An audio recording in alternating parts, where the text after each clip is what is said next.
something in his eyes. There's a storm within, but it's written in the sky. Let it break me till it's over. Won't let it shake me, no.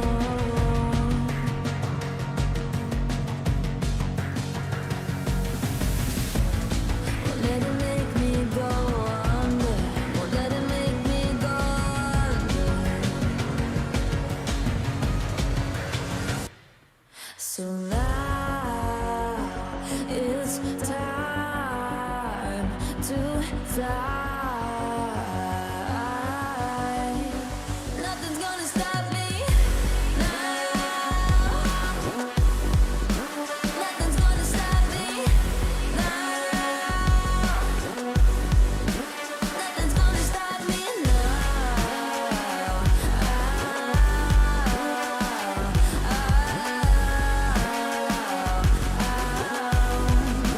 Nothing's gonna stop me. No one will ever get left behind. A million more before I've tried. Won't let it break me till it's over. Won't let it shake me, no.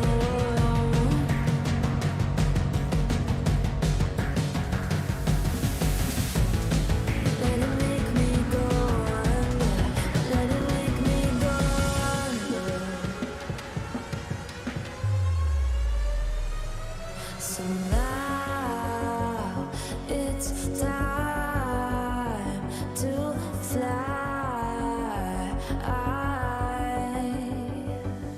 So now it's time to fly. Nothing's gonna stop me now. Nothing's gonna stop me now. Nothing's gonna stop me now. Nothing's gonna stop me now. Nothing's gonna stop me now.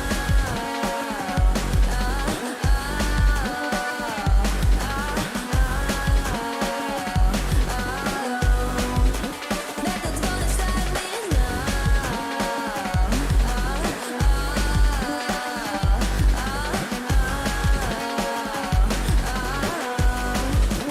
Nothing's gonna stop me now.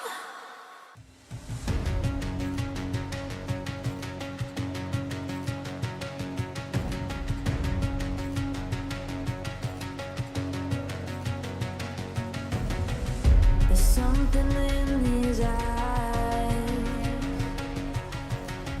There's a storm within, but it's written in the sky. Let it break me till it's over. Won't let it shake me, no.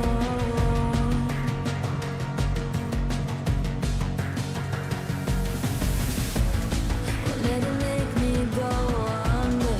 Won't let it make me go under. So now it's time to fly. Nothing's gonna stop me now.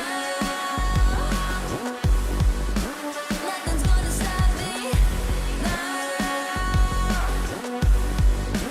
Nothing's gonna stop me now.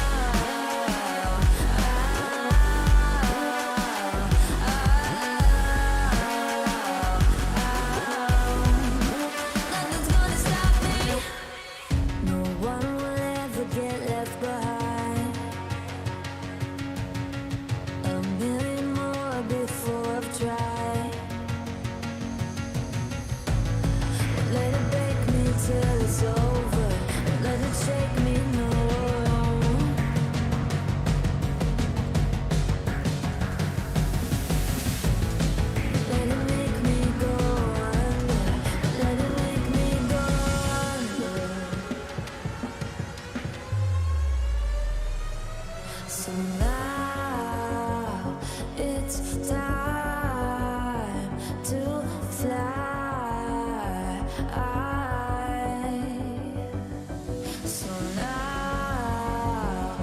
it's time to fly.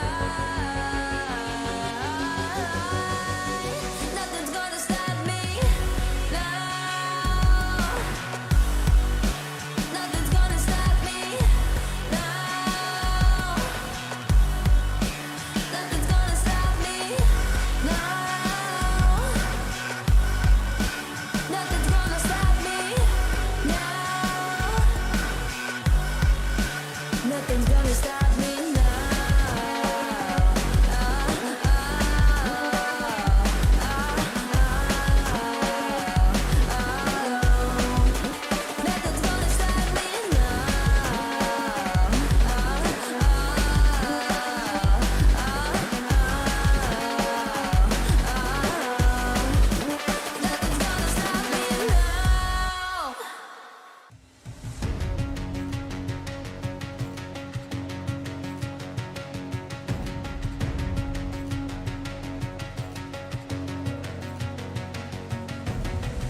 There's something in his eyes. There's a storm within, but it's written in the skies. Let it break me till it's over. Won't let it shake me, no.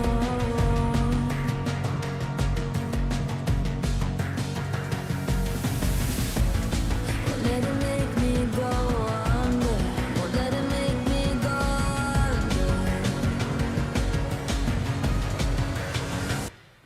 So now it's time to fly. Nothing's gonna stop me now. Nothing's gonna stop me now. Nothing's gonna stop me now.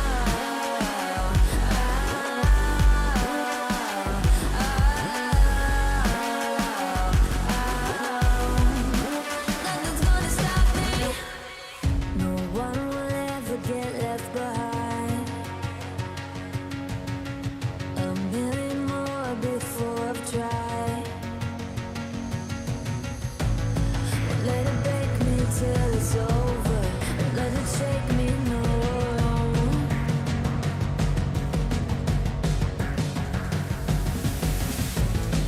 Let it make me go under. Let it make me go under. So now it's time to fly.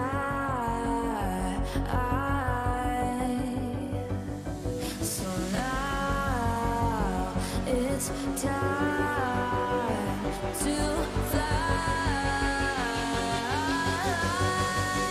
Nothing's gonna stop me now. Nothing's gonna stop me now. Nothing's gonna stop me now. Nothing's gonna stop me now. Nothing's gonna stop me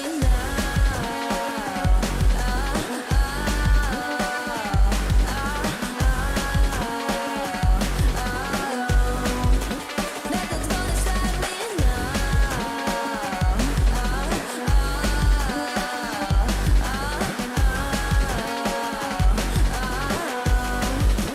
Nothing's gonna stop me now.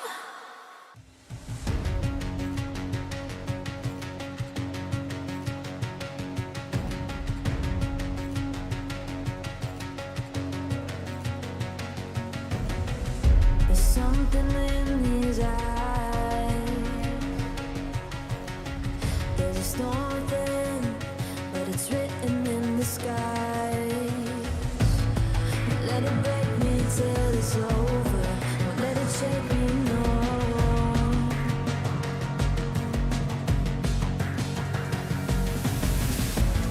Won't let it make me go under.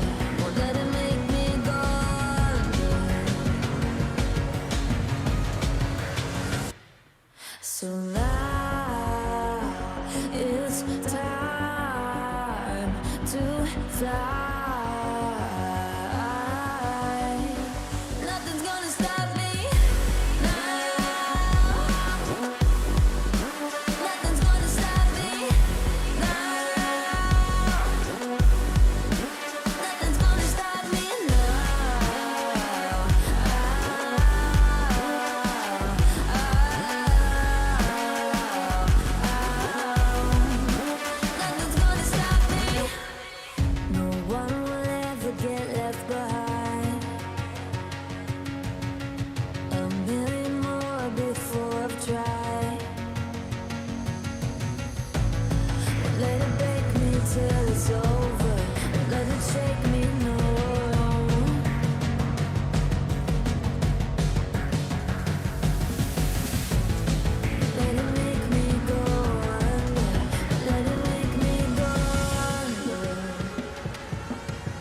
So now it's time to fly. So now it's time to fly. Nothing's gonna stop me now. Nothing's gonna stop me now. Nothing's gonna stop me now. Nothing's gonna stop me now. Nothing's gonna stop me now.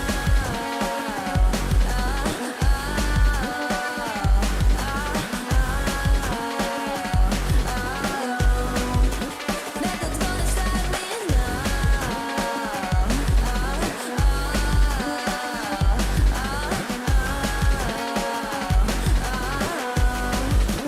Nothing's gonna stop me now.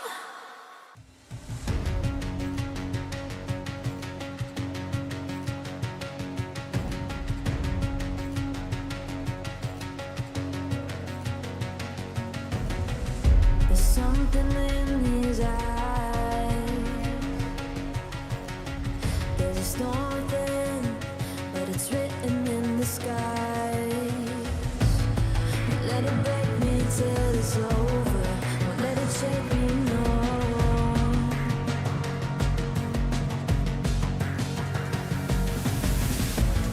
Won't let it make me go under. Won't let it make me go under. So now it's time to fly. Nothing's gonna stop me now. Nothing's gonna stop me now. Nothing's gonna stop me now.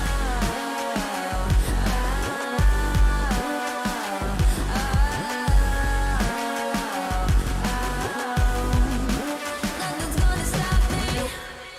No one will ever get left behind. A million more before I've tried. Won't let it break me till it's over. Won't let it shake me, no.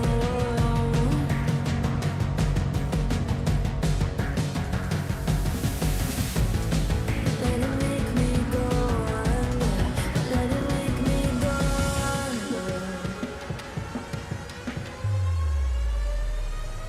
So now it's time to fly.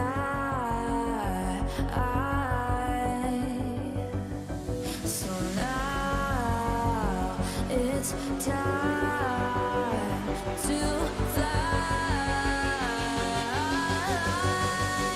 Nothing's gonna stop me now. Nothing's gonna stop me now. Nothing's gonna stop me now. Nothing's gonna stop me now. Nothing's gonna stop me now.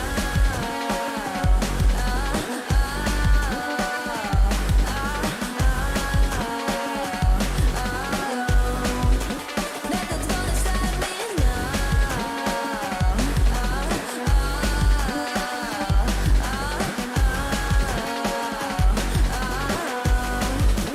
Nothing's gonna stop me now.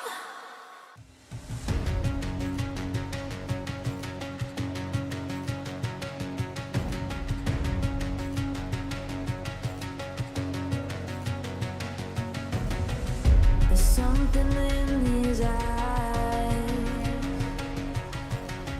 There's a storm within, but it's written in the sky. Let it break me till it's over. Won't let it shake me, no.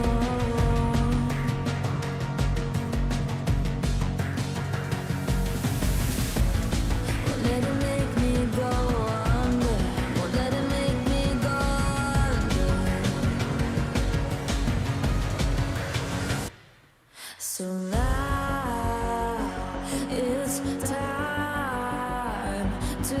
fly. Nothing's gonna stop me now. Nothing's gonna stop me now. Nothing's gonna stop me now.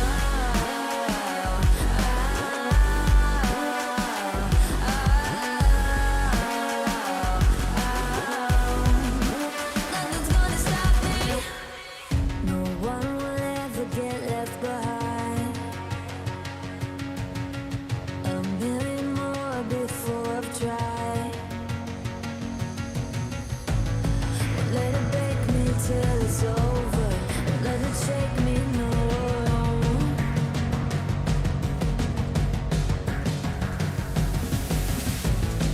Let it make me go under.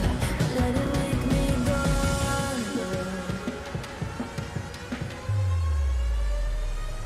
So now it's time to fly.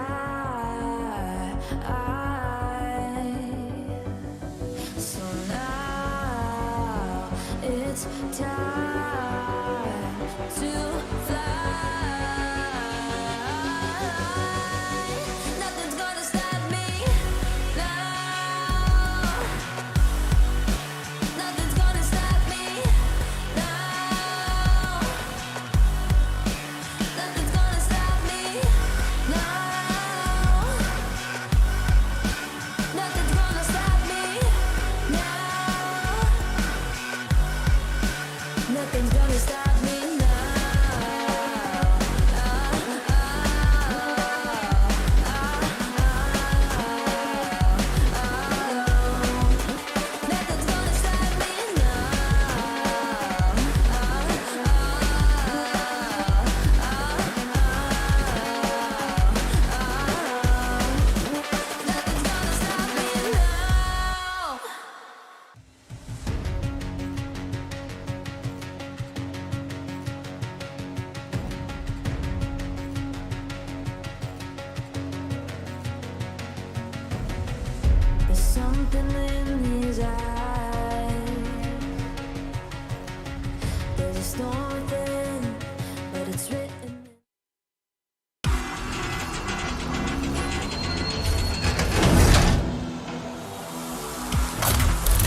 Benz, know that they fly, know that they ride or die. I keep boys by my side, CJ Ike, now I gotta roll with ice. No rush, go on, move dumb. Push and show you dumb. Peace and love turn to peace and gloves. Now you gotta do a run up. Generations caught up. Look how things will switch. People they're quick. Now they wanna move out the bits. Boy wanna grow to a bitch. Nah. Unless you heard it from me, then you ain't heard it from me. Got it from me. All that energy extra. They always see me with the hitters. Child, leaving them beaners alone. Me with a squeeze. I get no feelings involved. Child, leaving them beaners alone. Me with a squeeze. I'm getting high.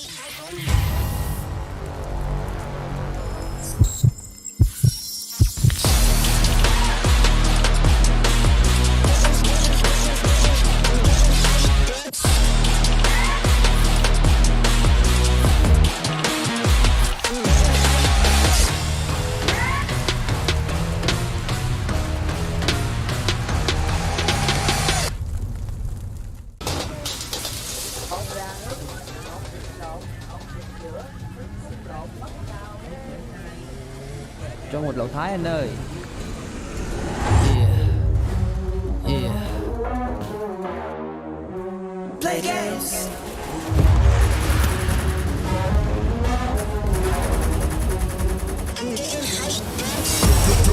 Yo, crank that volume, turn it way up. Get your weapon, get your blade up. Damage, then you gon' pay up. Yo, crank that volume, turn it way up. Get your weapon, get your blade up. Damage, then you gon' pay up. Yo, crank that volume, turn it way up. Get your weapon, get your blade up. Damage, then you gon' pay up. Play games.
Là đại diện mạnh nhất của Việt Nam tại FFSI.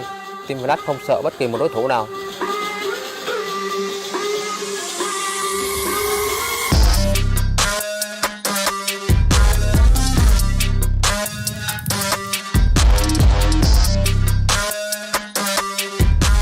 Muốn hỏi về chiến thuật sao?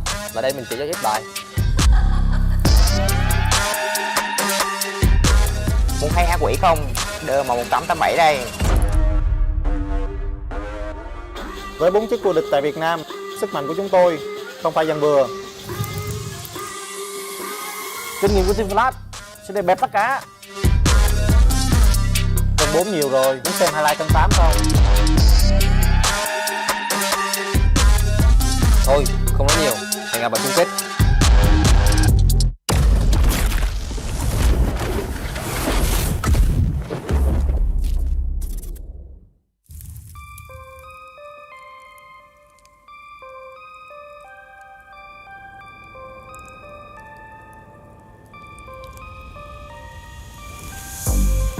Thứ duy nhất mà SSA sợ ấy chính là các đối thủ tại FFSI quá yếu và không có đủ khả năng để đấu lại SSA.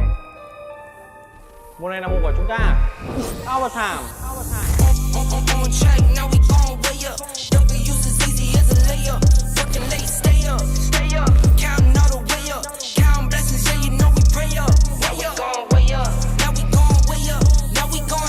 Tụi mình từng vô địch châu Á đó, nên xét về trình độ thì khỏi bãi bàn.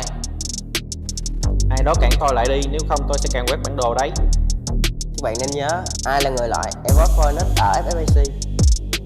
Súng tỉa của mình có gắn 5 châm. Bạn chạy đâu cũng dính à. Một mình tôi thừa sức cân cả team các bạn.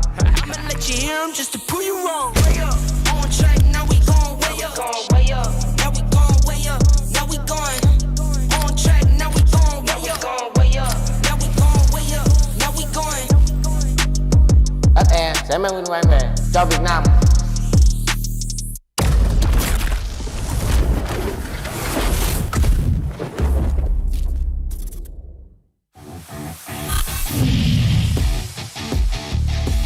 สวัสดีครับผมโจนะกัปตันทีมยูฟินิก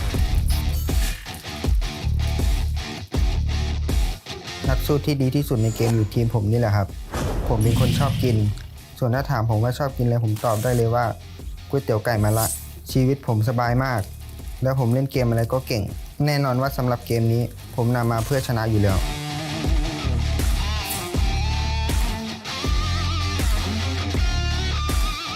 ส่วนนี่ e-word already มีตำแหน่งคือ attacker มีดีที่หน้าตาแถมลีลาไม่แพ้ใครส่วนเรื่องฉายาใครๆก็เรียกเขาว่าดอยแต่ถ้าคู่แข่งเจอผมรับรองว่ามีหงอยแน่นอนครับคนนี้คือ e-word god coot ตำแหน่ง attacker และเป็น in-game leader ฉายาของเขาคือจอมโจรคูดชอบหยิบของเพื่อนกินชอบนอนแต่สำหรับเกมนี้เขาชอบเอาชนะ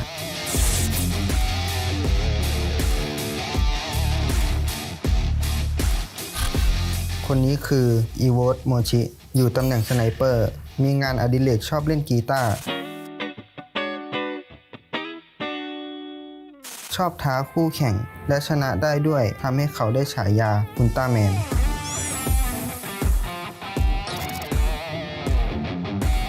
คนสุดท้ายคือ e-word get high เป็น attacker ของทีมไม่มีงานอดิเรกไม่มีฉายามีแต่คำว่าแชมป์ในหัวใจ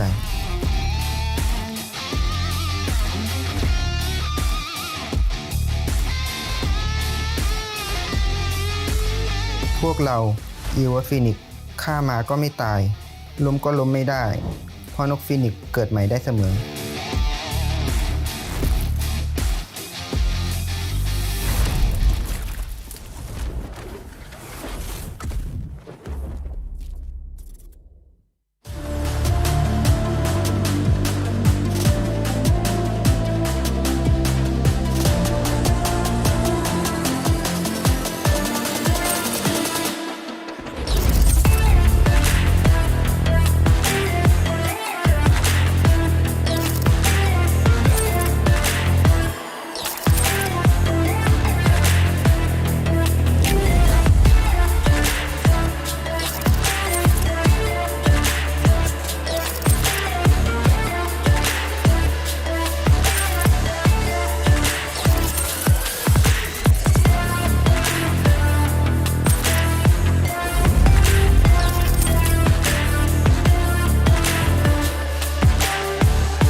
สวัสดีครับผมโปเตเต้กัปตันทีมอีอารีนา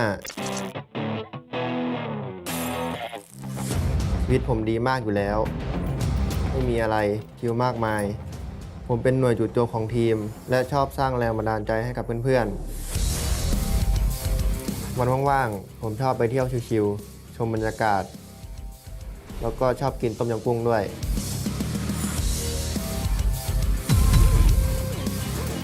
ส่วนนี้สมาชิกทีมของผมนี่คือ EA ออกัสตัวเต็งตำแหน่ง Attacker ของทีมมันชอบโม้ว่ามีสาวมาติดเยอะทั้งที่จริงๆมาเล่นเกมกับผมทั้งวันพวกเราเรียกเขาว่าอ้วนซ่าบ้าพลัง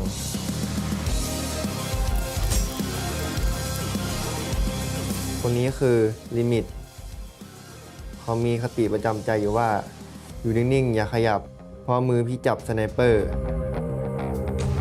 แน่นอนว่าเขาเป็นสไนเปอร์ของทีมเขาชอบบอกว่าทีมนี้พี่แบกเองแล้วจะเล็งให้พวกคุณแพ้เวลาว่างๆเขาชอบดูอนิเมะเป็นประจำส่วนนี่ชัดอัพเป็นตำแหน่งชาร์เจอร์ถึงจะอ้วนซ่าพร้อมพาทีมไปคว้าชัยชนะถ้าไปถามอะไรเขาจะตอบว่าให้ชัยชนะมันพูดแทนดีกว่า EA Fixer ตำแหน่งชาร์เจอร์กว่าจะนิ่งผมต้องซิ่งมาก่อนชีวิตนี้ผมเกิดมาเพื่อซิ่งแล้วดิ่งไปดูการ์ตูน ทีมของเรามีแต่หน่วยจู่โจม เพราะการป้องกันที่ดีคือการโจมตีดังสโลแกนทีมว่าถ้าไม่บ้าไม่ใช่กระต่ายข้าง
สวัสดีครับ ผม FW อลงกรณ์กัปตันทีม FW eSport อยู่ตำแหน่งสไนเปอร์ ผมเป็นคนคิดแผนการเล่นเก่ง และแก้ปัญหาเฉพาะหน้า รับรองว่าวันนี้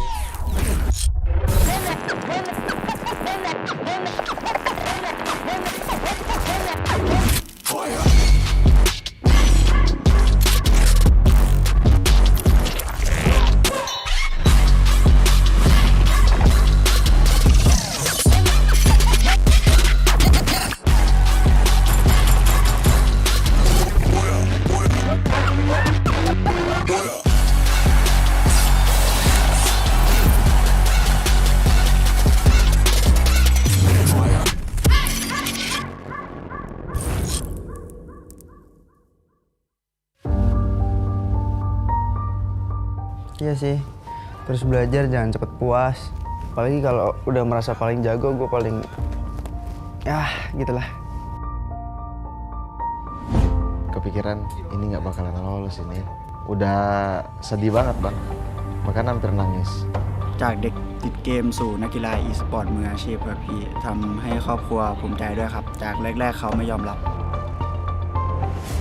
Sih, harus berjuang sampai titik darah penghabisan. ถ้าไม่มีฟรีไฟร์ก็ไม่มีพวกผมในวันนี้ครับ Việc bị loại thì rất là khó xảy ra bởi vì chúng tôi biết rõ thực lực của team. Điểm mạnh của team mình đó chính là sự đoàn kết và niềm tin chiến thắng. เหมือนอยู่ในจุดสูงสุดมั้งครับพี่แต่ถ้าจะไปกาแล็กซี่หรือทางช้างเผือกได้ก็จะไปครับพี่ Dibilang untuk punya kesempatan 100% sih udah pasti bisa.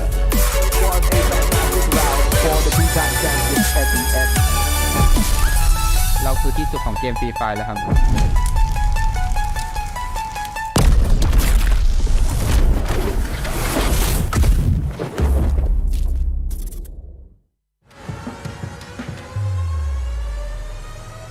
So now it's time to fly.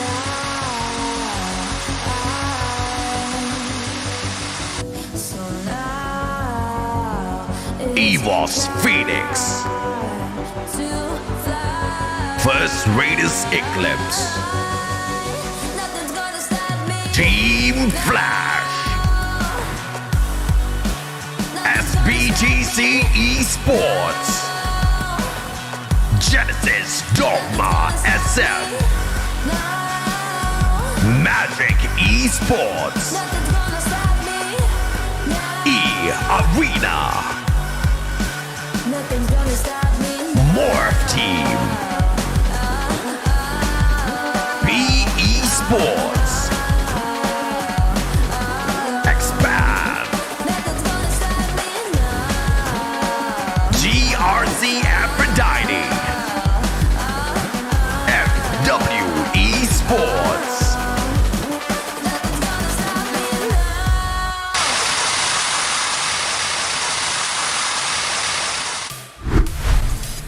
Ladies and gentlemen, boys and girls, survivors of all ages, it's time, baby. It's that time. Free Fire SEA Invitationals. No more group stages. The top 12 now do battle over 3 days. The grand finals is here. My name's AJ. I'm the mustachio down here with my good friend Husky, and we are going to be your casters for the whole of the grand finals. Did I just hit 3 days of grand finals actions? That is the free fire we've been asking for after so long. This is the first time we have this format on an international stage, and I think it is the best way to find who the champions are. I hate to say this as an opening statement, but you know, EVOS Phoenix, they were a 2-time world champion, but we only have 1 day of grand finals. Yep. Can they survive a 3-day marathon? This is where we can find out. I think, you know, a 3-day marathon just makes EVOS Phoenix that much more dangerous because they can get it done. And they've got 3 different days, 3 chances to do exactly that.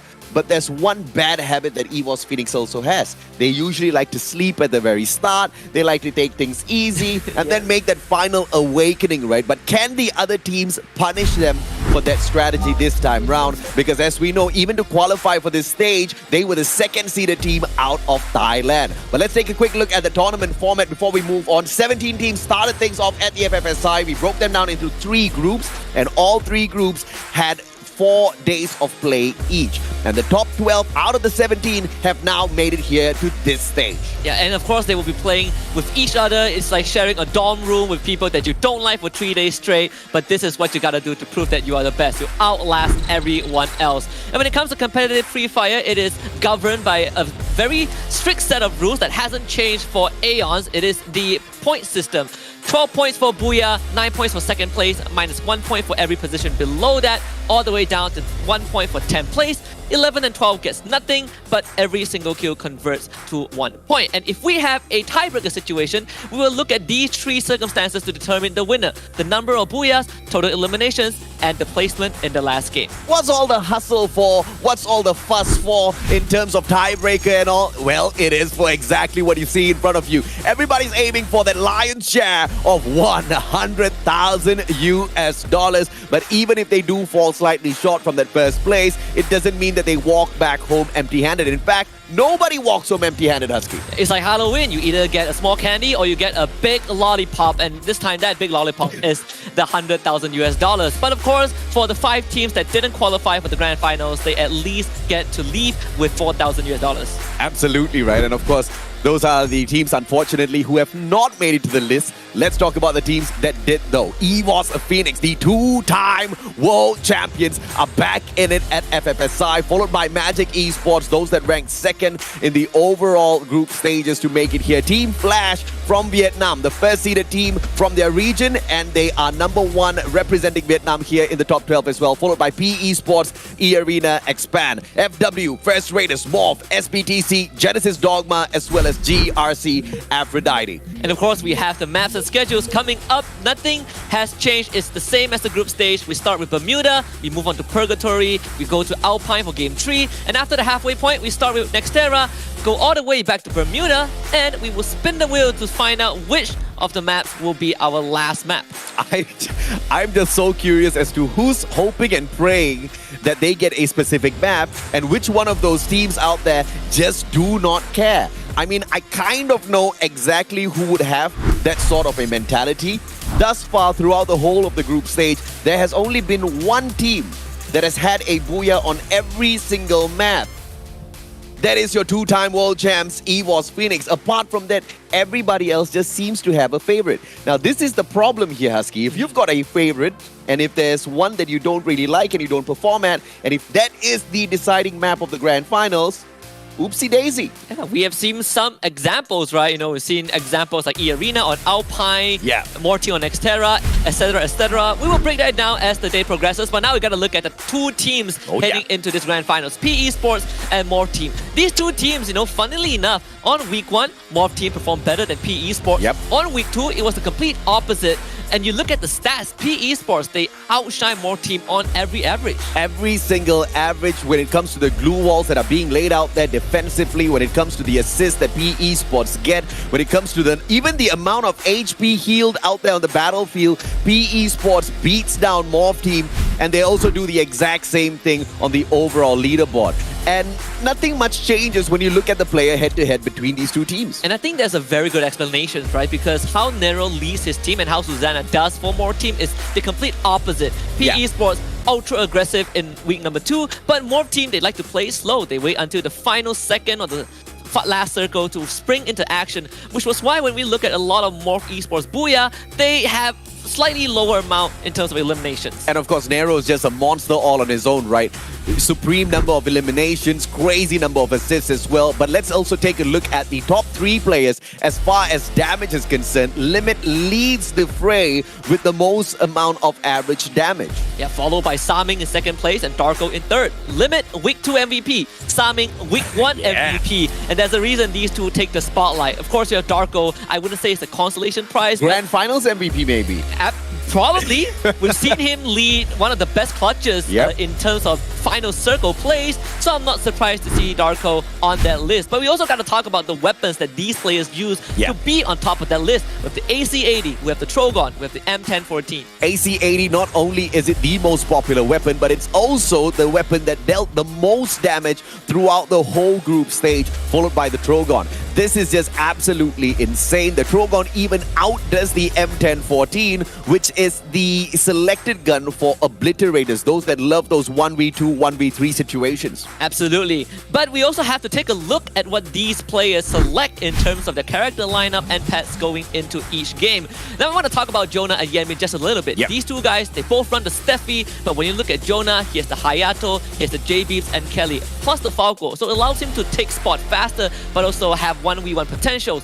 When you look at Yenmin though, he swaps out the Awakened Hayato for the Luna, gives him even more movement speed in these fights, but he has the Arvon instead to give an info when he goes for these last minute push. And Yoss's pro build instead is a more of a support player rather than an aggressive player like Jonah. Both of them bring in the Steffi, but the difference here with Yoss is his setup allows him to engage from afar with his throwables. Beast then increases your throwing range. Alvaro's Rage Blast gives you the added damage to all of your clusters, and if he gets a knock, that's exactly where Otto is going to come in super handy. And if anybody throws those grenades right back at him, this is why he brings in that Steffi to block off all of those damage, as well as Capella to beef up his recovery ability. But of course, we will be talking a lot more about these active and passive effects later on in the game as well. And we have to follow kind of the trend so far, and that trend has led us to Don't Cry from PE Esports, the featured player for today, running the A124, the Dreki, and of course the AC-80. But the most important thing is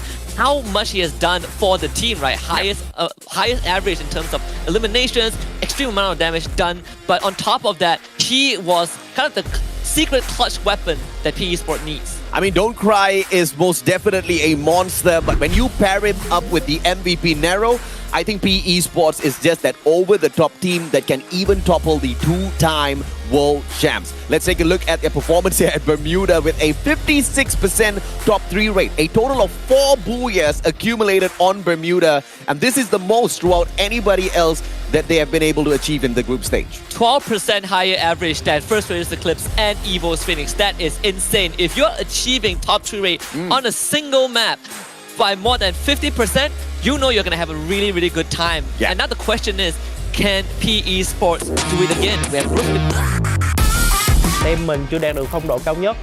Cả đội cần phải tập trung quyết đoán trong các pha giao tranh và di chuyển hợp lý. Ya, menurut kita belum mencapai performa terbaiknya sih. Karena masih banyak kesalahan kita Jadi buat di final mesti kita perbaikin dan kita up lagi. Tâm lý của team bị ảnh hưởng sau tuần thi đấu thứ nhất khi mà chỉ xếp hạng 11 trên bảng xếp hạng tổng.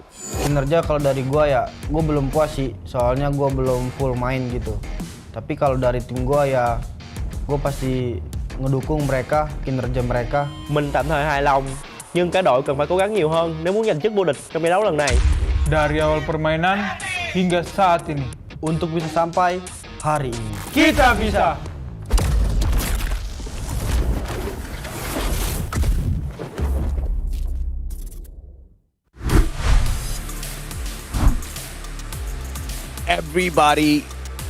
Everybody thinks that they can win it. Everybody has got the confidence, but you know, confidence and the talk only go so far. They also need to walk this storyline. Yeah, then there's a lot of things that need to be proven. This is a complete clean slate. It doesn't matter if you got 100 points, 200, or even 1,000 points in the group stage. Yeah. We all reset it back to 0. Well, in the group stage, you kind of have different opportunities to go up against different squads, right? Yep. Different platoons of players that you might have an advantage over. But can you do the same when you're placed against the other 11 teams of the best SEA has to offer? Well, we're going to find out firsthand as we get ready for map 1v1. And as we head on into Bermuda, let us remind everyone, although this could potentially be renamed as Bermuda, as PE Sports has already claimed 4 Booyahs here, they are not the team with the most number of points accumulated on this map. It's actually First Raiders with 125 alongside FW with the exact same number of points, and EVOS Phoenix comes in 3rd with 117 points accumulated. PE Sports is in 4th, so that goes to tell you, Booyahs don't mean much. Yeah, Booyahs is just kind of the icing on the cake, you know? You buy a cupcake. It's a flex point. Yeah, so, you know when you buy ice cream as a child, you go out with your friend, you both order vanilla, and your friend gets the color sprinkle, right? The Booyah is the sprinkle. Makes it look pretty a bit, doesn't really do much to change the flavor. It's still the same. I disagree. Those sprinkles are quite sweet, man. Yeah, you make a quick trip to the ICU, a quick trip to the lobby for 2 members of Genesis Dogma SF at the start of the round. We are off to a great opening. PE Sports at peak 3. It just cannot get better than this. And Genesis Dogma, on the other hand, they'll have to get taken down either way. And we did see one player from the side of Magic Esports steal away 1 elimination point from PE Sports, and that gets Wasana quickly eliminated. Now PE Sports flanking around Genesis Dogma. 1 quick nade up, followed by DNP and his Powerful. Borges goes down as well, and it looks like Genesis Dogma have given up in this round. What? Yeah? What? What? And Bermuda. We were questioning if they would rename this map. I think that they have already planned out the entire route. Not yet. You see, they've got the most number of Booyahs. Yeah. If they also have the most number of points, then I think that gives Garena a very, very good reason. A solid reason, right? A very solid reason to rename this map, but they don't have it yet. Maybe after this game. So yesterday we had a discussion whether the teams are gonna come out the gates fast in the grand finals, because back in the days people would play really slow, right? You don't want to mess up 1 out of 6 rounds. You have 18 rounds now. Teams are just going guns blazing, and PE Sports with this wipeout is a big blow to GD, who traditionally needs some time to ramp up. 2 ways you can do this, right? You can go guns blazing and you can try to collect as many points as possible and potentially put out a few opportunities there for you to mess up and also recover in the future games. Or you could take the safer route by playing it as slow and as careful as possible, guaranteeing yourself average number of points for all 18 matches. And average points, 18 matches back-to-back, usually puts you up in the top 3. Yeah, we have seen these 2 scenarios across the 2 years plus, right? Yeah. Either you go off to a hot start, you give yourself such a big cushion that you can mess up a little bit in the middle, or you gradually ramp it up. But for PE Sports, I think this is more of sending a message than being off to a great start. You are literally declaring war against all the other teams. Can you imagine being any other teams and then you just see a full squad wipe 1.5 minutes into the round? That does not feel good at all. It doesn't feel good, but I think war has been declared, Husky.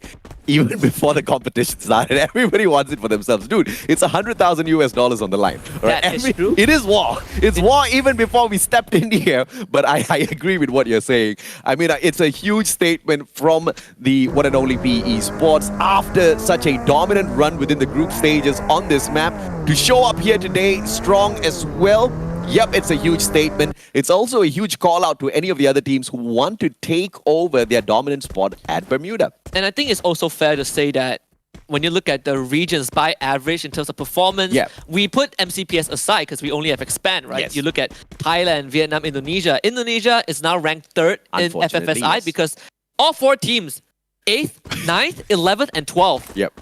That's not looking good. That doesn't look the best when you come in from into the grand finals. But they need to change that, and GD has been knocked out. That's your first seed from the region, by the way. I was laughing because SBTC, they're just driving straight in towards E Arena, spotted one player, hit that quick U-turn, parked the car by the side of the slope so that it doesn't explode. This is a very smart play by SBTC, but now they're stuck in the open. Nobody's flanking from the left or right, and as I say that, Artemis chooses to be the flanker. Yeah, Sharp is already pushing in, and that's why SBTC are forced to respond to this. Look at the amount of glue walls that they've set out. AJ, Sharp again, gaining as much distance as possible. SBTC knows that this is what Arena likes to do. They use that Riptide Rhythm to push shut up back, and this is going to slow down the offense of E Arena, but it puts Han in such a bad spot. He's going to get sandwiched by 3 members of SBTC. No one could save him. Orgus with the first knock. Mac-10, fantastic. Hand down on the ground, and the 3 players, they move away. They are disengaging. SBTC does not want any bit of this fight, and the next defensive compound is still quite far away. So they expose their backs, leaving E Arena the opportunity to chase them down. Tyson's away. Mini Uzi in hand. Artemis holding their backs with the AC-80. That's not going to work at all. Tyson goes so far away just to get taken down by the AC-80. Oh no! And SBTC with a horrible decision-making moment, and they get wiped by E Arena. You know what the insult to injury is? Orgus used the car that they left behind to chase them down. That was insane because at the very start of that engagement, even as E Arena was rushing towards them, SBTC had the advantage. They were tagging them up with the Alvaro clusters. I'm not so sure exactly why they backed away, but that was a horrible decision and they paid a high price for it. And the worst part was when they backed away, they left Han out in the open. Nothing he could do. Yeah. He was the one, I believe, who drove in, right? The car was beside him, and it was just a very unfortunate start for SBTC. Down to 10 teams. 6 minutes in, GRC Aphrodite with FW Esports in their sights. As a Morph team, on the other hand, taking it slow as always. E Arena will be very thankful to SBTC for that blunder of a gameplay as they've picked up 4 easy points. And now Homer will slow down the approach of GRC. Jamelo backs away alongside Boon James. Fire's not going in for the rush, and he is the main slayer of the team of GRC. Let's see exactly what the squad does. GRC hangs back as FW Esports disengages. Yes, we see some aggression at the start of Bermuda, but a majority of the teams just do not want to play early. I don't know if my eyes were playing a trick on me, but I saw one character either on the side of GRC or FW that we have not seen before. I would need to check back in a bit. But for now, we see that standstill between FW and GRC. Yeah. They both are controlling almost the center of the zone. You look at this circle, right? Magic Esports, they might be stuck on that bridge because they gotta get through EVOS Phoenix. And EVOS Phoenix positioning themselves well in the, not in the middle, but well in a great compound for the next safe zone. So let's see how this blue forces the rest of the players in towards the rest of them in here. Pochinok taken over by EVOS Phoenix, and it looks like they're commanding the whole space. MGE trying to come across that bridge. They do not want to swim a little bit later. There is a potential that the circle does end up on their side, but they are making a guess that it is not going to happen that way. Morph team drops by Pochinok as well, but it's a big space, big enough to handle both of these squads.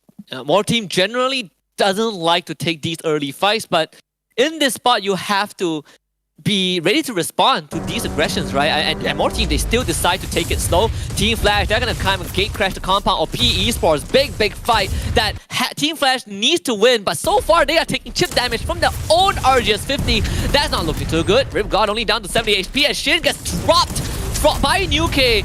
and there's nothing that FL could do to save him. Nuke even puts up the glue wall to keep himself safe. Bloody gets sniped by Knife Fan from 10 miles away. Team Flash walks straight into a trap. Bloody down on the ground, Ripgod patches himself up real quick. 3 more players left on the side of Team Flash. On the other side of Kotatua, FW Esports already inching in closer and closer to this engagement, waiting for the opportune moment to strike both PE Esports as well as Flash. Boonjame from afar, it's going to be that AC-80 in action, but it will serve him well to play this a little bit more patiently. Now both the teams of PE Esports and Flash know that there's a third party awaiting. They're going to be a little bit more careful with their engagement. I have a feeling that Team Flash needs to somehow push PE Esports out of this area so that they could have more safe haven to work with. Yeah. Easier said than done though. PE Esports are very spread out. They have the members of Team Flash pinned down, but Aloncorn isn't making it any easier for PE Esports. He is sniping both DNP and Don't Cry from that high ground. Team Flash is not going to do much because they thank good heavens that FW Esports came out of nowhere interfering in this fight, and that slows down the attack of PE Esports. Flash gets to recover, Flash gets to patch themselves up and prepare for the next impending battle that will ensue any moment now as FW looks to reposition themselves. Nero from afar, he has got the Groza as well as the Trogon in hand. As they rip around, it's going to be Ripgod with the M1014. Now this guy's going to be a Slayer, but only if he can get close enough. Yeah, there's an Argus 50 on Team Flash also, but they're not willing to use it just yet. And they bought so much time. Expand, they are on the other side of the high ground. So now you have a 4-team conflict in this area. And I wonder if Expand would take the fight against FW, right? Yeah. Because you already have FW hounding on PE Esports and Team Flash. PE Esports making the first move on the run along corner. You need to get a bit more tags than just those 2 shots. And it's just not enough. Gets Nukato at the very end, but wall save, just in time.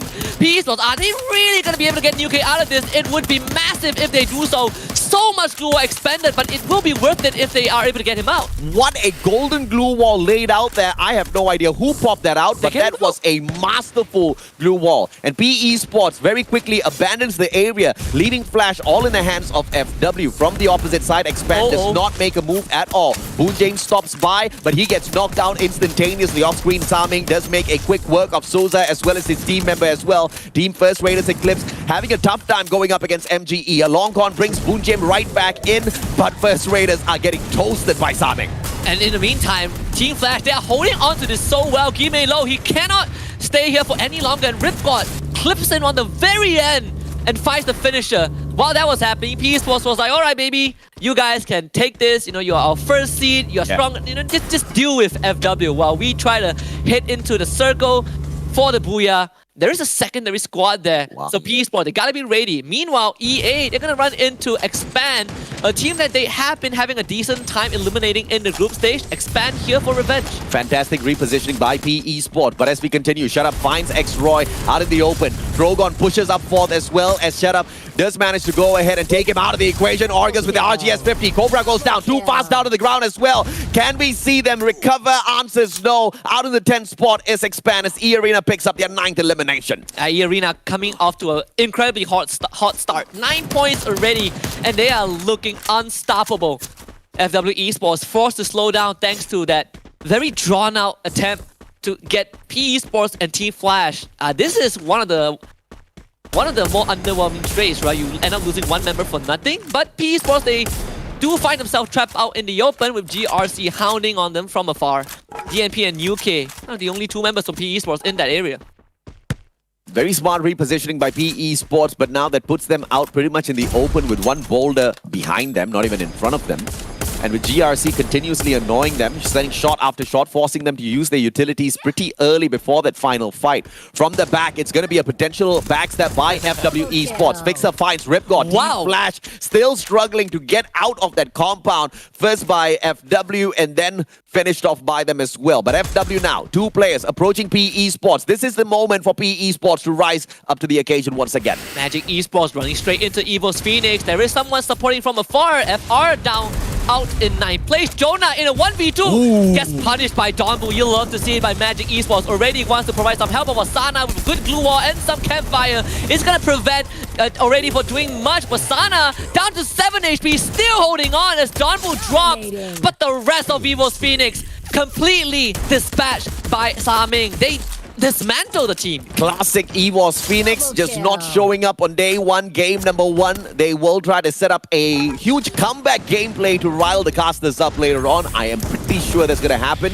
But E Arena on the other hand, Morph Team on the left, PE Sports on the right. Can they get out of this fix as Fixer backs away? Max 7, 67 HP left. The guy still survives, drops the Steffi. He has got an opportunity now to shut down the one and only Pew. And with good glue wall pulled up by Susanna, he can't find Susanna, backed up by another team member on the side of Morph Team as well. And they still continue. Shut Up finally puts him down. Yanbin recovers the whole team of Team Flash. Donbu finds Raz. It's just all out chaos. And E Arena just walking out of it not scratched. Yeah, the pillars of Morph Team are slowly collapsing. E Arena, they just heal themselves back up. This is going to be it. The final hurrah to completely get rid of Morph Team. You see the ice grenade being thrown out as well. FW out in 7th place. As the long snipe actually narrowed, taking them out. But Fixer finds Susanna as PE Sports. They want to chip into this, but E Arena is not going to let anyone interfere with their road to dominance. Don't Cry finds Fixer. That is a good start, but Don't Cry ends up going down. Orgus also chips in PE Sports to no chance against E Arena. Yep, they were just a little bit too rushed in there, and they had to pay the big price. E Arena, MGE on the other hand, Saming 40 HP. Ice Grenade will tag him up. In the meantime, Morph Team gets taken out by E Arena. Ripcord goes down. Team Flash has got nothing on MGE. Saming traded out by Shin, and he needs to get taken out instantaneously. Donbu with a double nade thrust in front of him. Mini Uzi in hand. Rate of fire is going to be high, but the damage is not going to be a lot at all. Graven moves in to see if or not he can tag them up, but it is the one and only MGE holding on for the dear lives as Team Flash does not dare go in for the push. But 18 Deer was able to get rid of Donbu though from afar. And maybe MG would turn their attention to get rid of 18 Deer. But if they do that, E Arena will see this going on. This final circle heating up very rapidly. Team Flash only down to 2 members, both at low health. As Shut Up starts the sniping muscle. And Team Flash out in a flash. And MG on the other hand, well, you get some sort of damage in, but E Arena, they're just coming to clean you up. Craven needs some help. Wasana can't do it in time, it seems. As Craven, well, barely gets back up on his feet, only to get shot down by Shut Up as it turns the corner. MGE getting absolutely dispatched. It's Wasana against 2 members, and Wasana is out. E Arena right out the gates of this grand finals. Wow, this is just an absolute insane run by E Arena. They pick up a booyah on Bermuda, and it was no small booyah. They were on fire from the start all the way down to the end. Massive number of eliminations, and they're going to obviously shoot up to the top of the leaderboard and make it super difficult for the rest of the teams to reach them. First round, and E Arena comes out and does this. We thought PE Sports, hot GD, and they're like, first seed of Indonesia, step aside. Then you have E Arena, first seed of Thailand, basically bulldozing through the entire round. I don't think they even stopped AJ. And E Arena barely showed up in week 1, and we were wondering what in the world happened to the first seeded team out of Thailand. And they showed us that they are not going to be lying down and taking the beating. They are going to be dishing back a few of the thrashing on their own. They showed up big in week 2. But in the grand finals, my oh my, this is a great way to kick things off for E Arena. And it all started off against SPTC. And I believe SPTC gave them that solid confidence that they can just go rushing at people and still walk away the victors. And that's something that E Arena has been really good at doing and has been, I would say, abusing a lot, right? Just the raw, unadulterated confidence. They have no fear of death. They don't care what happens to them because all they want to do is to run at you. It's like a bunch of Vikings, right? Just ancient barbarians. Run at you, take you out, get some points, get the booyah. Obviously, against SPTC, the passive nature of SPTC gave them that first move, but you saw how E Arena just took it and they ran all the way until the end.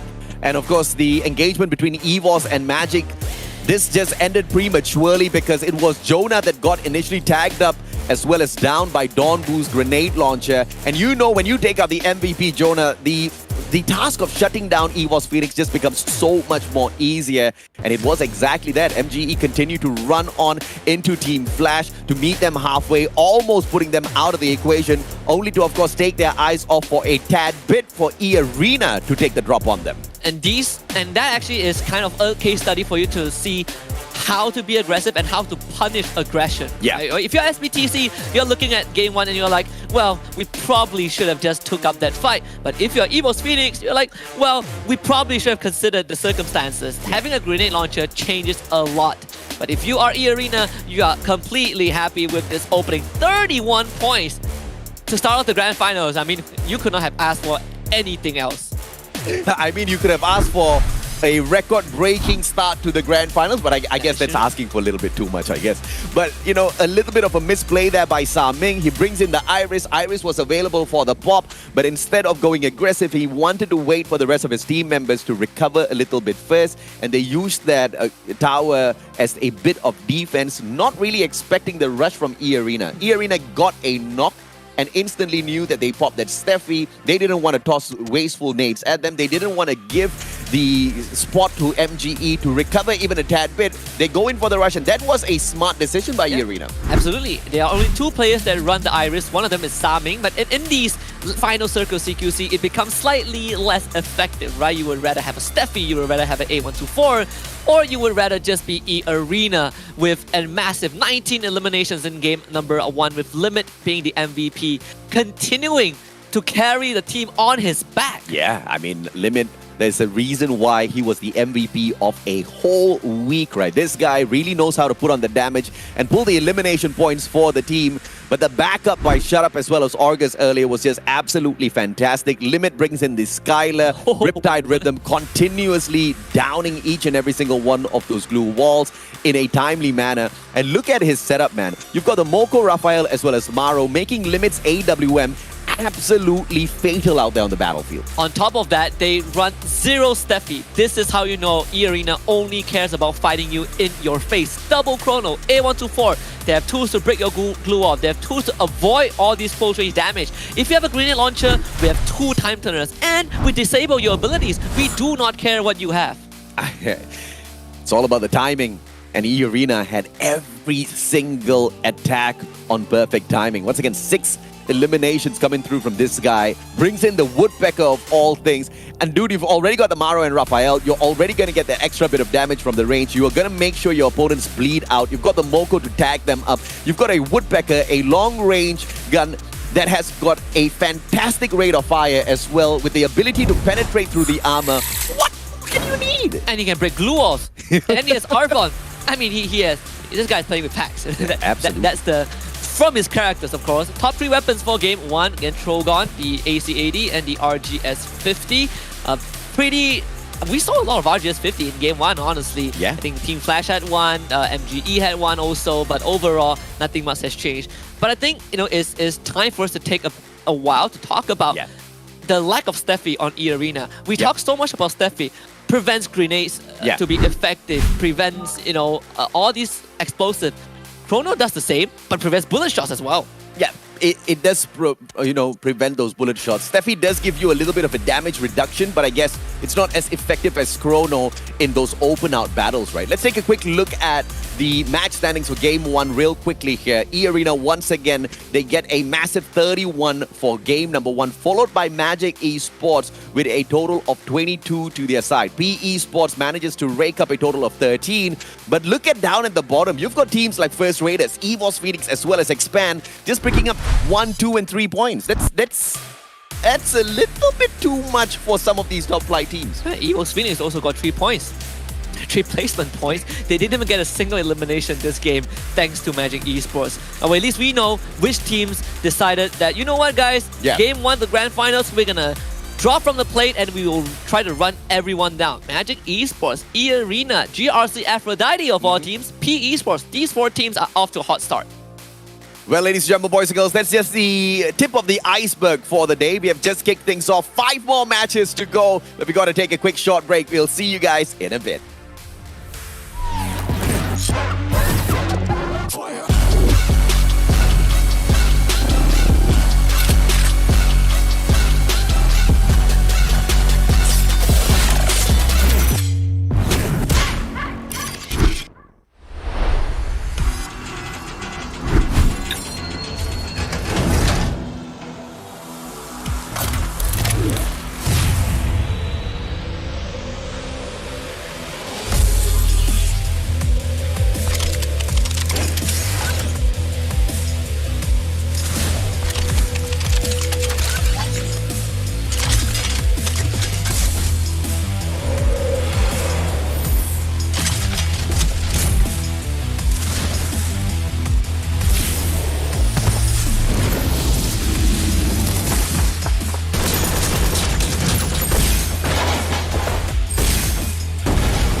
ธิภาพของทีมนะครับก็2 วิคที่ผ่านมาแค่ลองแผนเฉยๆครับ ผมคิดว่าทีมผมยังไม่ได้แสดงฝีมือที่ดีที่สุดออกมาเลยครับ ยังไม่ได้เอาจริงเลย ผลงานเหรอครับก็พอใจนะครับเพราะพวกผมตั้งเป้าหมายแค่เข้ารอบแกรนด์ไฟนอลไปก่อนครับแล้วก็ไปโชว์ผลงานต่อในรอบไฟนอลครับ ส่วนตัวผมยังไม่พอใจครับ ผมคิดว่าทีมเราทำได้ดีกว่านี้ครับ ตอนแข่งพวกผมดูมั่นใจมาก แต่เราก็ทำผิดพลาดในวิก1ครับผม แต่เราสามารถปรับปรุงและแก้ไขในวิกที่ 2 ได้ครับ Potato finds the knock onto Alcorn, but FW, they're going straight for limit. The nade come through, blocked by the glue wall. Potato gets down. FW looking for the booyah, and they have found it.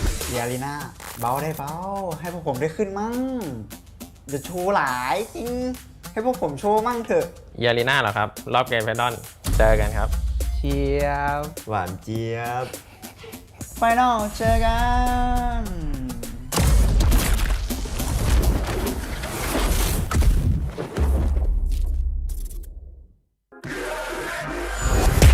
Kalau dari gua player favorit itu FFSI already ya. Soalnya dia kalau main di Chrono tuh gocek-goceknya jago banget gitu. คนที่ผมชอบจากทีมมือเหรอครับพี่ยูกิจากทีมนักพากย์ ทำไมถึงชอบเขาอะ คุณก็ชอบเหมือนกันไม่ใช่เหรอ Buat FFSI already lu panutan gua banget sih. G อะไรนะพี่ GRC ครับ GRC เหรอครับทีมอะไรไม่รู้จักเลย ไม่รู้จักแต่จีคือ Equation first, leave turns around, nobody's there to be found. Can leave do it, Max 7, he does, Moshi goes down, and GRC are on point for the first booyah of the group stage on the final. ไม่ขอพูดได้ไหมครับ เชียบ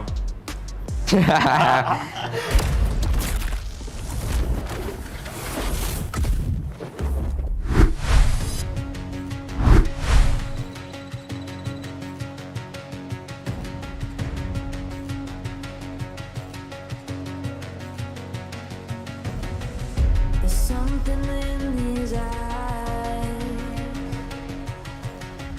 There's a storm within, but it's written in the sky.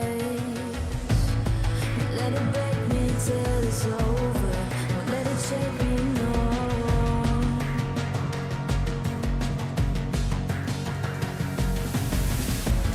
Won't let it make me go under.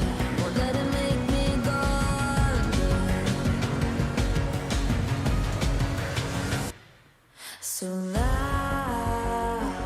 it's time to fly. Nothing's gonna stop me now. Nothing's gonna stop me now. Nothing's gonna stop me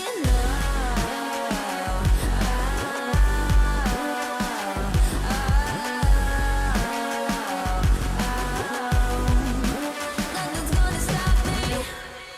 No one will ever get left behind.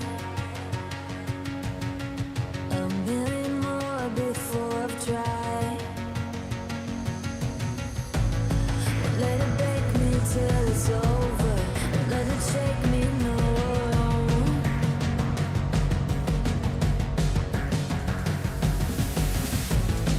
Let it make me go under. Let it make me go under. So now it's time.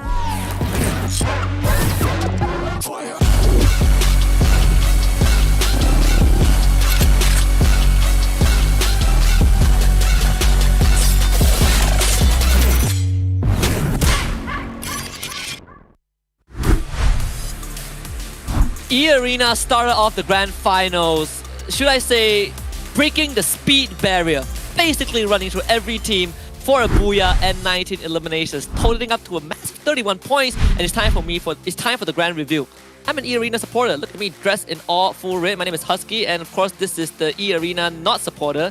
the Mustachio AJ. Unfortunately, I don't believe in the E Arena run because I've got data with me, right? But it's just so fantastic to see how both E Arena and MGE open things up.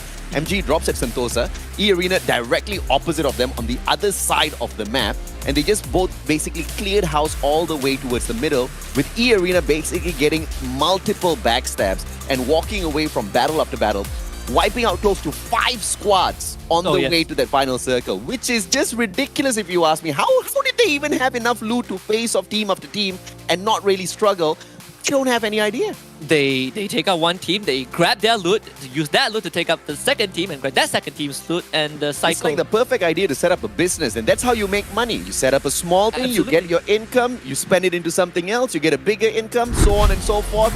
E-Arena about to be millionaires. But are they going to be 100,000 USD richer? We will find out. Not at the end of today, at the end of 3 days of Grand Finals. Once again, this is going to be game number 2 of day number 1 of the Grand Finals, and we are now moving on into Purgatory, where EVOS Phoenix usually will be one of the threats within the final circle. 67% top 3 rate. Incredible. FW has 60% and FR only has 40%. You see the big gap between these two teams.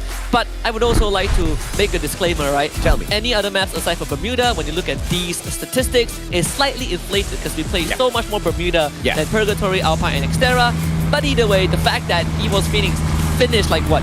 1/3 of Purgatory, well actually 2/3 of Purgatory in top 3 is a very telling sign of how dominant they are. And not only do they finish in top 3, they also managed to pick up 1 Booyah, and they are the team that has picked up the most number of points in Purgatory so far. So you can pretty much call them the kings of Purgatory, and that is pretty fitting for your 2-time world champs. They send everybody to Purgatory when they're done with them. Basically, yeah. I'm not sure if that's... They're quite fair. You know, they don't sell you directly to hell or heaven. You know, go to Purgatory. Get answer for your sins first. I'm pretty sure that is like beyond hell. You know, that's... Dude, Purgatory is not beyond hell. Purgatory is before hell. So right in the middle. Right in the middle. Purgatory is between heaven and hell. So what if you what if you escape Purgatory? Do you enter heaven? You can't escape Purgatory. So basically it's not fair. It's not because you're guaranteed to be in there, right? No, you go to Purgatory and then they see whether you have sinned or you have not sinned. So if you have not sinned, it's a gateway to heaven. Something like that. I'm not a very religious person. Something along those lines. Because you said it's fair, right? So that is my assumption. Oh, my mama.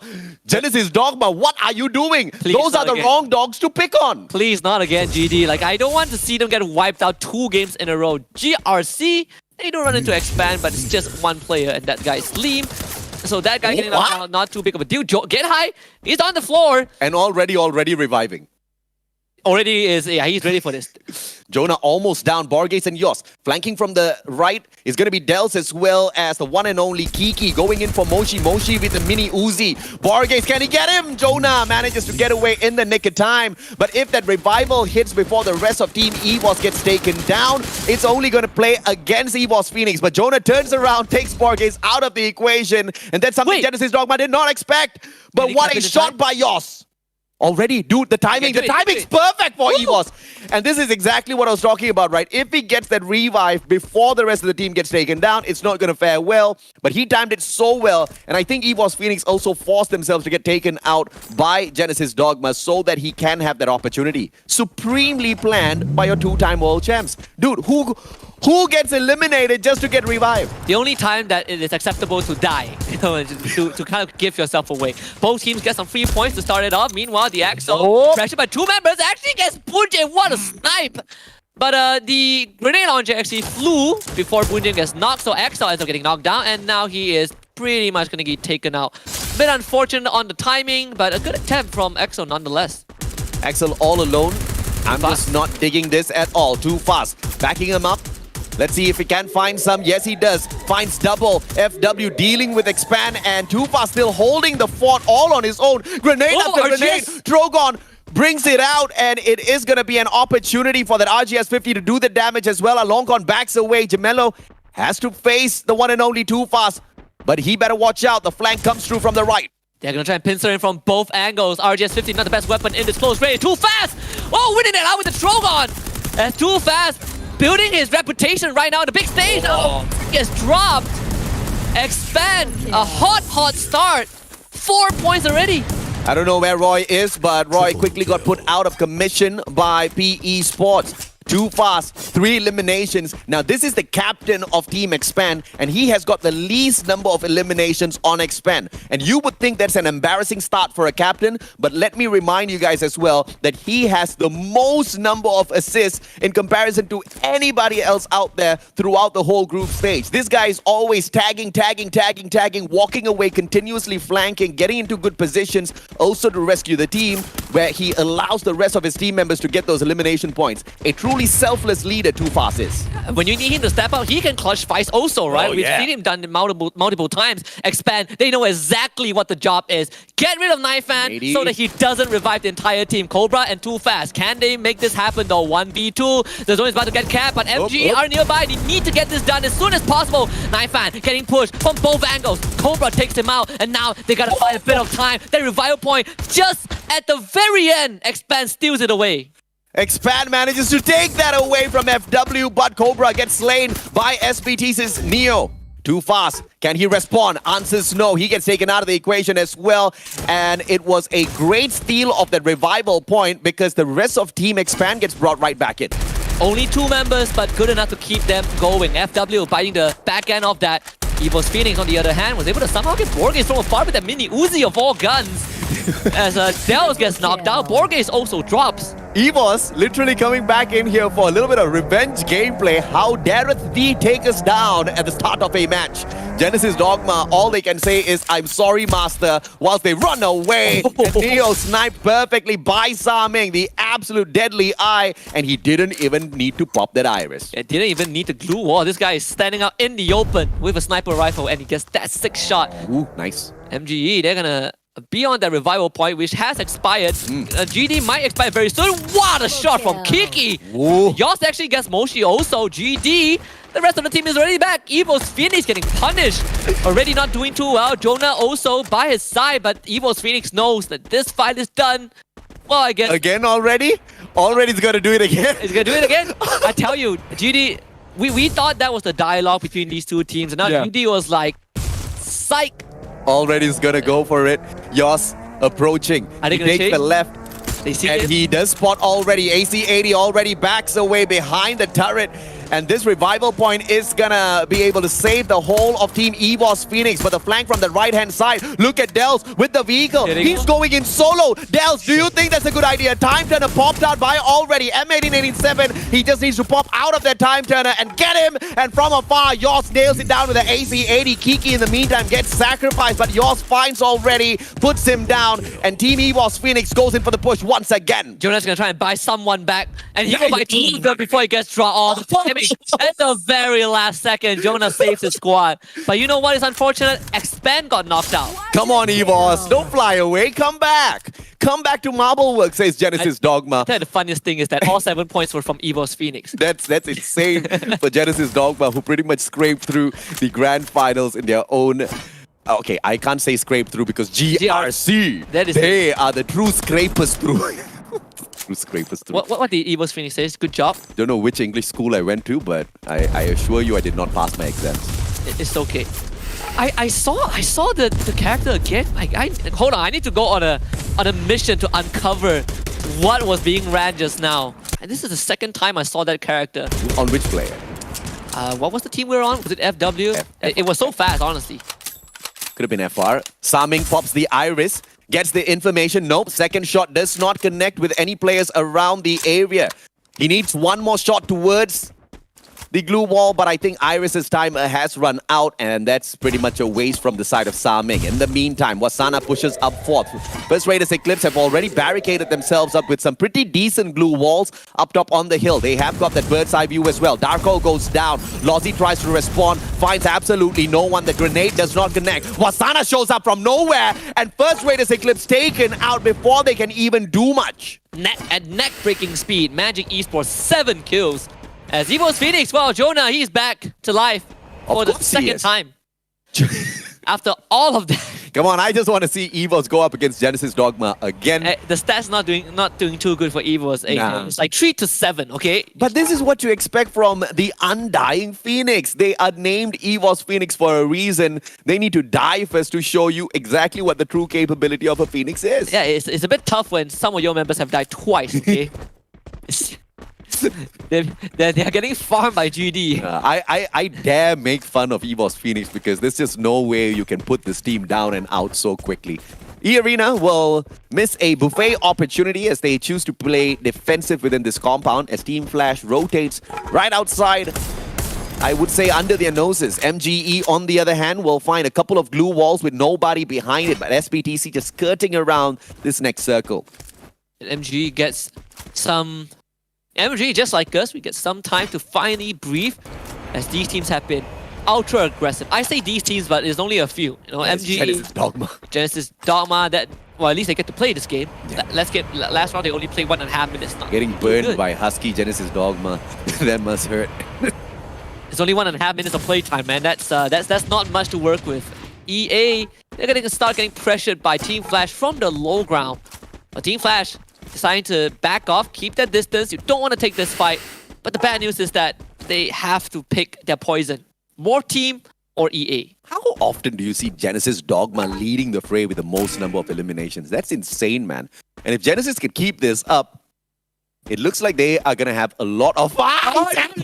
It's happening! It's happening! Get high, come on. Get high. Mochi from the left. And it looks like it is about to happen yet again. Genesis Dogma rotating straight towards EVOS Phoenix. Get high just dropped. There's no way Dels as well as Borges did not see that. EVOS Phoenix trying their very best to rush straight away from the side of Genesis Dogma, but it's just about a time before the Indonesians catch up. There's a chance Jonah runs straight to the revival point because there's one there where he can bring his team back for the third time, or for some of them.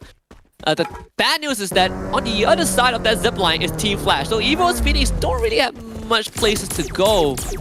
They really want to take the zipline. It is journey straight into Team Flash. Look at that brotherly love, healing each other out in the open. Team Flash watching all of this go down, wondering if or not they want to tag up EVOS Phoenix. But they choose to play it safe.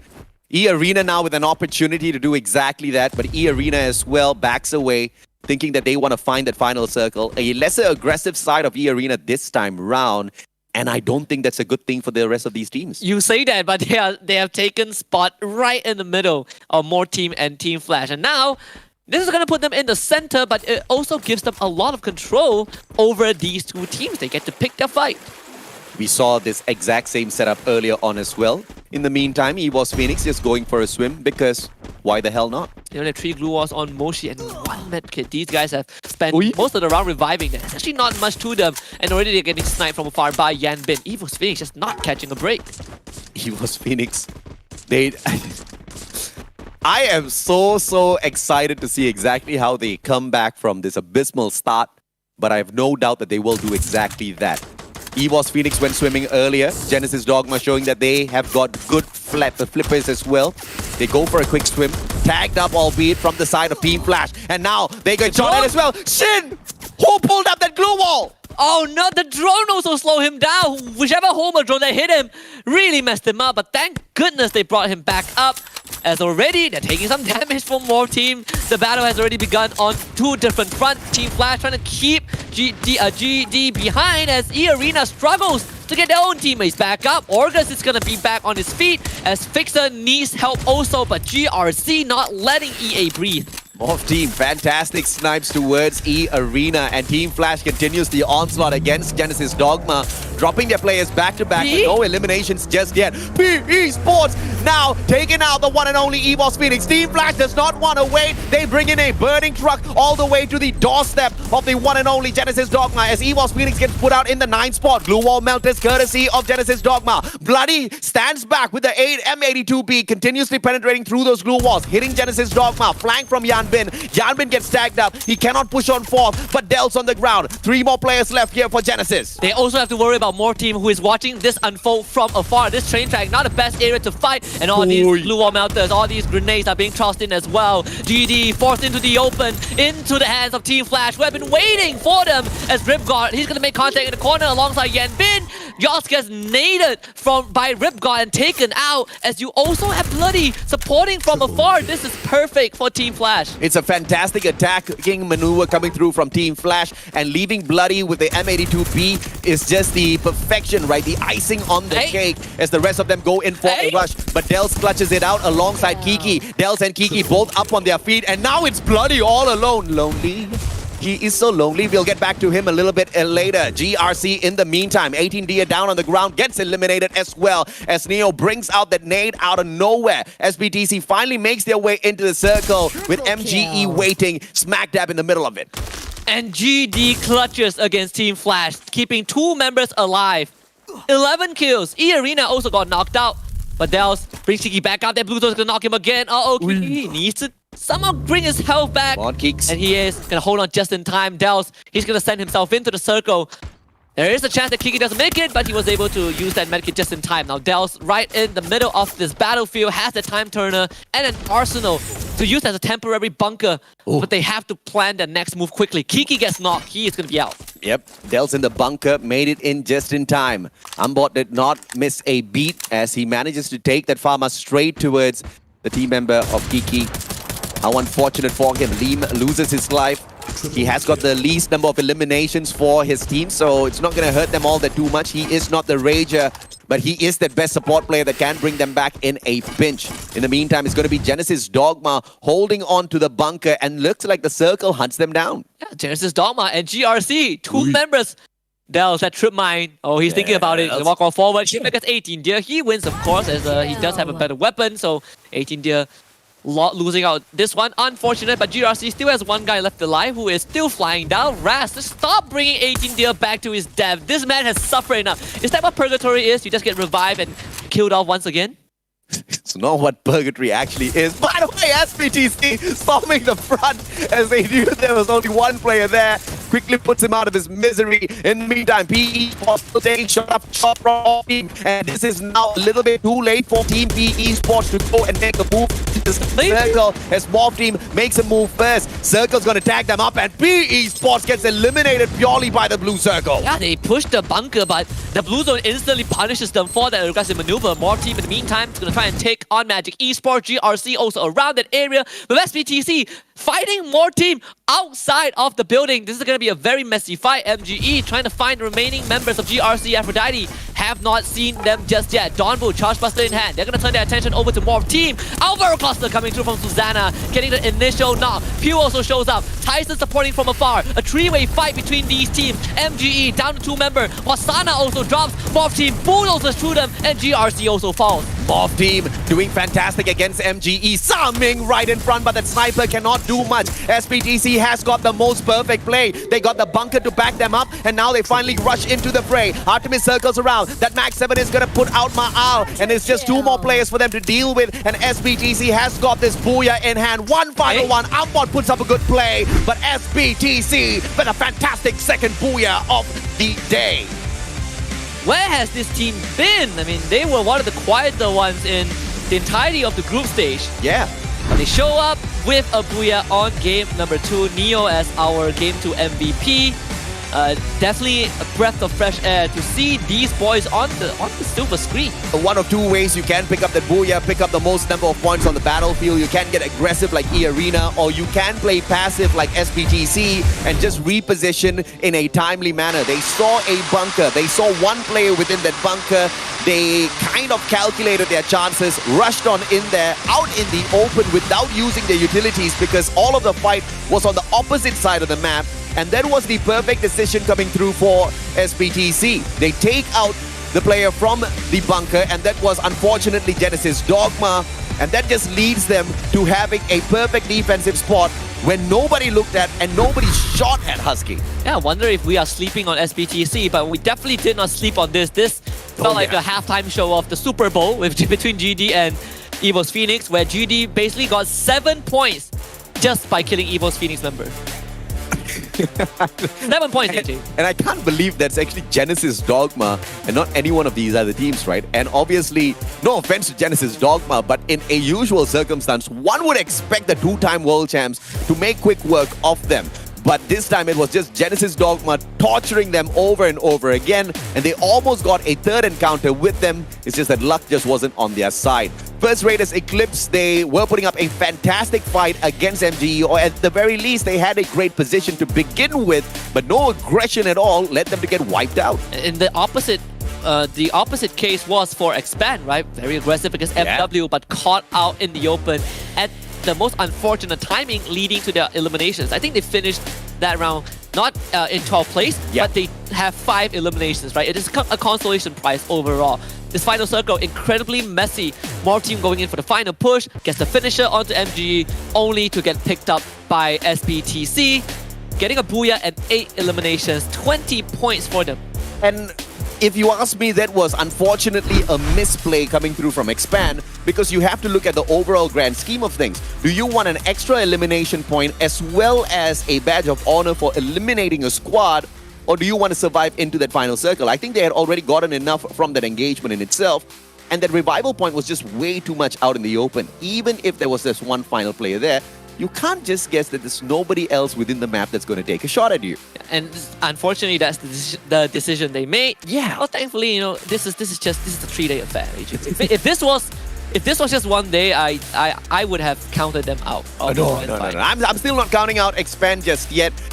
But I'm just hoping and praying that we don't see mistakes like that, not just from Expand, but from any of the other teams out there, because it's just not worth it. Let's look at the team stats for SBTC Esports. A very subtle booyah picked up this time round for a total of 20 points, 8 of which come through eliminations, with Neo hitting 5 of those. And Neo is not subtle at all. 5 eliminations, 2,118 damage in total.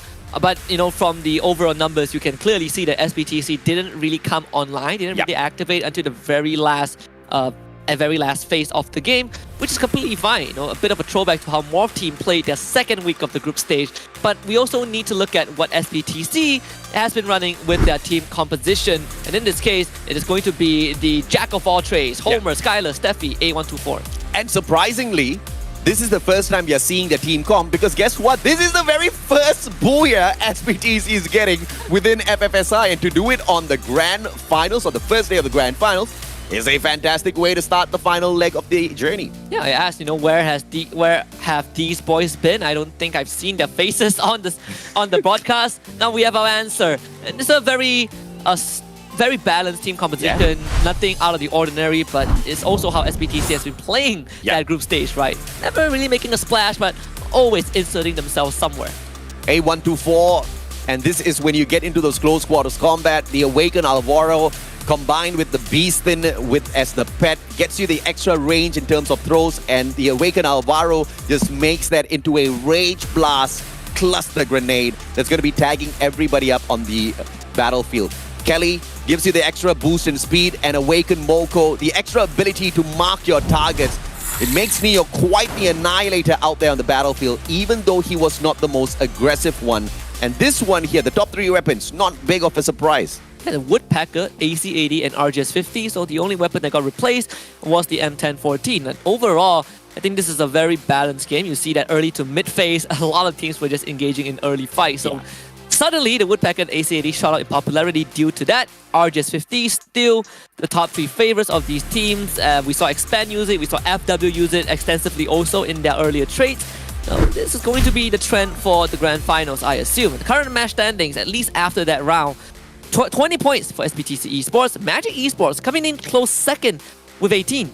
And Magic Esports not going to break a sweat about this at all. They don't really care about that booyah as long as they're placing themselves in the top 3 with a decent number of eliminations. And this is exactly what that is. So Magic Esports is going to be smiling all the way to the bank potentially by the end of 3 days of the grand finals. Genesis Dogma getting the 3rd spot though. This is something extremely respectable. More so because they met EWOS Phoenix, the absolute threatening EWOS Phoenix, who was coming back for revenge twice. Oh, I'm telling you, man, 7 out of 12 kills was on EVO's Phoenix. That says a lot. Magic Esports, with 2 great rounds, puts themselves first, 40 points. E-Arena in close second with 34. P Esports, third. GRC Aphrodite coming in close in 4th place. And this is something that we don't want to see out of E-Arena, to have a fantastic run in game number 1 and then barely pick up any points in game number 2. They could at the moment be obliterating the leaderboard, but with just 2 consistent approaches by Magic Esports, they take that #1 spot. Once again, this highlights why I prefer a slower average start from all of the teams, but just consistency all throughout, rather than, an explosive round from anyone, because it's quite difficult to keep up your own pace. And that usually discourages you even more as you play through these games. And to echo your business analogy, you split your investment instead of putting everything in one basket. And I think MG are the better businessmen. We'll see if that investment pays off in terms of interest, right? We have 4 more rounds today. It's going to be Alpine coming up next. The map that E-Arena addressed the most. We'll see if they've learned anything to recover from that. We'll head to a short break and we'll come back to the snowy Alpines.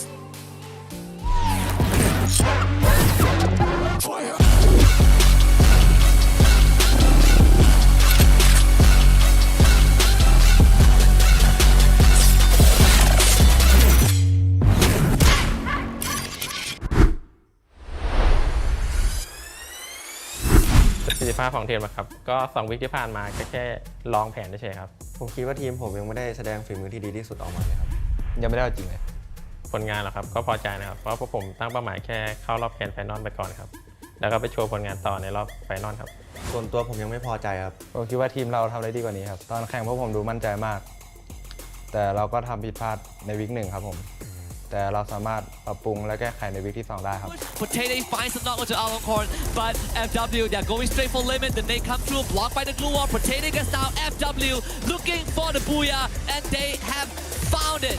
เยาลีน่าเบาได้เบาให้พวกผมได้ขึ้นมั่งอย่าโชว์หลายจริงให้พวกผมโชว์มั่งเถอะ เยาลีน่าเหรอครับรอบแกรนด์ไฟนอลเจอกันครับเชียบหวานเจี๊ยบไฟนอลเจอกัน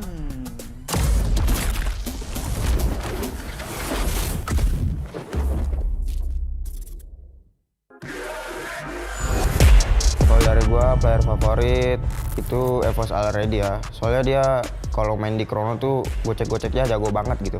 คนที่ผมชอบจากทีมมือเหรอครับพี่ยูกิจากทีมนักพากย์ ทำไมถึงชอบเขาอ่ะ คุณก็ชอบเหมือนกันไม่ใช่เหรอ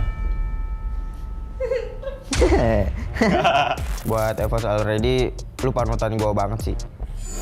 G อะไรนะพี่ GRC ครับ GRC เหรอครับทีมอะไรไม่รู้จักเลย ไม่รู้จักแต่ Leap turns around, nobody's there to be found. Can Leap do it? Max 7, he does. Mosley goes down, and GRC are on point for the first booyah of the group stage on the final. ไม่ขอพูดได้ไหมครับ เชียบ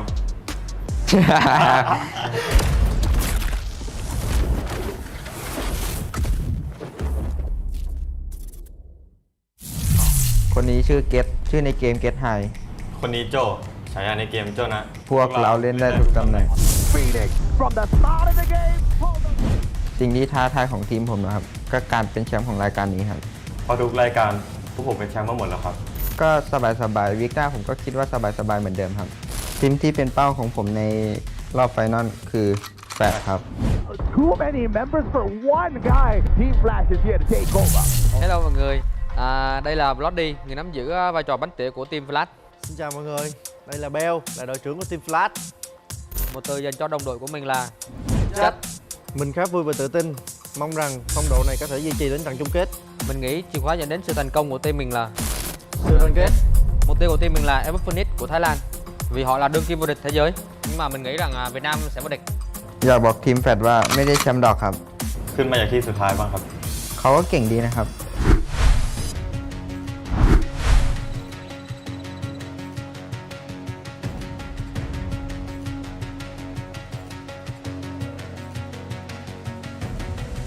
There's something in his eyes. There's a storm within, but it's written in the sky. Let it break me till it's over. Won't let it shake me, no.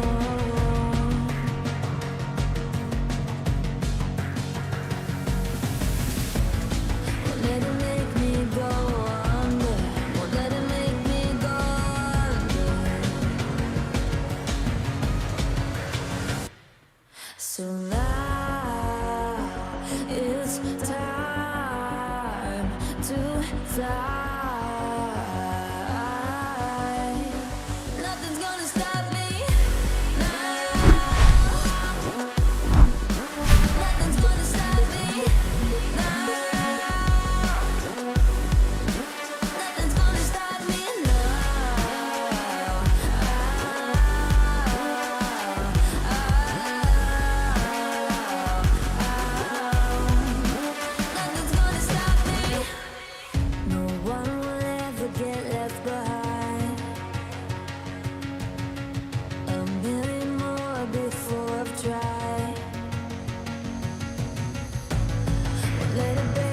till it's over. Don't let it shake me, no.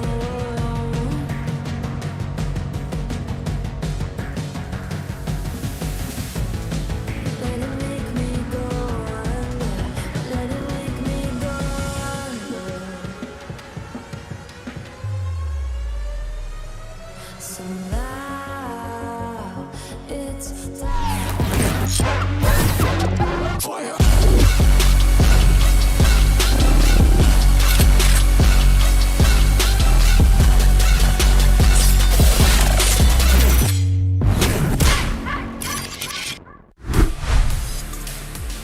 Welcome back, ladies and gentlemen, boys and girls. This is the Free Fire SEA Invitationals, and we are on the verge of jumping on into game number 3 at Alpine. I'm the Mustacho AJ down here with the one and only Husky. And what great games we've had so far. It feels like we're literally blazing through the day. We in fact are blazing through the round so far. I was expecting, a slow jog and then we ramp up. But no, the team was like, you are getting on our pace, like those three-legged race, and you are running with us. But of course, teams need to remember that this is a marathon and not a sprint. Arena, they sprinted a little bit too fast at Bermuda. They scored massive numbers of points, in fact 31, only to show up in Purgatory breathless. And when you're breathless in a marathon, you're going to get kicked to the curb, and that's exactly what happened to them. They only pick up 3 points from Purgatory, which is quite a far cry from how they started off the day. But it still puts them in second spot, right? 6 points away from MG, who are in first place with 40. And that's kind of the phenomenon I described earlier. You get up to a great start, and you have a decent cushion to fall back on. But Arena, they decided to use their extra life on round 2, so they gotta earn it again, and is on a map that they dread a lot. MG though, they're looking fine. 60% top 3 rate alongside with more team and Evo's Phoenix. The fact that MGE is already in that #1 spot by the time we head on into Alpine is going to be a huge momentum booster for Magic Esports. Not only do they have the top 3 rate at Alpine at the moment, they are also the dominators of Alpine. Thus far, they've scored the most number of points in comparison to any other team. 80 points from the group stages, and the nearest one to them is actually SBTC with 63 points. Well, you know what, AJ? They have the lowest survival time. 12 minutes and 46 seconds. That's, I believe, the third last circle. Okay. I say most number of points. I am not talking about booyah, sir. That is true. You have a very good point. Just like how PE Sports has got 4 booyahs on Bermuda, and yet EVOS Phoenix sits in the #1 spot, and PE Sports is unfortunately in the 4th spot for the most number of points. You have a very good point. You know what I want to see? Tell me. I want to see if Team Flash disrespects expand again like they did last year. No. Forest Red. Do it. No, Do it, Team they Flash. won't. They won't. Drop Forest Red. But I want to see Genesis Dogma take a little bit away from EVOS Phoenix yet again early in the matchup. Right, there you go. Expand. What's Team Flash? I don't know what FW is doing, but they're going to be spreading out. PE Sports is going to be meeting FW halfway. Genesis Dogma in the area around Carousel as well. And this is going to be a 3-way fight with MGE potentially picking up everything. Team Flash! Don't do it, Flash! I think they're doing it. Well, we'll check back in a bit. PE Sports, they have some loose ends to tie up against FW. Knife Man trying to run away. GDS 3 already? What? Genesis Dogma, are you kidding me? PE Sports finds 9fan from the side of FW, and this is just an insane start coming through from PE. Gmelo is not going to be hanging on for much longer. Nuke is going to allow him to bleed away as the Longcon buys 9fan right back. Arena, on the other hand, losing Sharp very early in this game, will need to deal with Morph a little bit more careful here, but the saving grace is just 2 of those players in their vicinity. What has PE Sports awakened in GD? They're off to a hot start. Genesis Dogma looks like they're trying to repeat their own region's qualifier to FFSI. Remember, Genesis Dogma, they finished dead last in the qualifier, 12th spot, and they ended up winning the Indonesian circuit as the first seeded team to make it into FFSI representing Indonesia. And Genesis Dogma pretty much had a similar type of performance in FFSI's group stage. They finished in the 11th out of 12 spots to qualify for the grand finals. And look at how they're flying up high. Genesis Dogma truly activates whenever we get into a finals. Yeah, and we say it, right? The Indonesia Indonesia region, on average, they finish, 8th, 9th, 10th, 8th, 9th, 11th, and 12th. Just overall the weakest region out of Thailand and Vietnam. Yeah. And right now, it doesn't feel like it. But if you are GD, you're riding on this big momentum. On the other hand, you have FR about to make contact with Don't Cry Alone. Turn the corner, Darko hears all that footsteps. Don't Cry, I don't think he knows this. Not for now. He's gonna show up out of the tent. Intercepted by Darko. Don't Cry. Switches to his gun. Pulls out the glue wall. Still surviving. But it's gonna go down very quickly. Darko, be careful with that Trogon. Don't blow your face off. Don't Cry is gonna drop. Blows up Don't Cry. Don't Cry will cry for a little bit first. In the meantime, the rest of PE Sports will focus on bringing him right back into the mix. Nobody else rushes towards First Raiders Eclipse. I'm going to wipe that sweat off my brow because I thought they were going to do exactly that. PE Sports a little bit too widespread out there on the battlefield. Not so sure exactly what sort of a strategy they're playing with right now. But I don't think they'll be able to back each other up from such a distance. So they got to regroup no matter what. Yeah, and Expand actually getting respect from Team Flash, who decided to just drop straight to Fusion. That's where the high tier loot zone is also. Which, if you're in Team Flash's position, you are happy with that trade, right? You have to fight the circle, sure, but you get the best opening loot compared to a lot of these other teams. Arena, you're going to be guarding that eastern island right out of Forest Red, and you also have more team on that northern side with EVOS Phoenix, who is going to run into X-Roy. Expand quickly loots up the bunker just outside of Forest Red. X-Roy will spot out the players from the side of EVOS Phoenix. If X-Roy gets this 1v2, it's going to be a highlight moment for him, but it doesn't seem to be the case. Here comes Moshi rushing in straight towards X-Roy. Get high, backing him up as well. And it looks like X-Roy will manage to lead himself away to safety using Mother Nature as a little bit of backup, all thanks to this red pine trees right in front of him. So much info. He has to pass this message back to the rest of his team, though. The messenger has gotten away. It's like some of those video games that you play, if you don't shoot the messenger, the enemy gets stronger, gets reinforcement. And in this case, EVOS Phoenix are not able to get him out of the way. So Expand now has more intel on what they can do in the coming few minutes. The intel is, guys, don't go there. I just saw someone. I saw someone coming with a car. We better not go there. Open bunker for a close bunker, I have to say, for EVOS Phoenix to loot up, and this is gonna just strengthen their prowess as they move on in towards this next circle. Circle seems to be very kind to everyone, just moving in, inching little by little. This is still the first circle, not a lot of damage for any stragglers right outside, and there are no teams downed and out just yet except for MGE, who's looking for a revival point. I hope we can check on them before it's too late. One final survivor will be keeping them in the game. If MGE bombs out now, that top spot once again is wide open. I believe the last man alive is Craven, and he went out for a swim because there was no safe haven for him. Just following up on my, what do you call that? A messenger point. I think, I have a suggestion for a new system for Free Fire. Proximity chat. You only hear your teammates when they're nearby. So now you will have to deliver info by running back into them. Nah, I want proximity chat with like anyone that you kind of encounter out there on the battlefield. That also. You just drown out people's comms with your battle cries. Within a 5-meter radius. That's close enough to not annoy everybody else. A 5-meter radius is big enough and yet not too big. So you have a lot of opportunities to misdirect your opponents, right? Let's give out wrong calls. You're right behind him. Take the shot now. Take the shot. Do it. Watch out, grenade. GRC running outside of the circle, taking advantage of the fact that it does not hurt. And I don't know about them, but I would not move in the direction that they're currently going in if they want to continue surviving. Team Flash right in front, and GRC opens fire while it's outside of the circle. I know it's the first one, but bro, what? They also have Liam, who is already in the circle. This was why they felt so confident to take these shots. Liam can support them. But of course, if Liam goes down, then GRC has to be a bit of a problem. They actually just run back. They have no idea that this guy was behind them.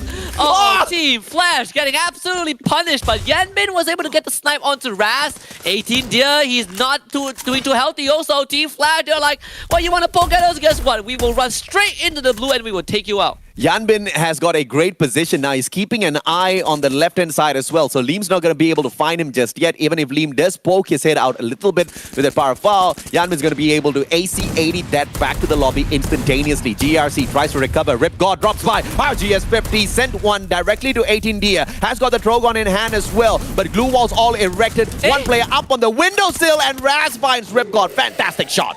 Yeah, he tried to use the RGS-50, but the glue wall put up in time by GRC. Well, now Team Flash are in a bit of a pickle as GRC have the full team back.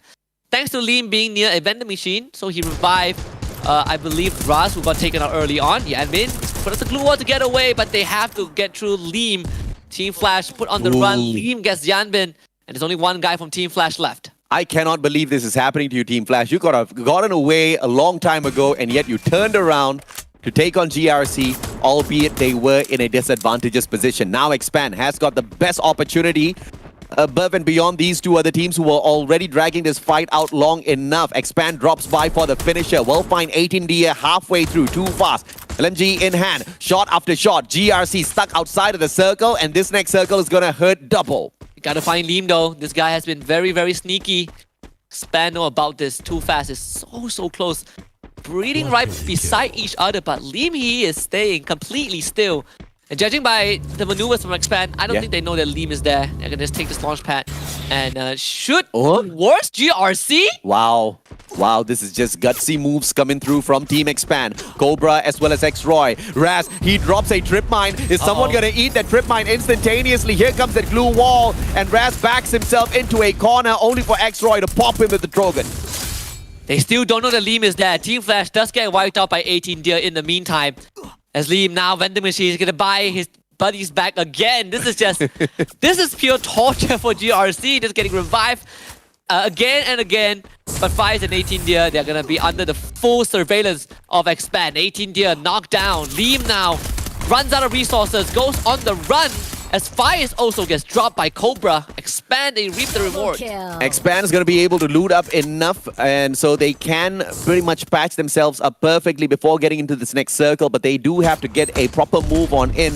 They cannot really use a launch pad to find a better position because you never know exactly who stands in your line of sight when you do land later on. FW Esports, on the other hand, they take on EVOS and get high. AC-80, but tosses in a quick nade first. Nade will find absolutely nothing as it is charged up a little bit too much. Get high tries yet again. Will he get it this time around? It splits apart perfectly, but the Steffi is popped at a perfectly timed moment for Get High. They're able to push Get High away, but still ends up losing Knife Fan.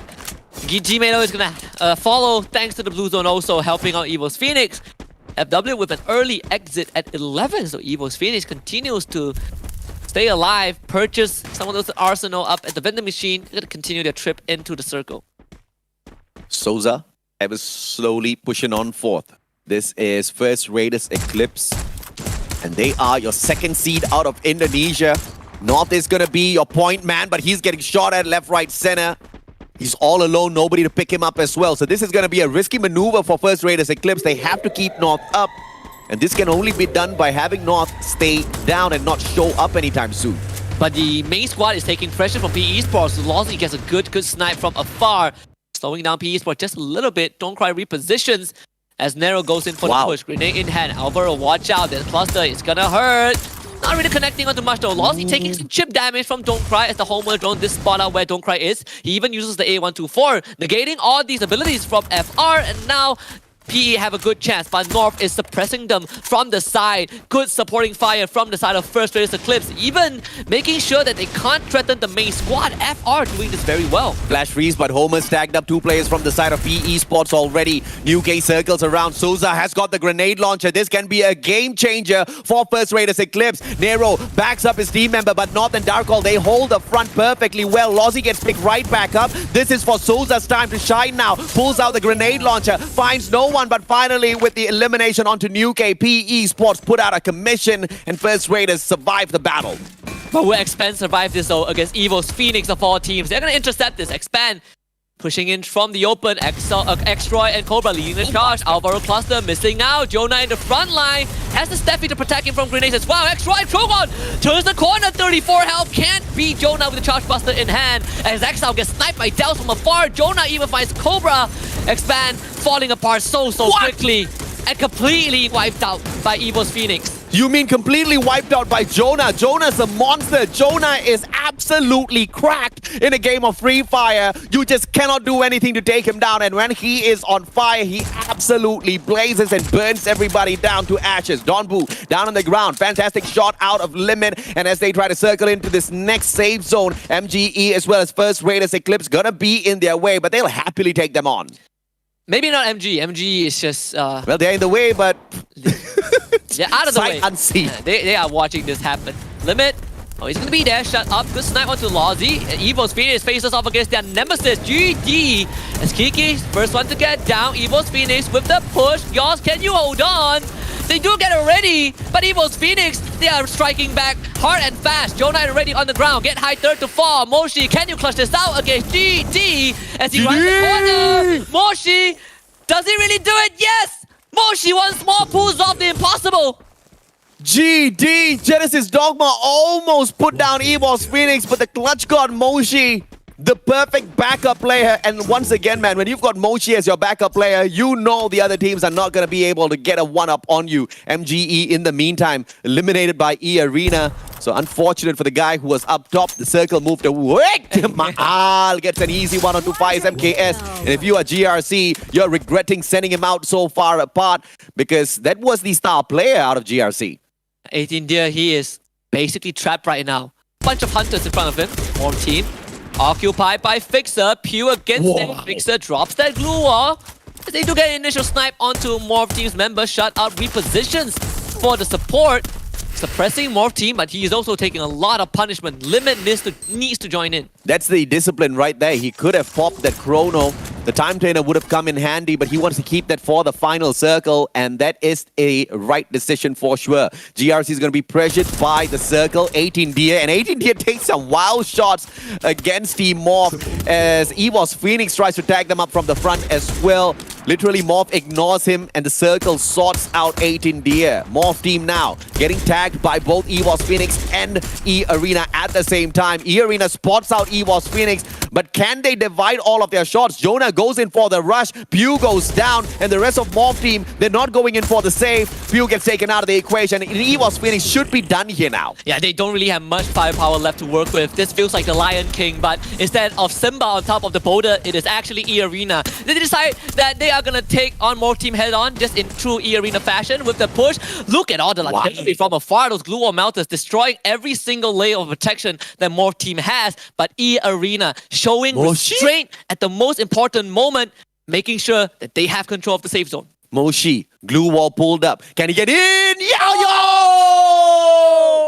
What an unfortunate moment for Moshi. Maal says, thank you very much, sir. I'll claim that elimination point. And now is just two more teams. E-Arena going up against Morph Team. E-Arena, who has already claimed the first booyah of the day with a massive 31 points. They want to pick up yet another for themselves as Fixer shows up out of nowhere. M1014. Limit puts down Susanna with the AWM. From afar, Fixer tries to get the shot, but he just doesn't need to do much as E-Arena secures their second booyah of the day at Alpine.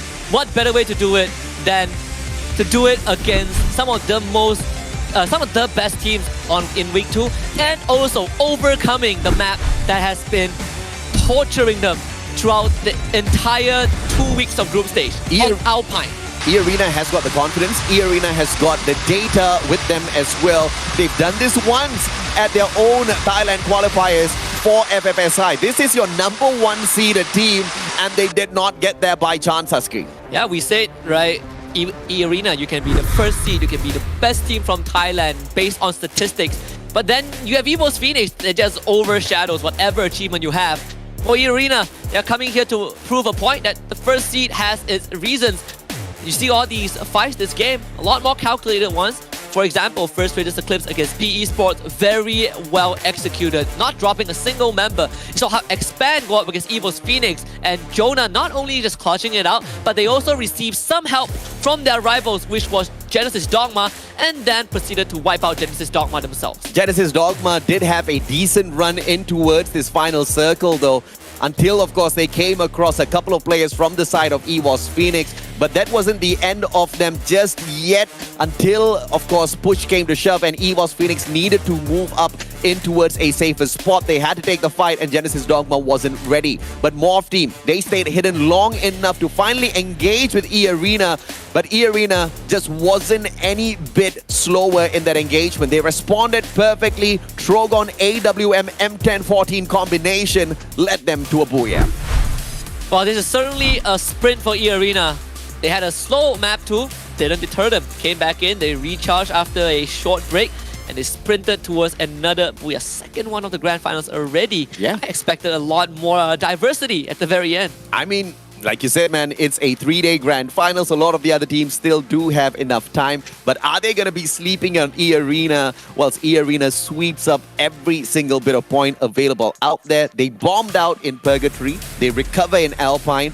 Are they going to bomb out in Nexterra once again? I guess we'll just have to wait and see. And statistically, E-Arena has only suffered on Alpine, and they overcame that, right? And I think that is a very good breakthrough in the mental block as well. You have that confidence for E-Arena, and the players also feeling really good. I think we came into the group stage, there was this conversation of E-Arena, well, somehow not having the key player, which to me never made sense. Week 2 happened, the winds changed, the tide shifted, and here they are, still carrying that momentum. Absolutely right. And I don't think it was a key player thing or whatever. It was just E-Arena not in the mood. And E-Arena now, they are in the mood. And I think there's one thing that's swinging their mood around left and right center, right? It's $100,000 US in the line, man. Everybody wants it. Limit wants it the most. This guy. Ooh. Someone stopped him. Oh my goodness. This Consistency, man.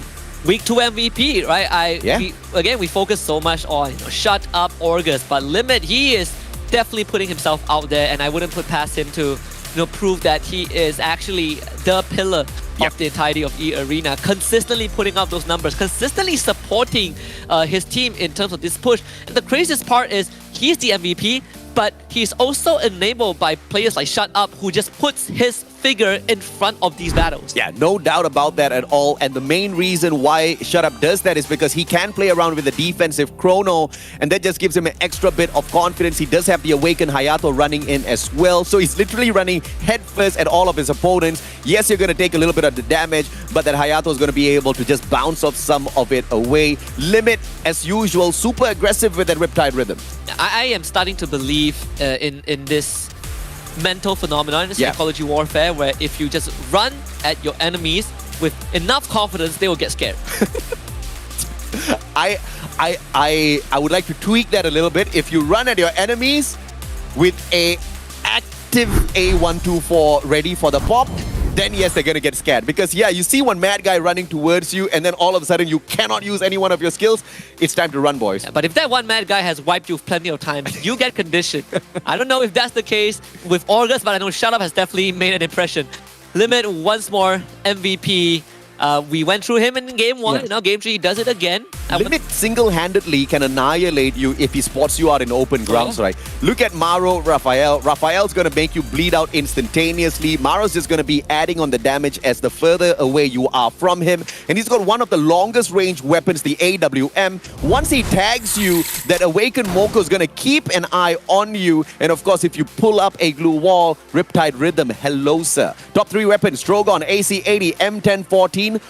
No surprises here whatsoever. Trogon is actually the second most popular gun throughout the whole group stage, and it was also one of the guns that dealt the most damage, top 5. Absolutely. You look at week number 1, maybe not much Trogon. It was there, for a few rounds, but we were keeping an eye on AC-80, the 1887. And right now, Trogon, the close to mid-range Swiss Army knife is on the board. Take a look at the match standings after game 3. E-Arena with 23 points. EVOS Phoenix coming in close with 16, and more team getting 16 also.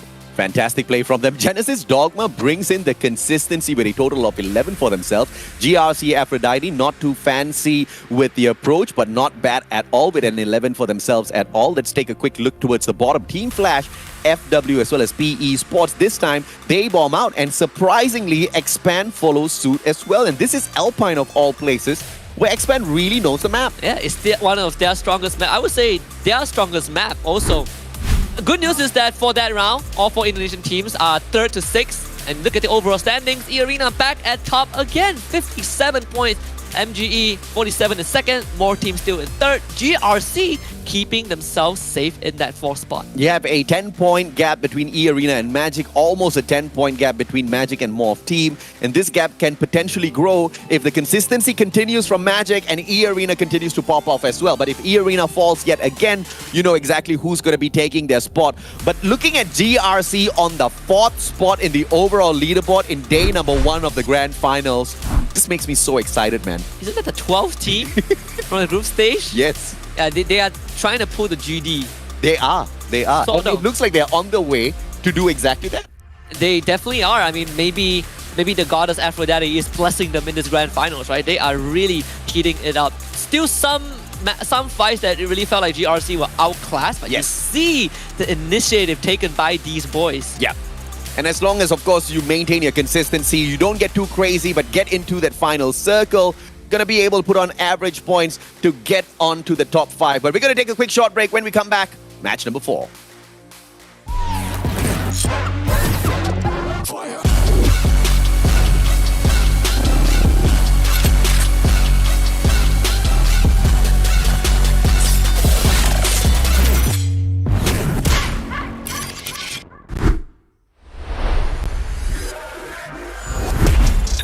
Gua player favorit itu FFSI Already ya. Soalnya dia kalau main di Chrono tuh gocek-goceknya jago banget gitu.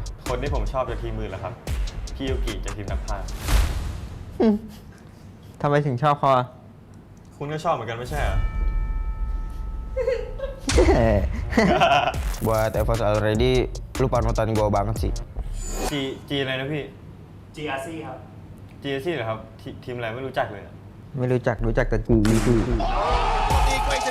Leap turns around, nobody's there to be found. Can Leap do it? Max 7, he does. Moshi goes down, and GRC are on point for the first booyah of the group stage on the final. ไม่ขอพูดได้ไหมครับ เชียบ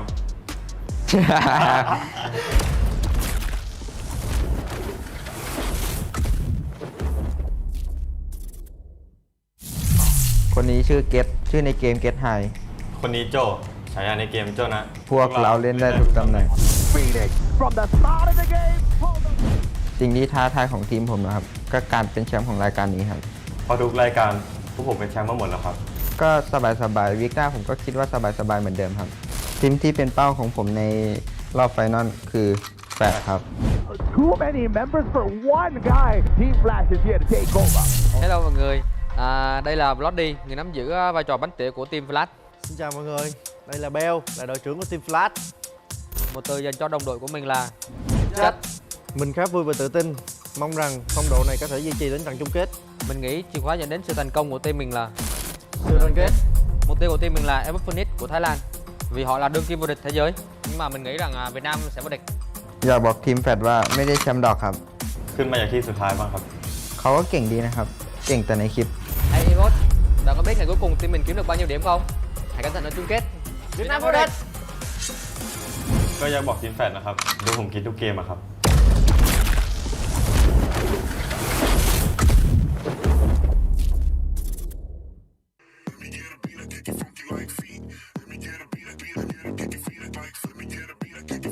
Jika kau fikirkan kemenangan, kau hampiri kejayaan, kau boleh. Kalau menurut gua kunci kesuksesan ini jago sih, kuncinya jago. ก็ฝั่งเฟอร์ไรเดอร์นะครับก็ระวังดับบนฟ้านะครับ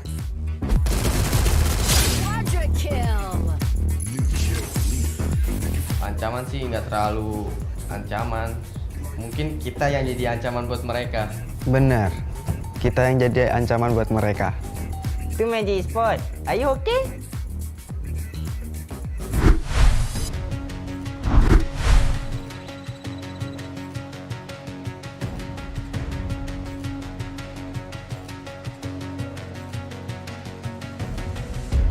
something in his eyes.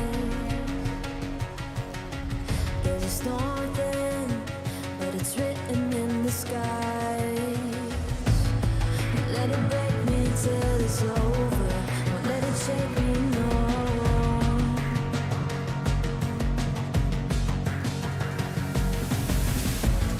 Won't let it make me go under. Won't let it make me go under.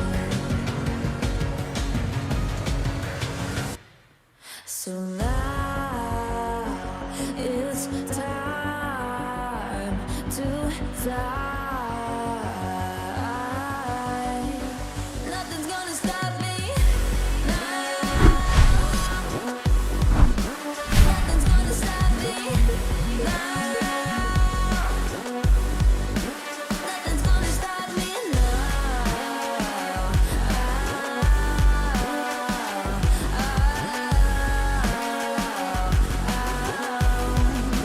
Nothing's gonna stop me. No one will ever get left behind. A million more before I've tried. Won't let it break me till it's over. Won't let it shake me, no.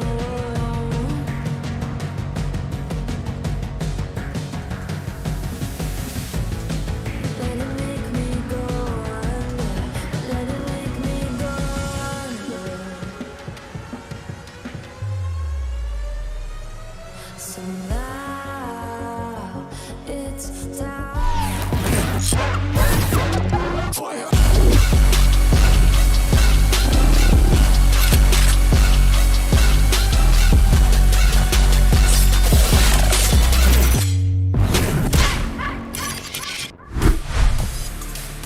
Time to continue that blazing spirit, blazing soul in the FFSI SEA Invitational's Grand Finals Day number 1. And I've just noticed the team, AJ. The team is red. Not me, I know I'm dressed in red. I was just following the team. I'm not sure if you were informed of the script. My name is Husky, and alongside me is the Mustachio AJ. We had 2 red teams getting the booyah so far. We have E-Arena, which is a heavy pink, red. We have SBTC, which is light pink, also red. So we're gonna have red all the way. I don't know if you're colorblind, but I had some red in here. Yeah, but yeah, some. Sure. Because I want to be fair to teams like PE Sports. I want to be fair to teams like Genesis Dogma with the blue. Where's Expanse color? White. Expanse got white. Expanse got white. You don't know Expanse. Right. Fair enough. I'm a fair guy. I'm a fair guy.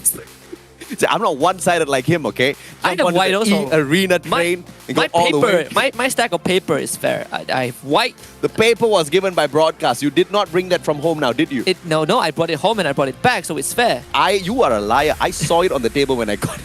But of course, jokes aside, what a fantastic day we are off to with E-Arena.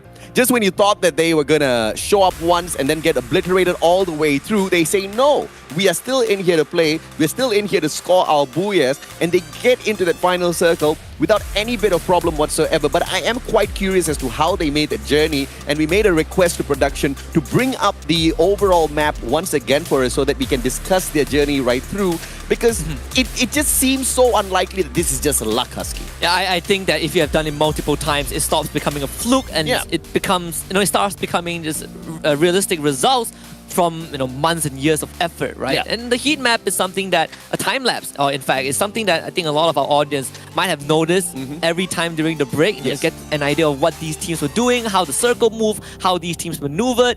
Game 1 was E-Arena and Magic Esports kind of coming in with like a crab pincer from the sides. Yeah. Maybe E-Arena did the same for map 3. Let's take a look. Let's take a look and see exactly how they circled around from the very point of time where they dropped in until the very end of that matchup, right? Because when things all started, E-Arena shut up split quite far away from Rivermouth, moving in, getting that information onto SBTC, taking some cheeky shots at GRC, and then flying back straight up to E-Arena. And I think those shots were just some preliminary ones to force SBTC as well as their opponents in GRC away from the rest of the squad. Yeah, and contrary to game number 1, this game, E-Arena, they took a lot of they basically play it slow, right? Go to the center of the circle, which then moved away from them, prompting them to fight. But it was also, they were also a bit lucky because GD avoided them completely, giving them a clean direction to run straight into the safe zone. Lucky thinking that GD would stand a chance against E-Arena when they're hot. But, jokes aside, EA manages to get into a bunker. MG only had one player. And First Raiders Eclipse surprisingly just did not show up for the fight against E-Arena, which just made it so much more easier. Morph took the players on the side of EWAS out. E-Arena had a great high ground to work around with and great boulders to block the shots off of Morph team, and an easy booyah yet again. But of course, easy in terms of how they executed it, but it's not going to be easy in any chances whatsoever. This is the highest level of Free Fire you can find out there. If you can make it look easy at the highest level, you know you have accomplished something. They broke the Alpine, the Alpine curse, as we call it, and at the same time, you say that, you're surprised that FR didn't stood a chance. Yeah. Remember, in week number 2, FR stood no chance against E-Arena. Every time they meet, it was E-Arena winning.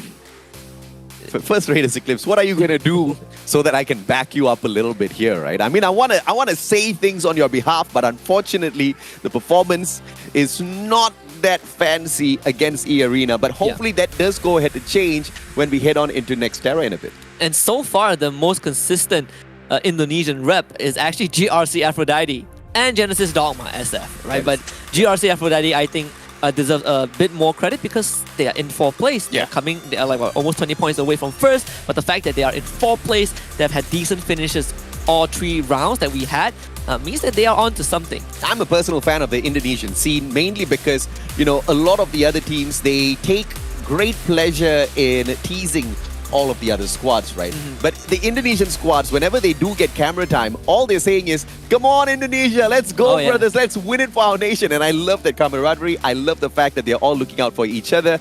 Can't do it out in the battlefield, they can do it in the videos, but through their performance, they are indirectly doing the exact same thing. And you can see the different dynamics of these players from different regions, right? You look at the Vietnamese players, they are like, well, we never once thought that we are not going to make it. Yes. You look at EVOS Phoenix, like, well, we are the best Free Fire has to offer. What else do you want? And then EVOS Phoenix, when they were asked, what do you think of GRC? They went GRC. Who? G? Who? We only know GG Easy. Jonah, who taught you these words? Who taught you, sir? I feel like send him to Free Fire jail. I feel like if you have won 2 World Championships, you can say anything you want. He has the right to say anything he wants. But when you look at Indonesia, they a bit more humble in their approach, right? You talk about kind of we'll fight until the very end. Based on performance, they have to be humble. Yeah, very, very beautiful phrases as well. We'll fight until the blood in our veins dried up. We'll fight until till daytime comes, whatever it is. But it's the fighting spirit. So on the 2 opposite ends of the spectrum, until our bloods dry up, until the sun rises. I think the sun rising is a little bit more easier to promise rather than their blood drying up, because they'll be long gone by then. They would have been sent back to the lobby, nobody there to revive them. They would have been done and dusted. So I'll take the latter anytime. I could have made a translation error, but I swear I saw it from one of the FR guys, I don't think it's a translation error. I just think that I use heavier terms. But, Okay, fair enough. Fair enough. But of course, at the end of the day, teams like E-Arena who have got consistency, teams like Magic Esports who have got that brilliant consistency will continue running away from all of these other teams who have been pretty up and down. But this is so different from when we were at the Free Fire World Series, where you only have 1 day for play-ins, 1 day for the grand finals. You mess up in the way even a team, let's not say EVOS Phoenix, because those buggers always manage to catch back up. I'll give you FW. Expand. Yeah. If you mess up in a way Expand has been doing so far, catching up on the world stage with a format like what we used to run might not be possible. But in a 3-day grand finals, it could be possible. But you need a miraculous run on day 2 if this is going to be how you play day 1. Well, if it's only 1 day, you could also do what GRC did, having 2 good rounds, 3 poor rounds, and still make it.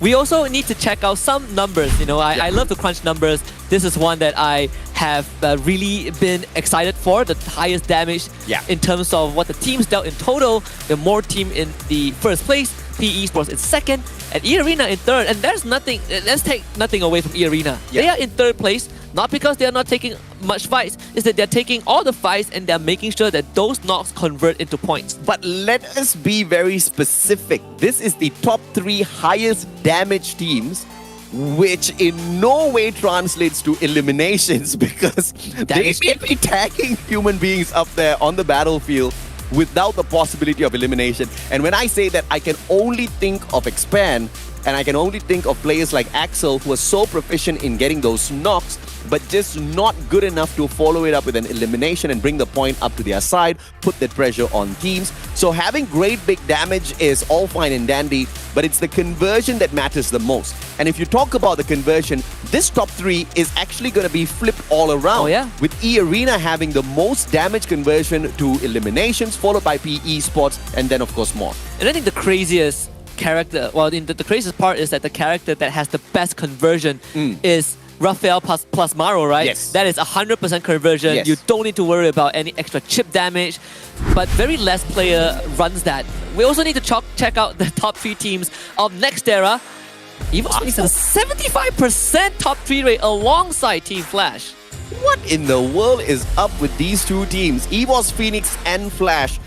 And Flash as well as EVOS are not even the front runners of Nextera. The one that leads Nextera with the most number of points is actually Morph Team. Exactly. With a total of 96, but they only have a top 3 rate of 50%, which means Nextera pretty much is the map of Morph, because they are the ones who are not getting the booyah, but are always within that final circle to get a massive number of points for themselves, which goes to question the efficacy of EVOS Phoenix as well as Flash on this map. But if they can get to that final circle consistently like they have done so far, no doubt they're going to be walking away with solid number of points. And if you want to expand the data, you can even look at group stage performance, right? Yes. Not from these 3 teams, from SBTC. 0 booyahs, but they still qualify in 10th place. Yep. Compared to Genesis Dogma SF, who had multiple booyahs in 11th. GRC Aphrodite, multiple booyahs, 12th spot. You can be the top team on the map without any booyahs. Even Bermuda, right? I mean, PE Sports have 4 booyahs, so what? They're placed 4th. I mean, to your point, Husky, Magic Esports scored 2 booyahs. They wrapped up the group stage in that number 1 spot, right? Who cares about fancy 5-6 booyahs in the second spot. Second spot. Do not disrespect the Kings, AJ. Magic, fair enough. Yeah, Fair they're enough. 9 points behind first spot, but it's close enough, you know? Quick math. Clearly failed that one. It's quick. No, it doesn't have to be right. It's just quick. You know, you got the quick part correct. We need to work on the right part. Nextera next. Not so generous flight path. More towards the northern side. I think you can expect some teams to take that Intellect Center. The question is, where would the circle form? I think the most brutal one we had was at Intellect Center, but in this case, if it pans down towards Plaza Ria or Decker Square, this is where we will have more open space fight, especially Decker Square. Teams already spreading out at the beginning. EVOS Phoenix against Morph Team at the very west, AJ. Let's see if or not they do manage to shut each other out of this equation for a third party to take advantage, or if EVOS is just going to eat up 4 free points. Morph Team, a lot is going to depend on them. They are the front runners of Nextera, and if they are able to put down EVOS Phoenix right here, right now, they are going to be very pleased. Moshi and Jonah taken out super early. They are your clutch gods. They are your clutch kings of EVOS Phoenix. This now just straight up turn towards Morph Team winning this battle. Absolute disaster for EVOS Phoenix. On the other hand, Team Flash faces off against first Eclipse and were able to win an initial fight. Shin gets knocked down by North, but no confirmed just yet. Yanbin's the mini Uzi down in him. Souza, Ripgod chipping in as well, but first Raiders Eclipse, I mean, absolutely crashed and burned as EVOS Phoenix also gets knocked out by Morph Team at the museum, where Morph Team turns them into artifacts. Let's see if or not SBTC can manage to walk out of this one safe and sound. Too fast drops Artemis, but Neo from up top quickly trades him out. Axel backs away, but outside, hand drops right in front of him, takes him out of the equation. Cobra backing up the rest of his brothers to see if he can survive, but Expand yet again bombs out of the first day of the grand finals. AJ, 3 teams have gotten wiped out in 2 minutes of Nextera.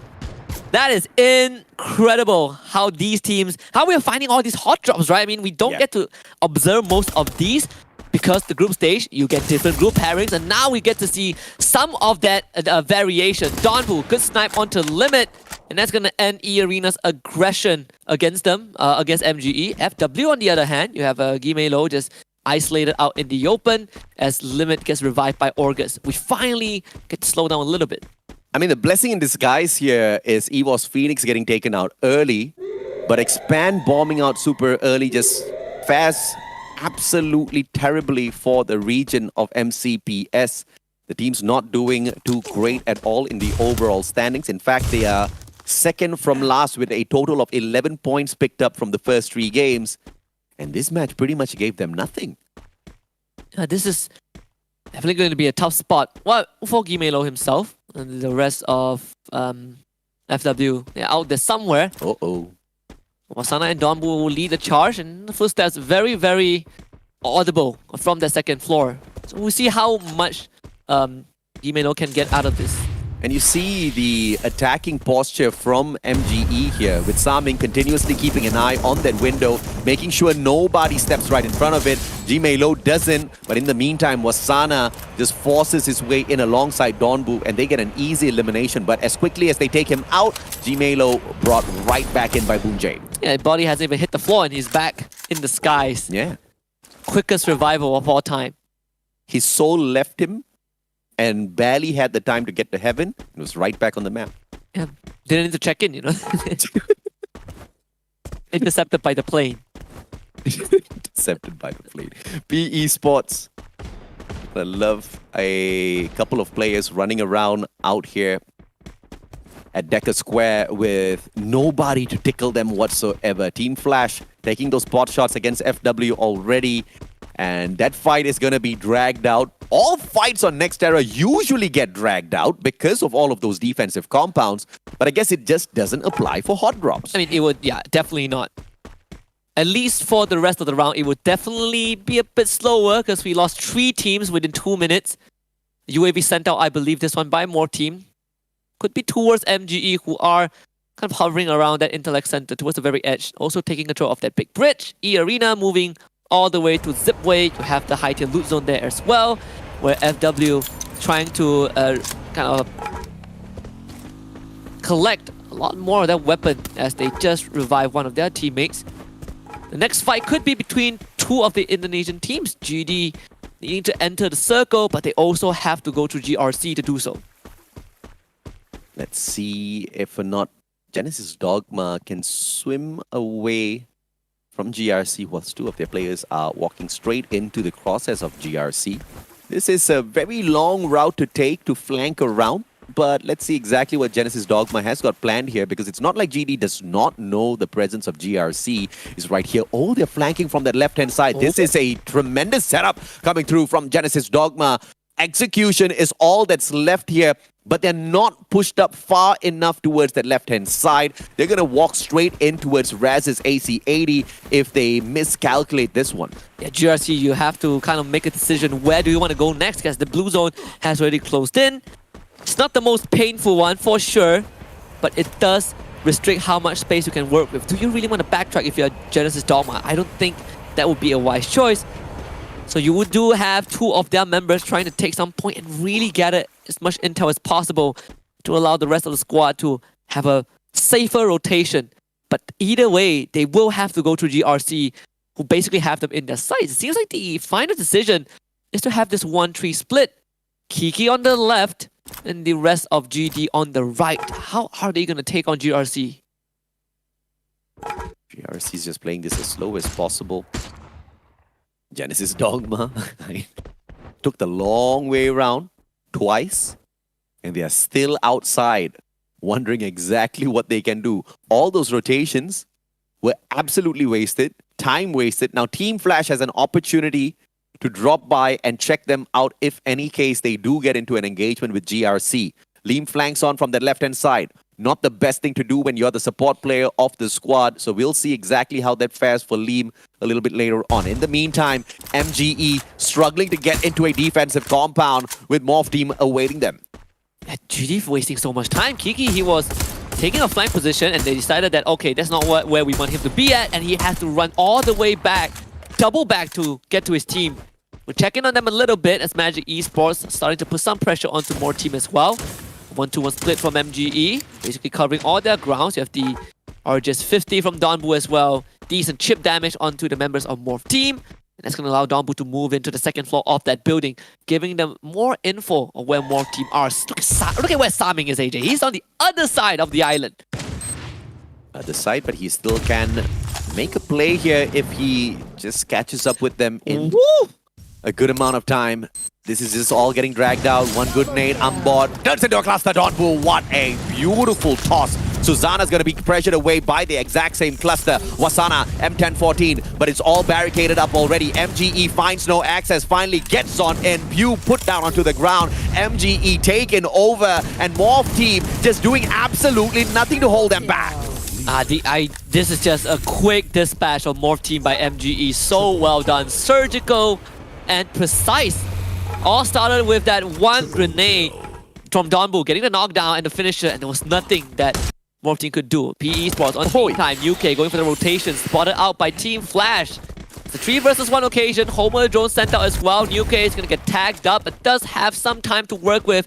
Yanbin looking to turn the corner. PE Sports, they do have support from inside the circle. UK definitely going to get sandwiched this time. The ice grenade from Yanbin will knock him down. PE Sports could not get any exchange. There's just no way of hiding here when you've got opponents running that Arvon on them. You get to pop that Arvon 3 times within a game, and when you've got more than one player on a squad running Arvon, it's just OP. You cannot hide within vicinities like this, and this is something that PE Sports should have known a little bit better. Team Flash gets an easy elimination, but now stuck outside of the circle.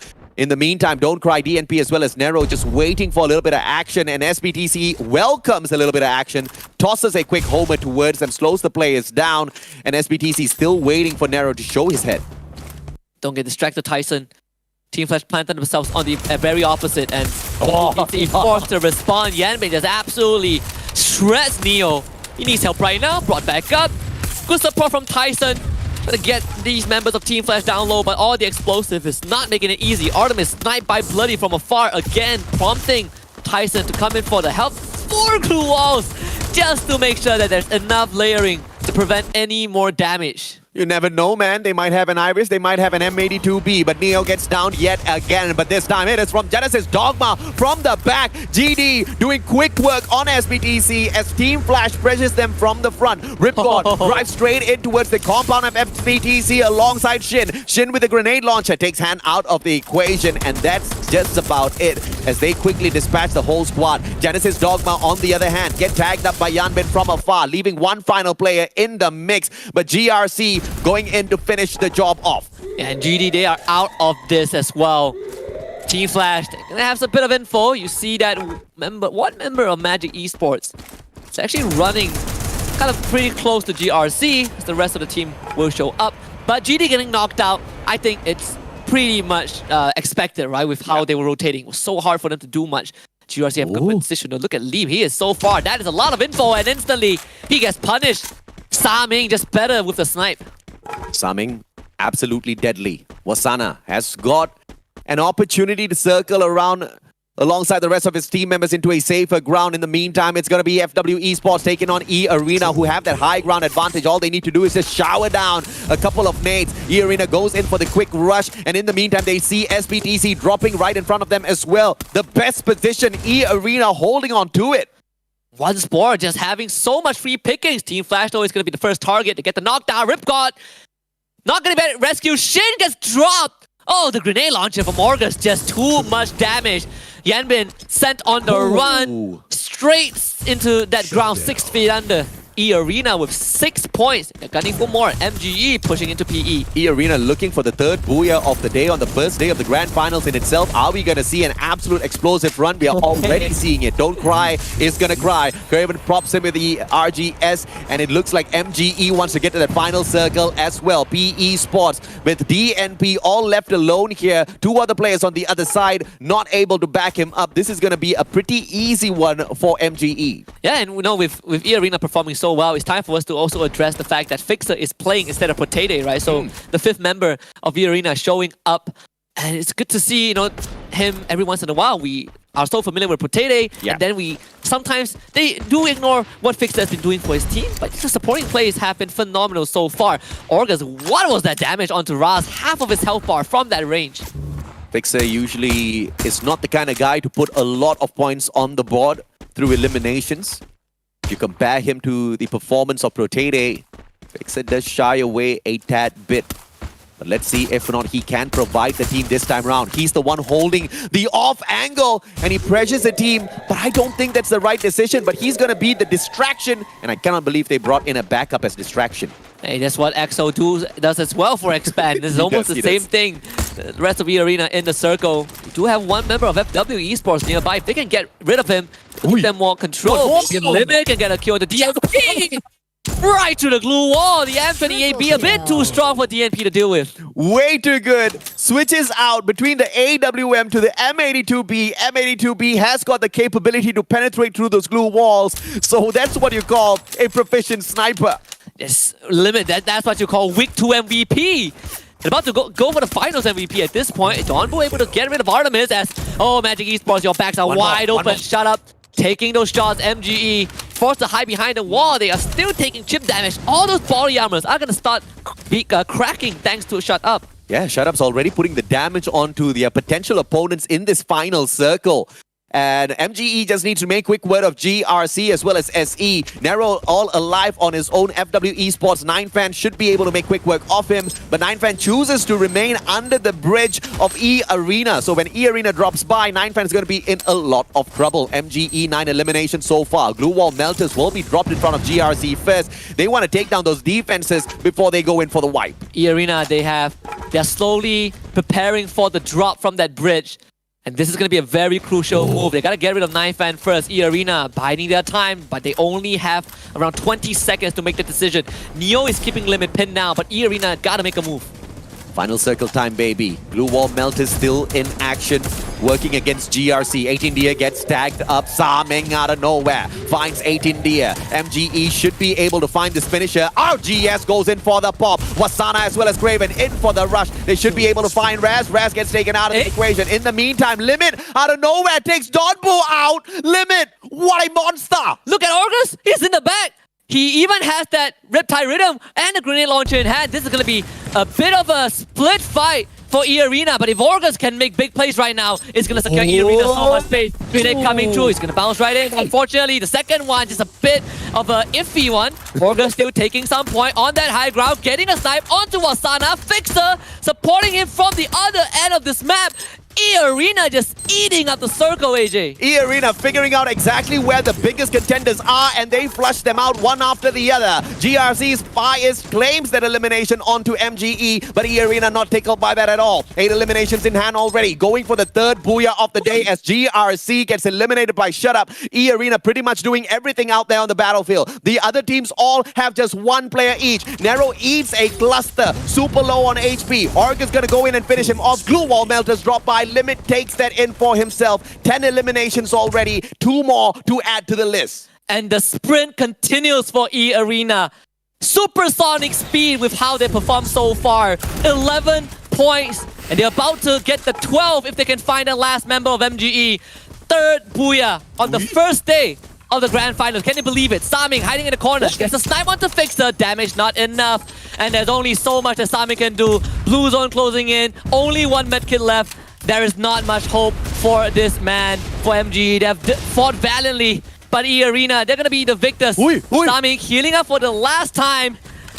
Saming has the circle. They can't reach him. Those grenades all wasted by E-Arena. Saming, can he Can he get it? He just needs to jump down, and he'll still be on the roof. There's no medkit though. There's no medkit. There's no medkit to work with. Oh my He only has 150 health. There's no way he survived this, AJ.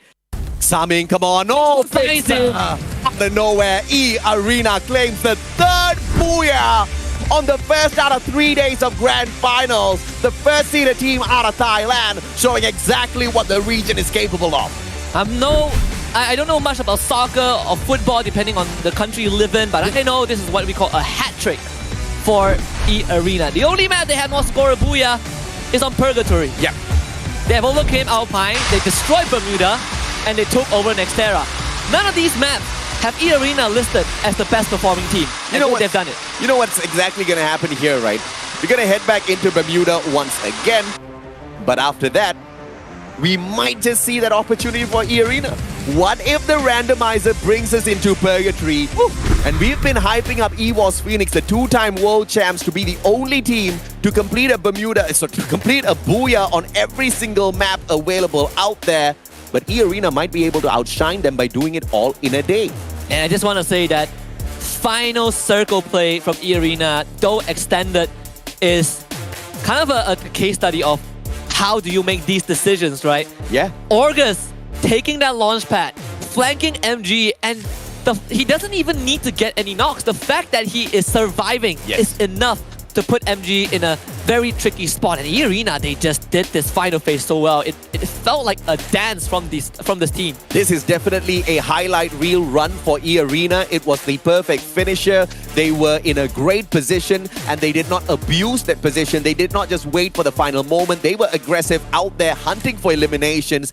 And what's beautiful about this is E-Arena scores the third booyah. It's not a record-breaking booyah, but it is a record anyway because no other teams have managed to score 3 booyahs within 1 day of play. Yeah, we have teams that score 2 with EVOS Phoenix. But PE Sports almost done it. FW also. But PE Sports, they did score like what, 3 back-to-back over 2 days. Over 2 days, right? Yeah. And that is still not as impressive as what E-Arena has done. They've scored 2 back-to-back ones. They've already broken 1 record. Yes. They have a chance to break a second one. Let's see if or not they do exactly that. I am gonna hope and pray to the gods of Free Fire to deliver us Purgatory for our final map later on, just to see if E-Arena can do the absolute unthinkable of getting a booyah on every single map in 1 day of grand finals. But in the meantime, let's take a look at the team stats. Limit, when are you going to stop? When are you going to pause? When are you going to let anybody else shine? I don't think he intends to, but it's just in his nature to absolutely obliterate his opponents. And we call that suffering from success. And this was the guy that whipped out that double snipe, right? AWM combo with the M82B. Oh, yeah. And you see the reason why he's got so many eliminations. Who moves that quick? Who thinks that quick? Limit does. He definitely does. And of course, we also talk a bit about Fixer, right? The 5th man of E-Arena. Not the person to get the most eliminations, but the supporting fire, right? All the chip damage that he provides for his team always pays off. Orgus also doing a fantastic job this game with that last-minute flank. It takes a lot of iron guts to pull off these maneuvers. But, you know, we've seen that team come 2 times already. This is the 3rd. Nothing much out of the ordinary, but the way that they execute this Swiss Army knife of a comp is phenomenal. And once again, a team that runs more than 1 R1 is going to be able to get a lot of information. You get to pop that R1 3 times in a game, and if both of these players have managed to save at least 1 charge of that R1 for that final circle, then it's a GGWP. Full-on information of every single person out there on the map in that final circle, which gives E-Arena unlimited opportunities to make Limit reach his limit. I know the MVP is Limit again, but I want to quickly talk about what Orgus did, right? Tell me. Aside from that flank, he also has the A124. Yes. He flies into MGE. He did. And immediately uses the ability. So MG could not respond at all. Yeah. No Steffi, no Chrono, nothing. That was what allowed Limit to pop their heads and just wipe out MG. Just want to put that out there. And the AWM, thanks to E-Arena alone, makes it onto the top 3 most used weapon.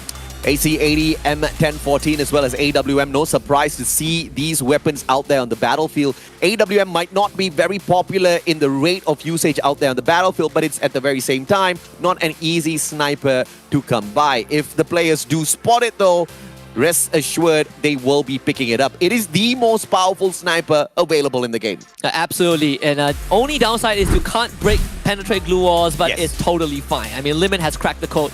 23 points off of this 1 round. Magic Esports coming in 2nd with 20. And of course, Sami denying that 1 extra point because he did end up going down to the blue zone. Team Flash 3rd place, 14 points only. And this is an opportunity for some of these teams to really make a name for themselves. Teams like GRC Aphrodite, who have been having a decent run out there. Even PE Sports, yes, they don't get many of those eliminations, but 7 points out of placement for a total of 8. They are continuously climbing up. Genesis Dogma do drop in rank a tad bit, but when you look at the bottom, Expand, First Raiders Eclipse, EVOS Phoenix, One out of these three teams are in a lot of trouble, and unfortunately that team is from MCPS. Yeah, our sole representatives, the Torchbearers. Well, they definitely are in a bit of trouble, AJ. In last place, they're tied with first Raiders Eclipse. E-Arena remaining in first, 80 points already, with 2 more rounds to go. They're about to break the 100-point mark at this point. And of course, Magic Esports following them with a 13-point deficit, 67 in second. G Aphrodite makes it to top 3. The two consistent teams are both from Thailand, the first and third seed. Come on, gods of Free Fire, give me Purgatory in the randomizer so I can see E-Arena break not 1 but 3 records in a day. Booyah on every single map. Most number of booyahs accomplished within a day, as well as most amount of points picked within 1 day of play. E-Arena is on course to do exactly that, and it is insane to think that this team is capable of this, because in week number 1, we were all scratching our heads wondering, what is happening to this team? Week number 1, not even in the top 12, and they are about to put their name in the Guinness Book of Records for Free Fire. That is crazy out of a team. First seed of Thailand, right? This is a region that has birthed 2 separate world champions. Yeah. We might be looking at a possible third. 2 separate world champions, one of them a 2-time world champs. Maybe E-Arena's just building themselves up to be the 3rd team out of Thailand to be a world champ as well. Because if they continue on this trajectory, that's most definitely awaiting them. But I wonder exactly what the 2-time champs have got to say about this. Because EWOS Phoenix, they're the kind of team that usually wakes up towards the end. They're reaching the end of day 1 already, so it's high time they snap out of their slumber. But we're going to take a quick short break. When we come back to Bermuda.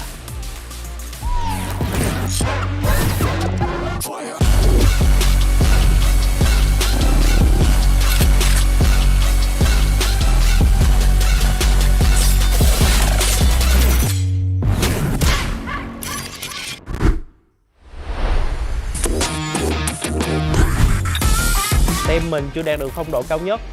Cả đội cần phải tập trung quyết đoán trong các pha giao tranh và di chuyển hợp lý. Ya, menurut kita belum mencapai performa terbaiknya sih. Karena masih banyak kesalahan kita. Jadi buat di final mesti kita perbaikin dan kita up lagi. Tâm lý của team bị ảnh hưởng sau tuần thi đấu thứ nhất khi mà chỉ xếp hạng 11 trên bảng xếp hạng tổng. Kinerja kalau dari gua ya, gua belum puas sih. Soalnya gua belum full main gitu. Tapi kalau dari tim gua ya, gua pasti ngedukung mereka, kinerja mereka. Mình tạm thời hài lòng, nhưng cả đội cần phải cố gắng nhiều hơn nếu muốn giành chức vô địch trong giải đấu lần này. Dari awal permainan hingga saat ini. Untuk bisa sampai hari ini. Kita bisa!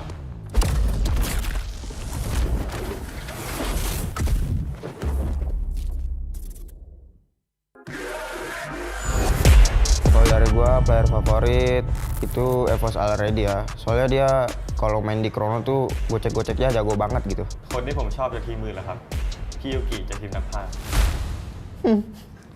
ทำไมถึงชอบเขาอ่ะ คุณก็ชอบเหมือนกันไม่ใช่เหรอ Buat FFSI already lu panutan gua banget sih.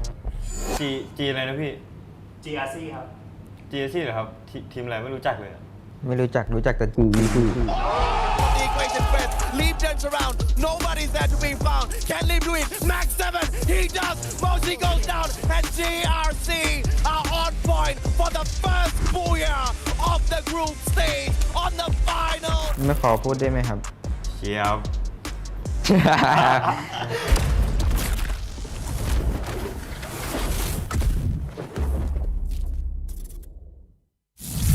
คนนี้ชื่อเกตชื่อในเกมเกตไฮ คนนี้โจฉายาในเกมโจนะ พวกเราเล่นได้ทุกตำแหน่ง From the start of the game. สิ่งที่ท้าทายของทีมผมนะครับก็การเป็นแชมป์ของรายการนี้ครับ พอทุกรายการพวกผมเป็นแชมป์มาหมดแล้วครับ ก็สบายๆวิกหน้าผมก็คิดว่าสบายๆเหมือนเดิมครับทีมที่เป็นเป้าของผมในรอบไฟนอลคือแฟร์ครับ Too many members for one guy. Team Flash is here to take over. Hello mọi người, đây là Bloody, người nắm giữ vai trò bánh tỉa của team Flash. Xin chào mọi người, đây là Bell, là đội trưởng của team Flash. Một từ dành cho đồng đội của mình là Chất. Mình khá vui và tự tin, mong rằng phong độ này có thể duy trì đến trận chung kết. Mình nghĩ chìa khóa dẫn đến sự thành công của team mình là sự đoàn kết. Mục tiêu của team mình là FFSI của Thái Lan, vì họ là đương kim vô địch thế giới. Nhưng mà mình nghĩ rằng Việt Nam sẽ vô địch.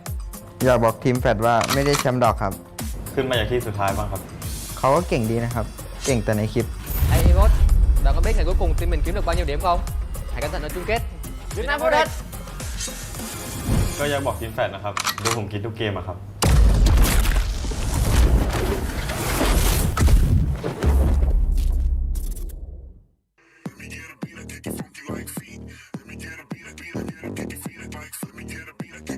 Jika kau fikirkan kemenangan, kau hampiri kejayaan. Kau boleh. Kalau menurut gua kunci kesuksesan ini jago sih, kuncinya jago.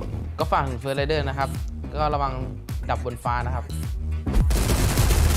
Quadra kill. Ancaman sih nggak terlalu ancaman. Mungkin kita yang jadi ancaman buat mereka. Benar, kita yang jadi ancaman buat mereka. Itu Magic Sport. Are you okay? He expanded already. Cobra does not get taken down by the Kung Fast. Rip got out. Team Black out. ก็ฝากถึง X Pan นะครับ I love you X Pan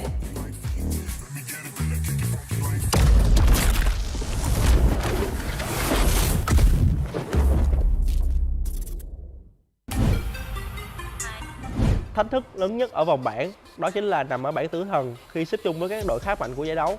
Đó là sức mạnh tập thể của cả team với những con người luôn xuất sắc và cố gắng. คมตึงความท้าทายผมคิดว่าการเข้ารอบ 12 ทีมครับ ผมคิดว่ากุญแจสำคัญสำหรับผมนะครับก็คือการเข้าใจกันครับ Đó là sự tập trung và ổn định trong lối chơi thì mới đem lại kết quả tốt. Chúng ta sẽ làm được vì đó là danh dự và giấc mơ của cả team Việt Nam. Vô địch. บทเรียนของผมคิดว่าเป็นการปรับตัวให้เข้ากับสนามครับ เป้าหมายของพวกเราคือแชมป์ครับผม Mình nghĩ các đội Thái Lan vẫn có khả năng vô địch bởi vì kỹ năng và lối chơi của họ khá là áp đảo so với đối thủ. ผมคิดว่าทีมไทยไฟท์โหดกว่าประเทศอื่นครับ เรามีแรงบันดาลใจจากทีมประเทศไทยครับที่ได้แชมป์โลก 3 สมัยครับ Thắng làm vua, thua là tại gặp B-Sport đấy. กระต่ายข้างไม่ได้เป็นแค่ชื่อครับ แต่มันคือฝีมือครับ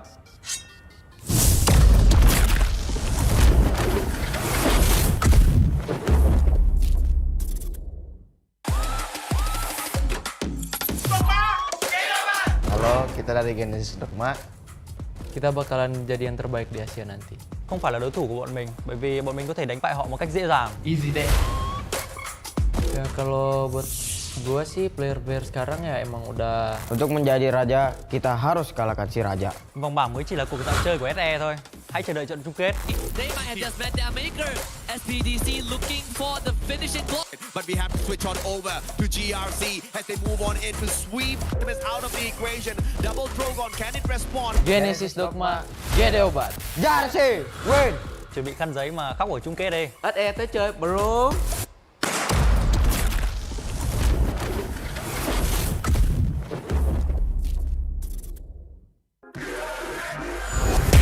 Kalau dari gua player favorit itu FFSI Already ya. Soalnya dia kalau main di Chrono tuh gocek-goceknya jago banget gitu. คนที่ผมชอบจากทีมมือแหละครับพี่ยูกิจากทีมนักพากย์ ทำไมถึงชอบเขาอ่ะ คุณก็ชอบเหมือนกันไม่ใช่เหรอ Buat FFSI Already lu panutan gua banget sih.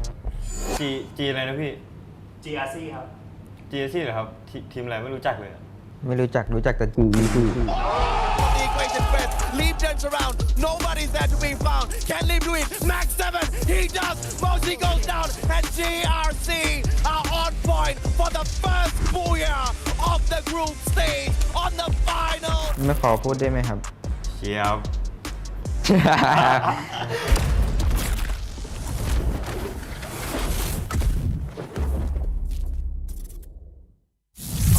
คนนี้ชื่อเกตชื่อในเกมเกตไฮ คนนี้โจฉายาในเกมโจนะ พวกเราเล่นได้ทุกตำแหน่ง Phoenix from the start of the game. สิ่งที่ท้าทายของทีมผมนะครับ ก็การเป็นแชมป์ของรายการนี้ครับ พอทุกรายการพวกผมเป็นแชมป์มาหมดแล้วครับ ก็สบายๆวิกหน้าผมก็คิดว่าสบายๆเหมือนเดิมครับ ทีมที่เป็นเป้าของผมในรอบไฟนอลคือแฟร์ครับ Too many members for one guy. Team Flash is here to take over. Hello mọi người. Đây là Bloody, người nắm giữ vai trò bánh tỉa của team Flash. Xin chào mọi người, đây là Bell, là đội trưởng của team Flash. Một từ dành cho đồng đội của mình là Chất. Mình khá vui và tự tin, mong rằng phong độ này có thể duy trì đến trận chung kết. Mình nghĩ chìa khóa dẫn đến sự thành công của team mình là sự đoàn kết. Mục tiêu của team mình là FFSI của Thái Lan vì họ là đương kim vô địch thế giới. Nhưng mà mình nghĩ rằng Việt Nam sẽ vô địch. อยากบอกทีมแฟดว่าไม่ได้แชมป์ดอกครับ ขึ้นมาจากที่สุดท้ายบ้างครับ เขาก็เก่งดีนะครับ เก่งแต่ในคลิป Hey Imot, bạn có biết ngày cuối cùng team mình kiếm được bao nhiêu điểm không? Hãy cẩn thận ở chung kết. Việt Nam vô địch.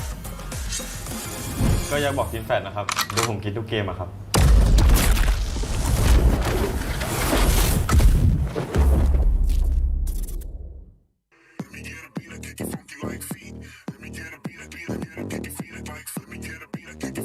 Jika kau fikirkan kemenangan, kau hampiri kejayaan. Kau boleh. Kalau menurut gua kunci kesuksesan ini jago sih, kuncinya jago. ก็ฝั่งเฟอร์ไรเดอร์นะครับ ก็ระวังดับบนฟ้านะครับ Quadra kill. Ancaman sih nggak terlalu ancaman. Mungkin kita yang jadi ancaman buat mereka. Benar, kita yang jadi ancaman buat mereka. Itu Magic Sport. Are you okay? He expanded already. Cobra does not get taken down by Liverpool fast. Rip got out. Team left out. ก็ฝากถึง X-Pan นะครับ I love you X-Pan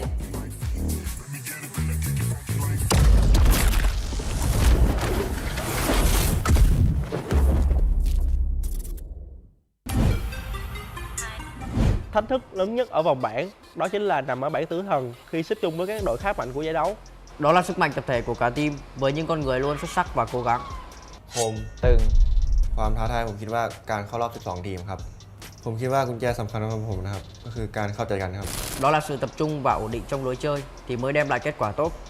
Chúng ta sẽ làm được vì đó là danh dự và giấc mơ của cả team Việt Nam vô địch.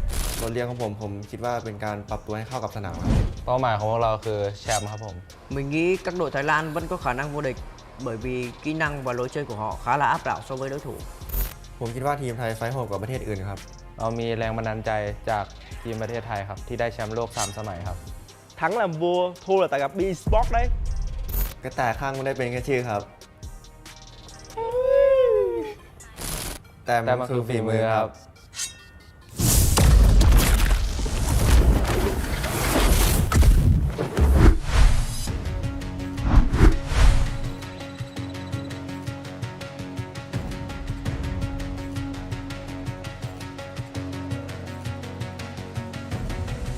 There's something in his eyes.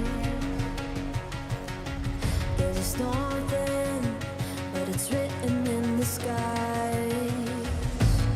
Won't let it break me till it's over. Won't let it shake me, no.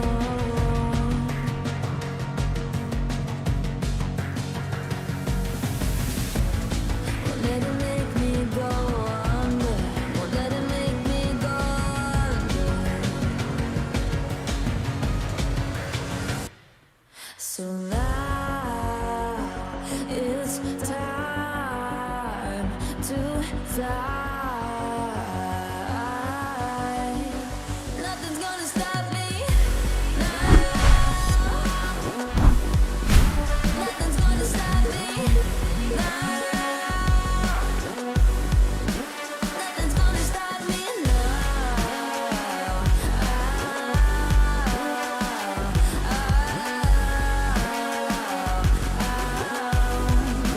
Nothing's gonna stop me. No one will ever get left behind. A million more before I've tried. Won't let it break me till it's over. Won't let it shake me, no.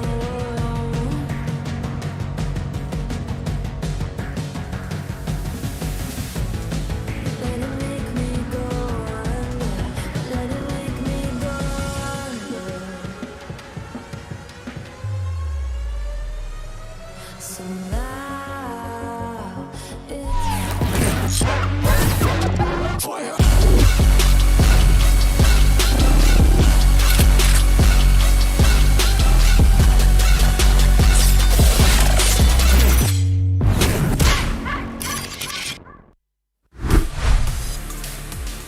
Welcome back, ladies and gentlemen, boys and girls, survivors of all ages, to the Free Fire SEA Invitationals.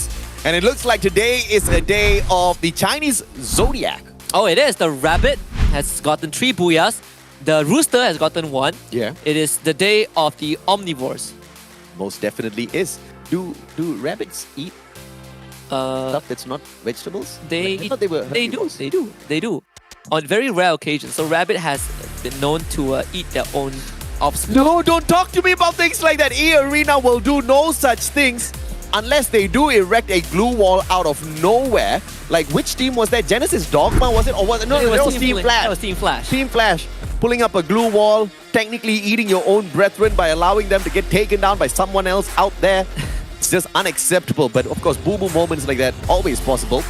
As we head on back into Bermuda, PE Sports leads the fray with 60% top 3 rate.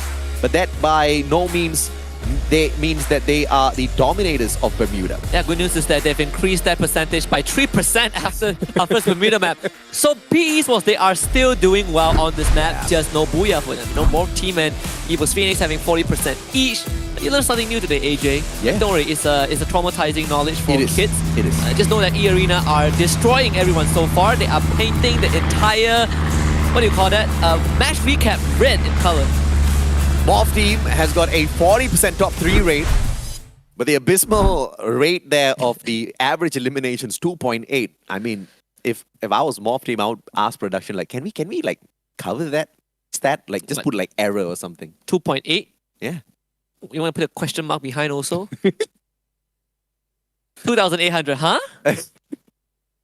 But I mean, there's an explanation to that, right? Yeah. Morph team generally just plays a bit slower compared to other teams. Wait until the last. They just want to get in. I mean, that's the kind of strat I've been begging for some teams like Expand to have. And look at how much of goodness it's bringing Morph team, right? Not so far, no, though, in the Dude, finals. better than Expand still, though. That is true. You're setting a very low bar, okay? You're comparing a team that has 12 points. I can't compare them to what? Who do you want me to compare them to? E-Arena? I thought your teaching has always been you shoot for the stars or something. You gotta shoot first before you shoot for the stars.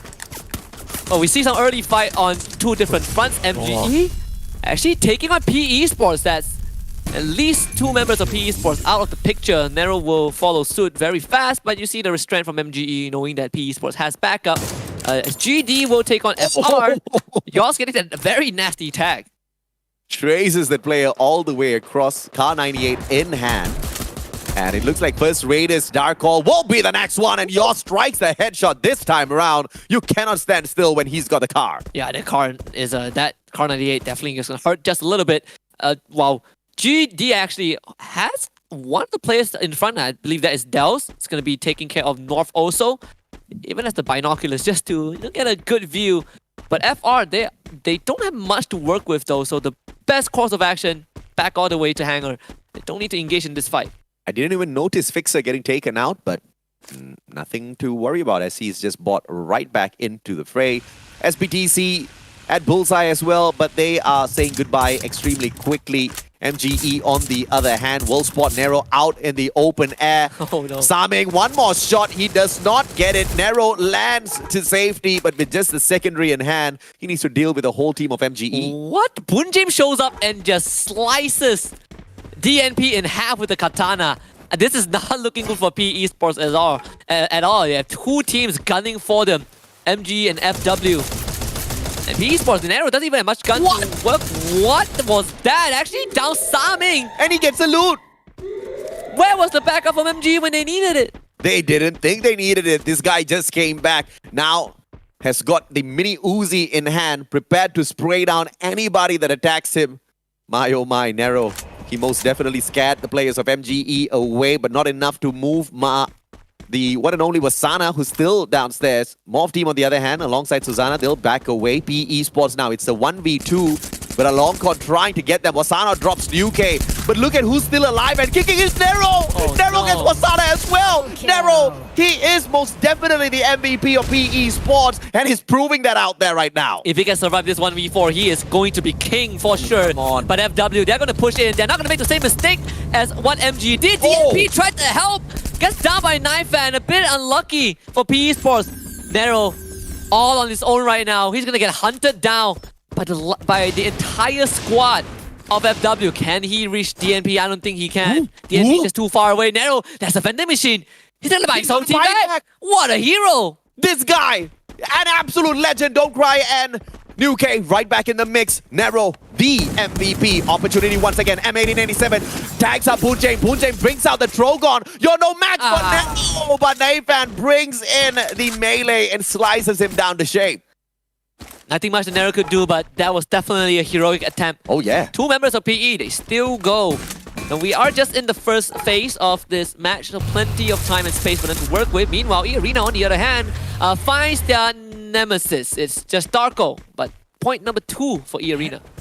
Well, 1 nemesis out of 4 is something that Arena will definitely take anytime, any day. Expand this time round. Hunkered up in a bunker. GRC Aphrodite from up top. 1 good grenade out of Liam. Can potentially tag them up a tad bit. It will not incapacitate them just yet, but the rest of GRC piling up onto that bridge now. It's a 4v2. The rest of Expand slowly gathering up, backing up Cobra as well as X-Roy. X-Roy trying to get up onto the bridge. We're gonna have an all-out troll fight on this bridge. It will not be easy because GRC, they have already lined up their members. This feels like a stage-by-stage dungeon crawler for Expand. They gotta get through all these multiple layers, and you have E-Arena nearby also. So they could be the one having the last laugh. They're already laughing, looking at 2 free teams up on the bridge. But 1 player flies away from the rest of them. E-Arena, they do not want to engage just yet. Liam charging up the grenade already. Steffi comes out. Homer goes for the pop, and Roy taken down from afar. Axel responds. Liam on the ground. Now both teams need to rush in towards the middle of the bridge to pick up their team members. Who's going to get there first? Cobra in for the rush already. 18DM manages to secure 1 as Raz and Liam, they back away ever so slowly. Axel pushes up all on his own. And from the back, E-Arena down here to finish off the fight. And too fast taken down from afar, and I believe that was E-Arena. It was Argus in play, and Axel has just nowhere else to run. That was the lifeline of Expand. If Too Fast goes down, Expand are gonna drop in 12th place. There is nowhere else for Axel to go. I mean, E-Arena just so sharp with these pickoffs. Axel, he's just praying that no one knows that he's there, and he has to book it when E-Arena are preoccupied. What is happening to Expand? Nobody has the answers at the moment. Oh, they found him.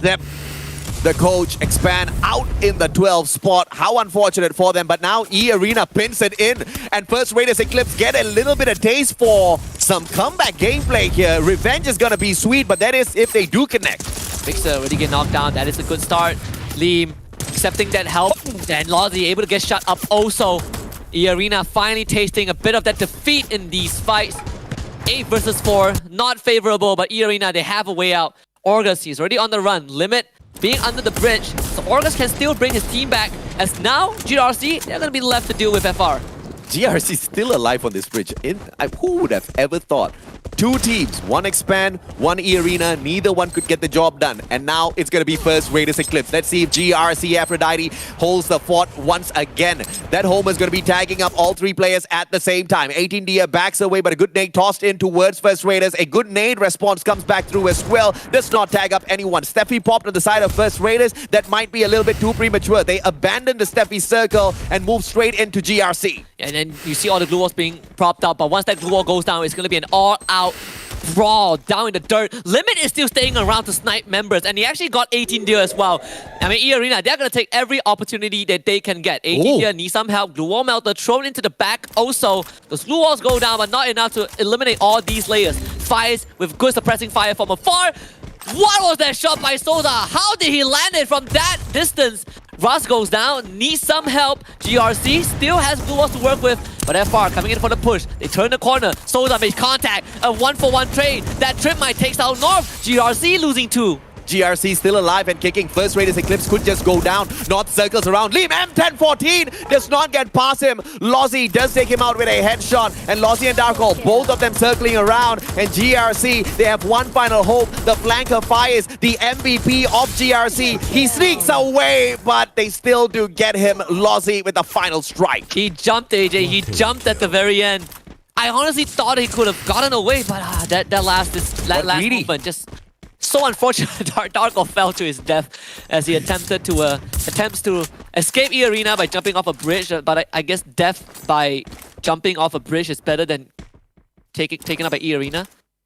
It's humiliation, okay? They have not won E-Arena. Dude, E-Arena's right back to take on First Raiders Eclipse. They are back on the bridge. They backed away earlier on because they were pressured, but now they are back in here to finish off the job. First Raiders playing the role of the troll right under the bridge. North as well as, I believe, Darkall backs away. AC-80 in the hands of Darkall. Limit meeting them with the M82B combination with the AWM. Once again, August takes one. Shetup takes the other. First Raiders out in 10.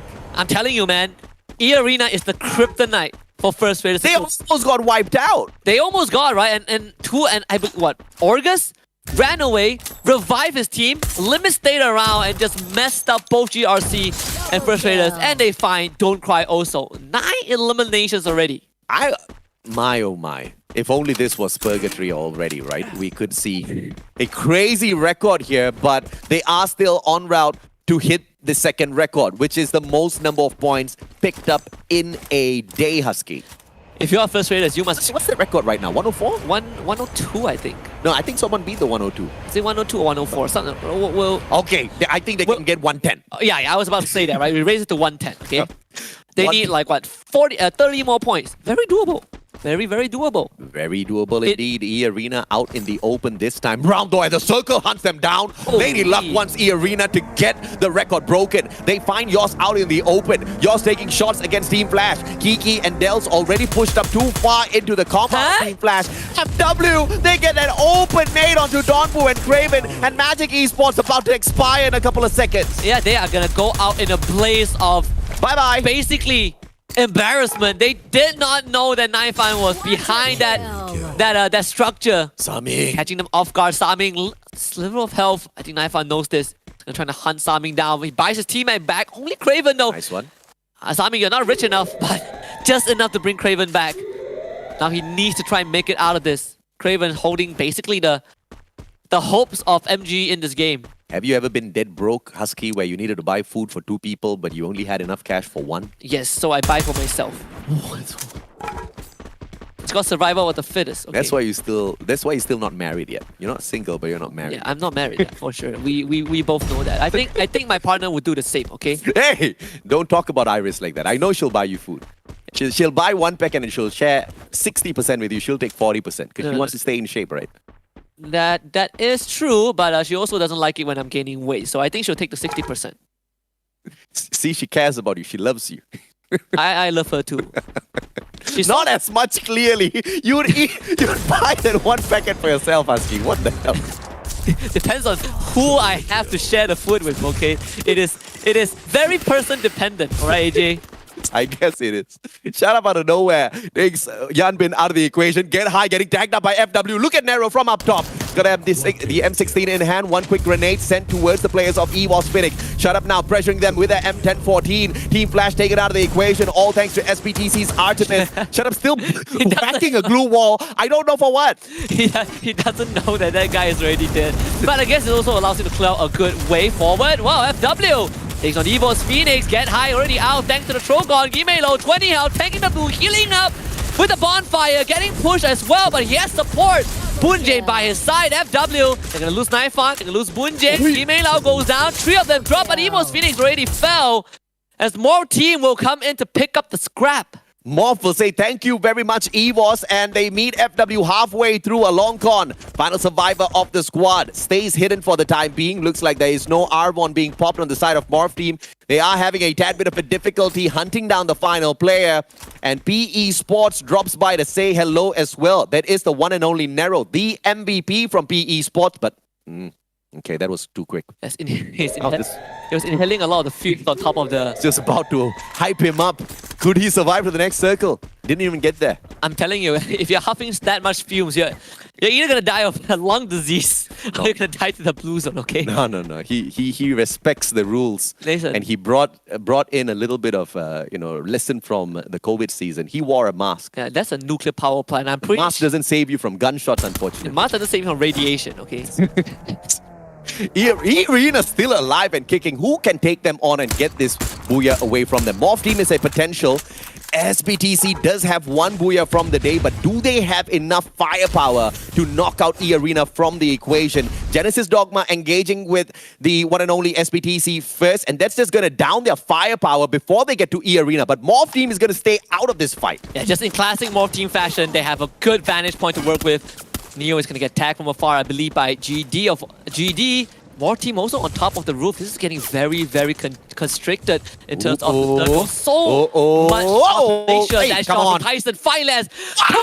Tyson! One more, Oh my one more. goodness! Looking for the One third. more. Tyson, Come gonna on. get this one. Third. Blue wall put up already. Tyson can't find it. M82B though, he can't penetrate those glue walls. Play is gonna get picked up, and Pew as well as Ma'al will back away from the edge of that bridge. Tyson, he almost got the absolute crazy shots onto those teams and executed them as well. Just needed one more player, and now E-Arena finally starts the move. Not because they want to, because the circle's going to pressure them in a few seconds. And that's also going to force Morph Team to move as well. E-Arena, again AJ, the most space to work with.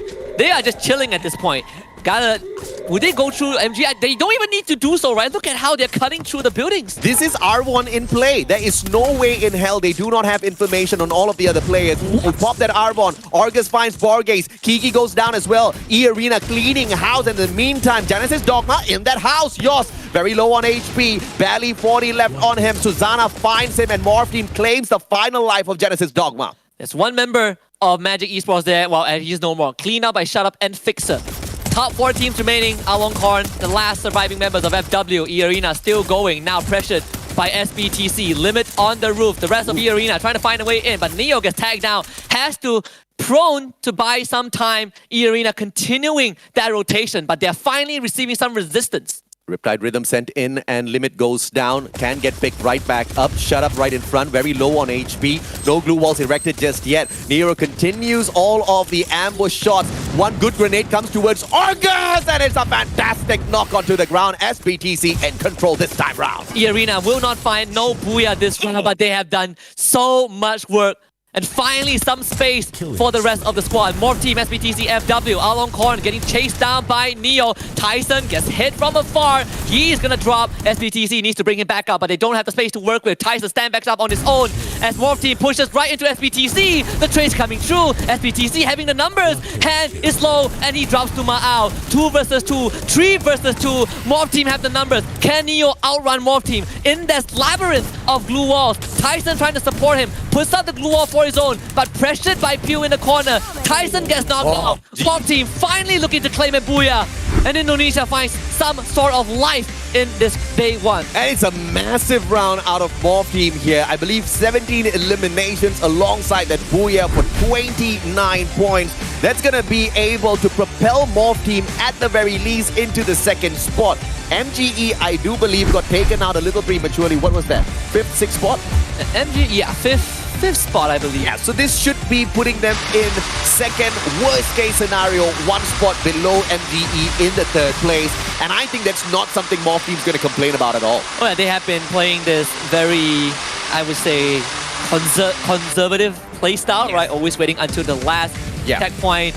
Always getting overran by those aggressive teams. When I say those aggressive teams, I just meant E-Arena and MGE. Yeah. But this round, it finally paid off. And it just so happens all these teams decided to turn their attention to E-Arena, but we still have to talk about the Ray Bunnies though, because these guys are so sly, so cheeky, so strategic that the fact that they even made it to the last circle is impressive. And GRC, they just got a little greedy, or should I say Faiz got a little greedy. If he did not hang back to get a few cheeky shots and eliminations, he could have just walked away, revived the whole squad of GRC, and be right back in play for the next circle once again. They kind of overestimated their capabilities. But speaking of overestimating capabilities, that's exactly what Morph Team does not do. They understand what they're good at, and they understand that their strength is in survival. They get into a good spot in the circle. They stand at a place where they're going to be out of the fight, and when people do engage with them, ego does not kick in. They just back away from those opportunities and bide their time. Yeah, and they actually got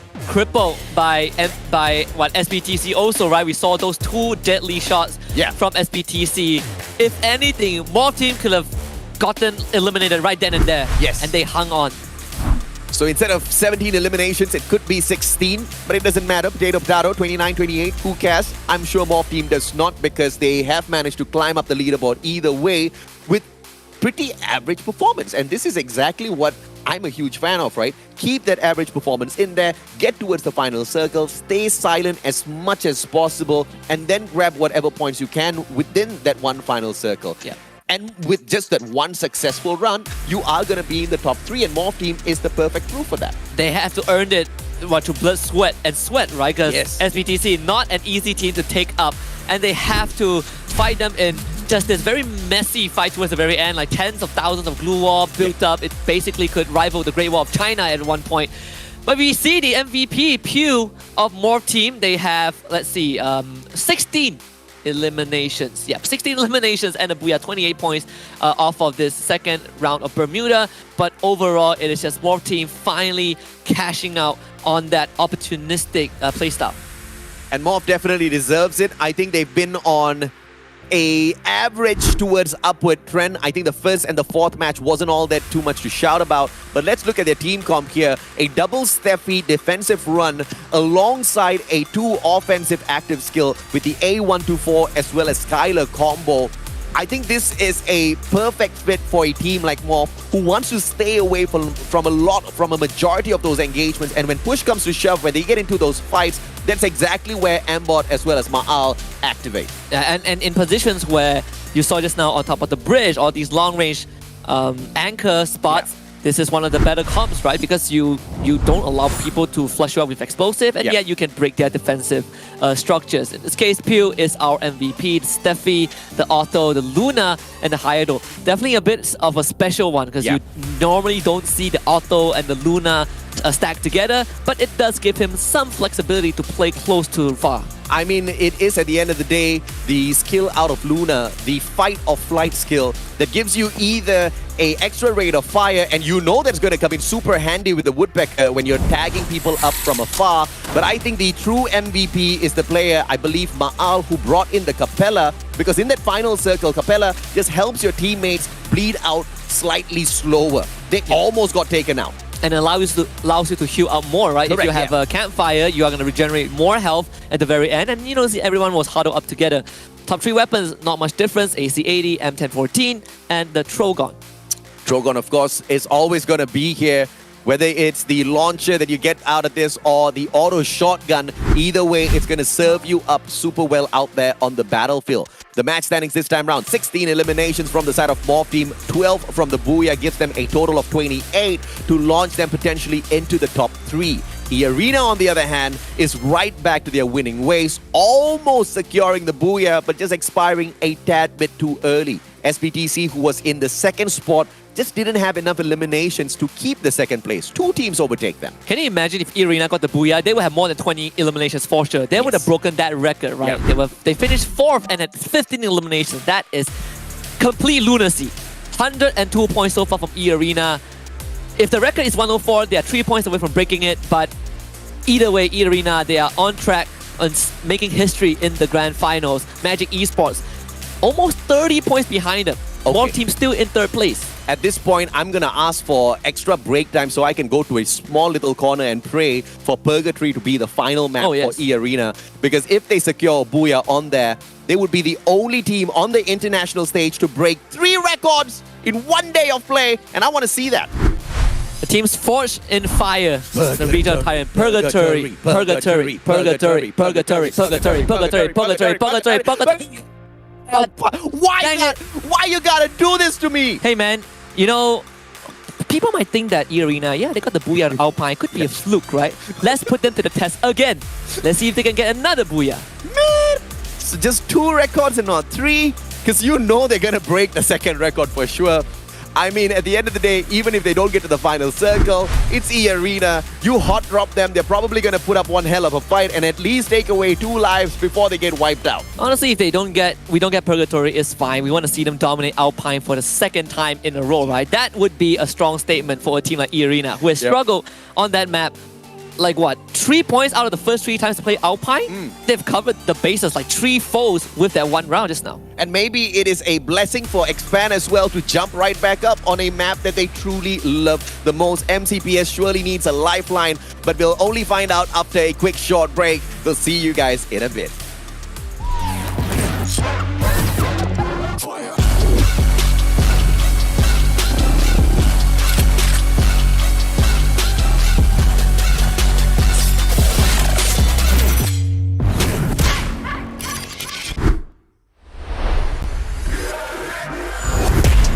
Dari gua player favorit itu FFSI already ya. Soalnya dia kalau main di Chrono tuh gocek-goceknya jago banget gitu. คนที่ผมชอบจากทีมมือเหรอครับพี่ยูกิจากทีมนักพากย์ ทำไมถึงชอบเขาอ่ะ คุณก็ชอบเหมือนกันไม่ใช่เหรอ Buat FFSI already lu panutan gua banget sih. G อะไรนะพี่ GRC ครับ GRC เหรอครับทีมอะไรไม่รู้จักเลย ไม่รู้จักแต่กู The equation fed, leave Dents around, nobody's there to be found. Can Lim do it? Max 7, he does. Mosley goes down, and GRC are on point for the first booyah of the group stage on the final. ไม่ขอพูดได้ไหมครับ เชียบ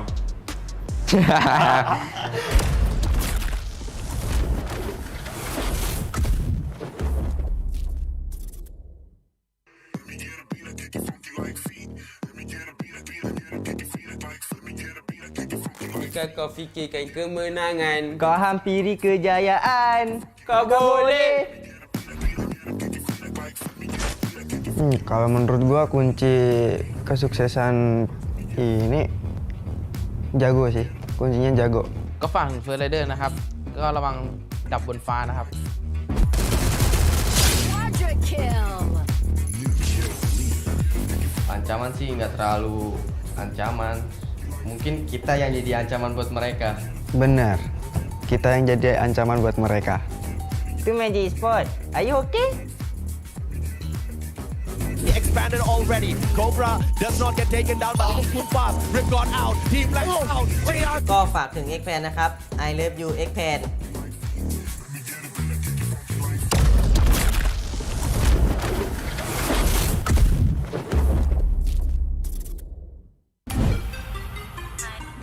Thách thức lớn nhất ở vòng bảng đó chính là nằm ở bảng tử thần khi xếp chung với các đội khá mạnh của giải đấu. Đó là sức mạnh tập thể của cả team với những con người luôn xuất sắc và cố gắng. คมตึงความท้าทายผมคิดว่าการเข้ารอบ 12 ทีมครับ ผมคิดว่ากุญแจสำคัญของผมนะครับก็คือการเข้าใจกันครับ Đó là sự tập trung và ổn định trong lối chơi thì mới đem lại kết quả tốt. Chúng ta sẽ làm được vì đó là danh dự và giấc mơ của cả team Việt Nam. Vô địch. บทเรียนของผมคิดว่าเป็นการปรับตัวให้เข้ากับสนามครับ เป้าหมายของพวกเราคือแชมป์ครับผม Mình nghĩ các đội Thái Lan vẫn có khả năng vô địch bởi vì kỹ năng và lối chơi của họ khá là áp đảo so với đối thủ. ผมคิดว่าทีมไทยไฟท์โหดกว่าประเทศอื่นครับ เรามีแรงบันดาลใจจากทีมประเทศไทยครับที่ได้แชมป์โลก3 สมัยครับ Thắng làm vua, thua là tại gặp B-Sport đấy. กระต่ายข้างไม่ได้เป็นแค่ชื่อครับ แต่มันคือฝีมือครับ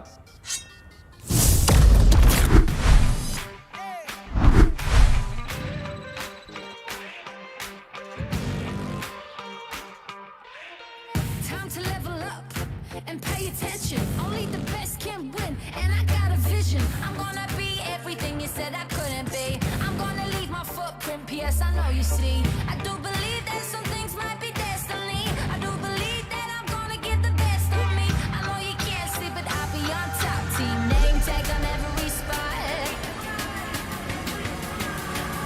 I'm going in, all in, everything on the line. Everyone wants to shine. I'm going in, all in.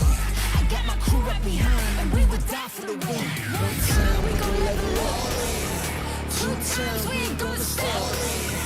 3 times like a loaded, yeah, we ready to hunt. Yeah, it's all said and done, you better run. In the battle, I'm sharp, I'm a rebel, I'm hunt, I'm a shooting stars. We're fighting for that one cause, one team, one dream, shooting stars.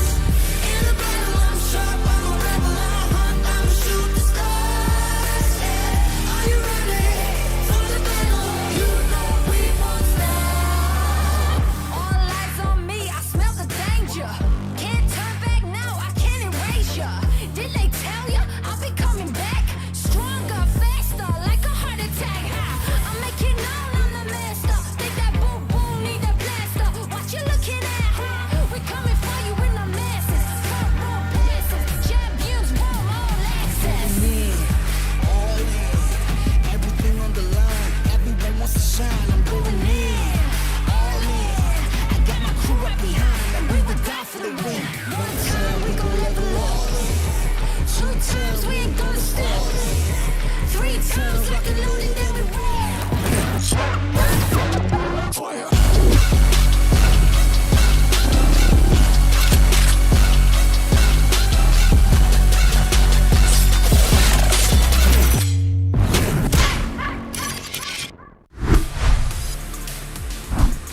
We're back for the last game of day 1 for the FFSI SEA Invitationals. My name is Husky and AJ, what? See what you did, AJ? I'm with the man who ruined my relationship, okay? You ruined my relationship, AJ. But what? Why? Of all the things that my partner had to hear, it was me saying that she would eat my food. It was unintentional. Women do eat our food all the time. See? But what you said burned you. I did not say anything. I gave you a chance. I was like, you could have turned that into a romantic moment. Yes, I would have bought it and I would have given it Iris. Yes, surprisingly, his girlfriend's name is Iris. I would have given it to Iris. And if you are two-timing Iris, I'm so sorry to the other girl and I'm sorry for you as well because now you're No, stop digging, AJ. No, do not. She's listening, okay? She's listening. I'm trying my best. I have to buy her 3 chicken wings later on. You just double the amount of chicken. None. Yes, and eat none. That's the secret. Thanks to you now, I have to buy 6. For you, you gotta say that it's all for you. I bought 3 and it's all for you. I will buy 6 chicken wings for you. I'll add on 3 drumsticks, okay? We'll figure that out in a bit because I gotta get to work so I can earn some cash for your chicken drumstick. Anyways, Alpine coming up, our last map. Morph Team, Evos Phoenix and EA finally on our screen. EA, of all teams, 40% top 3 rate. Morph is the 3rd team in the overall grand scheme of things when it comes to picking up points on Alpine. And after a solid booyah for themselves, I think this will gear them up to take that #1 spot away from E Arena. But that is all dependent on them, of course, making it in the final circle in a rampaging mode of Morph instead of a more subtle Morph that does not want to get into any tussles. As we kick the flight path off, let's see if or not Alpine will be super fair to all of our players. A high probability that it is not very fair, but yeah, I think they'll make do with it. It's very fair for us. For Expand, that's very, very fair. Right on top of Forest Red. If this is the kind of flight path you have, Expand should not drop at Forest Red. It's just way too open, directly under that flight path. And Militia, of course, is going to be a spot where a lot of these teams do aim for. First Raiders Eclipse already have their eyes on it. Nope, they're going to drop Forest Red. What's Expand doing? Forest Red. I'm telling you, there's no way they would go. Oh, man. They have 2 variations. Either everyone in Forest Red or we spread out around Forest Red. Oh, man. Okay, all right. First Raiders Eclipse, they wanted to go towards Militia. They did go towards Militia. And then Morph Team just messes with them. So Morph Team is serious. They do want this booyah for themselves. They are in that blue circle. They do have that high tier loot zone all to themselves. And with First Raiders Eclipse just outside of it, you can anticipate an early engagement. And if Morph Team does manage to get all 4 points away from First Raiders, that's just going to pump them up even more towards the final circle. And they just got the first blood onto one of Expand's boys. In fact, they were very spread out, so it was inevitable. But they do have a revival point, as Forest Red gives you everything. Vending machine, revival point, bring Cobra back, no problem. And for the last game, Zuez actually will be playing instead. You hope and pray that Zuez will be the MVP of Expand because... Don't stress him out, AJ. He's not listening. There's no way he's listening. He's focused in the game, right? Zuez has been the backup player for the side of Expand. And albeit he has not played many matches, but the matches that he has played have not convinced me enough that this switch is the right switch. Yeah, I haven't seen him enough with a very small sample size overall. Yeah. So let's hope that that small sample size is going to be enough. Yours running out in the open and is punished by Wasana. AC80 always going to get the job done, especially when you have 2 players shooting at 1. It's an easy pick-off, a slower start, finally. Yeah. The entire day it has just been crazy. I say that, but Lozius drop in and finds already of all teams. Steffi popped up by Jonah. Don't shoot at the sky. That's going to Lozius. Norm has already found it. Lozi! What an outplay onto Jonah. Uh-oh, Evos Phoenix. Moshi, time to cash out all that coins and bring your whole team back. And Evos Phoenix are back. See, who said money can't buy you happiness? You're happy when you've got a full squad out there in Free Fire. Yeah. Money can buy you a lot of happiness. You know, comfort equals happiness. Money can buy you a peace of mind. Money can buy you enough food so that you don't have to take it away from your girlfriend. I am working towards that.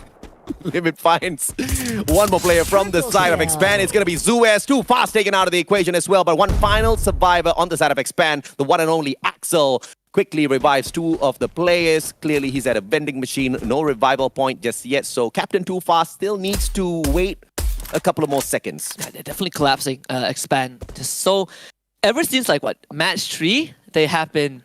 Bro, they in match 1, they got 1 point out of 3 games, and the 2 other games they got 5 points each, which is hopefully something they can recover from soon. Hopefully, we have, thank goodness we have 3 days. Can you imagine if this is 1 day? Oh, North actually caught out Evo's Phoenix. Might be able to get some revenge. Dude, they came back for revenge. FR. Oh, they're not happy with what? Not FR. Evos are not happy with what happened. Clearly, and now Sosa stuck all alone up on a roof. Jonah right down below. They're looking for some grenades so they can chuck at Sosa's head. Sosa's going to be able to defend himself for the time being. Who's that pet alongside Sosa? I think he does have... He has the cactus. So when the owner stays still, it's going to help him recover his EP. But yeah, I don't think he's staying still anytime now. Is that the cactus? Oh yeah. It is. Isn't it the beast? Is it? Sosa. Yeah, I think it's the cactus. My eyes playing tricks on me. It's the cactus! Already from afar, AUG does manage to find Sosa. The backup's a tad bit late. Team Flash, on the other hand, is going to be meaning GRC halfway through. Raz down below. Yanbin doesn't know that. He hops on up to the next floor. And up to the 3rd floor they go to find absolutely no one. Liam drops by, says hello at the window. 8 India gets shut down by Yanbin and already finds Darkol in the meantime. Liam does manage to trade out Shin, but they do not put the final blow just yet. A couple of grenades needed desperately here by GRC. And they also need to find a way to bring Raz at 18 India back up. They do have members there. Well, at least maybe for Raz, 18 India had no chance. Actually bleeds out as a result. So GRC left with 2 members. Fire is basically intercepting the majority. Oh no, he blocked himself. Maybe he can force him to funnel through for 1v1 and doesn't even win that one. Goes down to the lock-on missiles. And Liam at least able to make the great escape. GRC still stays in the game. Cute dumb ways to die. Unfortunately, that was a very big misplay that it wasn't like they were winning the fight in the first place, but he could have gotten away, could have bought himself a little bit more time. The Arena, on the other hand, Genesis Dogma. Looks like they're going to be tortured by 2 players at the same time, and it is shut up with a non-stop attack from that Powerfall that does manage to get a knock as well as elimination. Player out in the open. Borges taken down as well. Woodpecker straight to the head. Borges stood no chance. Look at how fast GD are dispersing. The moment EA got that one knock, they know that they could not face up against EA. The kryptonite to the Indonesian squads. Yoss also, his back's completely exposed. Limit finds another free one. And that is an insult to injury right on top of a revival point. And with the 6 eliminations, E-Arena has officially broken the record for most points accumulated in a day. And remember, one of the rounds was a no-show. So he's effectively off of 5 rounds. That's insane, man. And E-Arena going for potentially 4 booyahs within a day. They already have the most number of booyahs racked up for 1 day of play. But they just want to go 1 notch higher because they know the 2-time world champs will try to chase them eventually. Yeah, you gotta kind of lay out that bed of roses for yourself first before anything to fall back on. It's like a cushion made of clouds. I mean, look at them, the rotation from E-Arena. They are so deep in that compound. And there's only, what, 1 guy inside. Fixer, he's holding his ground just fine against 4 members of FW. Sees Alon Korn getting tagged by Punjay. What a time turner. Needs to find some space to heal back up, and he's gonna get pushed instantly. Glue wall put up, shut up by his side. Fixer still alive. Fixer backs away and finds a little bit of backup as well. That gives him the opportunity to heal up. Shut up pushes up in front, and it looks like Gmelo is going to be holding the front lines alongside Bunjay. Mag 7 in hand, and all of those ice grenades just going to force E-Arena to back away for the time being, giving FW enough room to back away. Argus with the AC-80 flanks to the right-hand side, meets Alongkorn halfway. Alongkorn does not respond with a few shots of his own. Limit with the long flank to the right as well, and E-Arena has got this whole compound absolutely surrounded. And it initially was FW's compound, right? You saw how E-Arena just took over half of the neighborhood just because Fixer didn't go down. Orgus will drop though, punished by Bunjay. The best start for FW, instant response from Shut Up. He's gonna get rid of Knife Fan. even up the playing field just a little bit, but FW goes on the offense, trying to find where Fixer is. They will put up those glue wall. Shut up coming in for the push. Trogon turns the corner. 2v2. Who's gonna win this? Gimelo still alive, not for long. Fixer finds both of them. Aloncorn shows up with the sight, but you can't beat the Trogon. 3 for Fixer. 1v3, no problem, sir. Fixer fixes the situation and takes FW out of the equation. 12 spot finish for FW in this final match of the day. Genesis Dogma hangs on by a lifeline here through the final player left in the mix. GRC left with 2. MGE has got enough money to buy back the 4th player, so they are not going to break a sweat anytime now. But E-Arena, through all of the chaos, has managed to get 10 elimination points, and we still have 10 more teams for them to eat up. And the whole squad is back. They even revived August. So they're back in fighting shape already. Evo's Phoenix having to deal with FR for the 3rd time in this game. North taking heavy damage, and Jonah gets an easy down with that push. FR not really ready for this, already holds the front line with a time turner. Darko also uses his own, but Evo's Phoenix goes in for the push. They don't want to let their foot off the gas. Souza in the back line, Lozzy as well, already turns the corner. The cluster's also thrown out. Darko facing immense pressure from already. The rest of Evo's Phoenix inches forwards, already turns around 180, takes down Lozzy.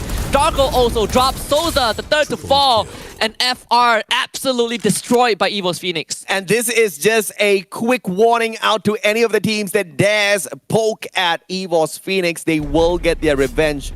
You can see they're absolutely vengeful, man. 3rd time they engage with the players of First Raiders Eclipse, and 3rd time just seems to be the charm for the 2-time world champs. With the dust settled, we still have 10 teams left, and we're almost 10 minutes in. It's gonna get pretty dicey as we move over to 3rd phase and beyond. Team Flash trying to drive this almost exploding vehicle. They do have an arsenal in front to stock up if they haven't already done so, but it's gonna be a long trip into the circle. They see Saming passing by, can't get the knock. Saming at the edge of the circle. He's gonna hang on, but the circle just takes its toll on him, and Shin quickly rushes in for the elimination, but Cobra steals it away. Shin does not know that. She's like, hey, where's the guy? I'll loot up at least. Now they know that there's someone nearby, but they don't know who. Good news for Expand. No, they suffered some heavy damage early on, but they have the full team with them. They're back in action, they're in the safe zone. Now they just gotta take it a bit slower. I'm just curious if another team can bounce back. I've got faith, but I don't know if that is blind faith. Expand really needs to hustle. And in the meantime, look at the elimination leaderboards, man. Limit with 5 to his name, followed by Fixer with 3 and Shut Up with 2. Leaderboard just littered with the arena. Isn't Faith always blind? Come again? Isn't Faith always blind, AJ? Isn't Faith blind? Faith. Uh-huh. Because you say blind faith, right? But isn't faith blind? Philosophical. We'll get that sorted out. I've thought about this hard and long, okay? Belief isn't blind, faith is. Faith is, yes, I have to unfortunately agree with you. Faith is when you don't know and you just believe. Yes. Just because you're told. Basically that. But it's fine. We believed in Expand. We had faith in Expand for more than a year. And here they are. It's a slower start. The fact that they are not the first team to get knocked out is a good sign, okay? Fix on the other hand is going to get knocked off screen. Evo's Phoenix now taking on Morph Team. Evo's Phoenix, you mean dispatching Morph Team. One shot, Susanna goes down. Mochi finds Ambot, and it looks like the whole of Morph Team now just needs to find an evacuation point, but none available. Mochi does find one more, but Maal with a supreme save brings back the full squad in through the vending machine. And E-Arena in the meantime taking on PE Sports at Sunside. All these solar panels making this a ring around the rosy between Shut Up and UK. A bit complicated, but Shut Up wins that one nonetheless. 1-for-1 trade so far. Limits drop, not looking too good. Shut Up needs to heal himself back up. Fixer also doing the same. Meanwhile, SBTC shows up to take on the first seed of their own region, but Neo instantly gets dropped by Yanbin. Shin coming in, big grenade launcher, blocked out by the Steffi. Well timed, but not enough. SBTC, they need more time. Yanbin gets killed off, but PE finally eliminated by E-Arena off screen, and Shin continues to pump SBTC full of shrapnels, and SBTC lose members quickly. Tyson from afar takes Ripcord out of the equation. SBTC still alive and kicking in the form of Tyson. Wasana just watching everything break down. He's got a vector in his hand. Can't do much with that gun from this distance. Shut Up wants to help his buddy, but he's gonna get pressure, so no choice but to give his friend away. Shut Up not happy with that turn of events, looking for Borges. Gets elimination number 14. Shut Up still going, but no vending machine. Already from afar, finds 18 DA as well. Like DA caught in the headlights, he gets knocked down. Elimination point given away to EVOS Phoenix. Kiki runs straight towards Shut Up. Shut Up welcomes him with open wings. He is tagged up by the Homer though, so lower rate of fire. Ice Grenade will force Kiki out of his defense. Ice Grenade responds to it. Shut Up as well. AC-80 hasn't popped just yet. Shut Up losing a lot of HP. Drogon fire. One shot needed. Bye-bye Kiki. Genesis Dogma out in 9. Yeah, let the Blue Zone do the work. Shut Up. Keeping the team in good standings. Expand. They're gonna run into the 2 remaining survivors of Team Flash. Bloody already tagged up, less than 50% health. Wasana, collateral damage. Shin blows him up from behind. Magic Esports out in 8th spot. But Team Flash's nightmare have just begun. It's Expand. Expand might just be able to recover with grace here for the final matchup to set themselves up for day 2 of the grand finals. Shut Up looks for a way to get towards Tyson SPTC. They prove that they are What? Shut up! Very nice attempt from him, but Ma'ao spoiled the entire party, getting 2 kills in a row. EVOS Phoenix, well, this is the furthest that they have made it. 12 eliminations, top 4. Expand in front of them. They got more team to worry about, but more team is just but a little speed bump that they can take care of easily. What an expensive elimination there. Jonah should be able to dispatch him instantaneously with a Drogon and does exactly that. One more player from the side of Morph team up on the tower. Ambot with a secondary. He's not going to do much, but he will have to move eventually. EVOS Phoenix right down below.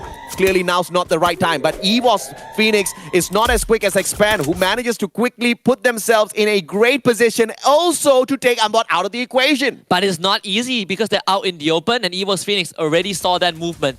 They will have to put up a lot of defenses out in the open. EVOS Phoenix will definitely run at them.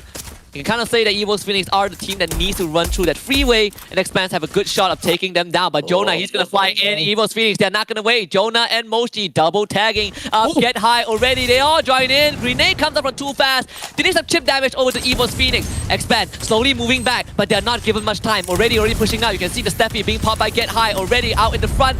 Too fast. Trying to back off. Clipped by the grenade from Get High. As EVOS Phoenix, they are just showing superiority in this final fight. Exo does get rid of already, but Jonah is going to turn the corner, and Jonah pushes into the time turner. Expand has no chance. No chance at all, but in the meantime, Team Flash was surviving with Bloody alone. M82B in his hands, but can he take on 3 players from the side of EVOS Phoenix? Looks like it's going to be impossible. Circle will tag him up. Bye-bye. There you go, Bloody. Gets knocked down. Moshi claims that elimination. Ambot final player with the secondary, but the Circle sorts him out, and EVOS Phoenix picks up the final booyah of the day. It's the first time that you see the boys of EVOS Phoenix. No cheers, no smiles at all. This is definitely not an easy day. They finished with a booyah, but you look at the track record for the first 5 rounds. A lot to talk about, but at least they made some recovery. And you got Get High and Jonah to thank for that.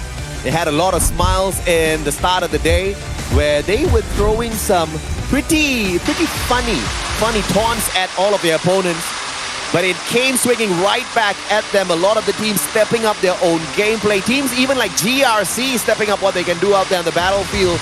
But EVOS Phoenix, as always, rises up to the occasion towards the very end. It might have not been enough to get the #1 spot from, you know, teams like MGE or teams like E-Arena, but it is enough to show that everybody should fear them. Yeah, they still need some time. I would even go as far as to say that they need a full day of solid performance to even have a chance at this point of time, right? And that is, you know, barring E-Arena not showing up tomorrow, Magic Esports falling flat, a tall ask. But E-Arena at the end of the day, sure they didn't finish, you know, with 5 booyahs in total. You look at the position that they were in. Finished 4th, 15 kills. Finished 5th, 15 kills. Who cares? Yeah, E-Arena surely does not. But unfortunately for Team Expand, when we thought that they were finally getting a good round, EVOS Phoenix just happened to be in that final circle as well. 16 eliminations in hand already, and Team Flash just happened to be elimination 17. Ambot, though, did manage to avoid Team EVOS Phoenix, gives his life away to the circle. And I think that's exactly what annoyed EVOS Phoenix the most, right? Where's that final player? We needed at one point. And they were getting challenged a lot, right? A lot of teams hot dropping them, a lot of teams were hunting them, a lot of teams were First Raiders, GD, yes, Magic Esports. Teams were actively challenging them, something that you wouldn't see as much back then. I think teams were giving EVOS Phoenix a lot of respect, but now they're giving EVOS Phoenix respect by testing their mettle in these fights, and I love to see that EVOS Phoenix pushed to the limit. EVOS Phoenix was pushed to the limit. They did get annoyed, and you clearly saw that annoyance in them continuously dropping right back in, reviving themselves, going back for the attack. They desperately wanted that revenge, and they most definitely got that revenge. Jonah, the team captain, once again gets the MVP, 1,996 with the damage, 5 eliminations, but he was not the heaviest hitter from the team. Already in Moshi picking up the exact same number of eliminations as well. 17 eliminations in total, and a booyah, 29 points for EVOS Phoenix to close out the chapter of day 1 of the grand finals. And the craziest part is that the amount of points that they got from this last map is more than the amount of points that they got in the first 5 maps. This is how slow the day has been for our 2-time world champion. But overall, you look at what EVOS Phoenix has ran, double Chrono, double Steffi, a bit of a switch up in terms of the team comp, but one thing is constant for JBeeps. It's a very interesting comp coming through from EVOS Phoenix. So this is the proof in the pudding that EVOS Phoenix is not gearing up to rise to the top of the leaderboard. This is not their usual aggressive setup. This is a very defensive setup, just used to circle around to get into that final zone and just cheekily tag players left, right, center. And to think that they can walk away with 17 eliminations with a defensive setup, that's just purely insane, because everybody is technically playing like Jonah. Jonah's setup usually has got no extra bit of damage in there, no extra bit of recovery. It's all just about getting that information and pushing up towards your opponents, getting that extra bit of speed, having a little bit of extra balance with the defensive when you've got the Awakened Hayato alongside JBeeps. But everybody's doing that now on Team EVOS. Yeah, I mean, you look at Moshi, right? Normally he goes for the Skylar, but in this case, he did not. Jonah is our MVP, Steffi, Awakened Kelly, Awakened Hayato, JBeeps, and the Arvon. Of course, his favorite weapon is the Trogon. We've seen Jonah really using that to maximum efficiency. Top 3 weapons of this final round: AC-80, Trogon, Woodpecker. Nothing out of the ordinary.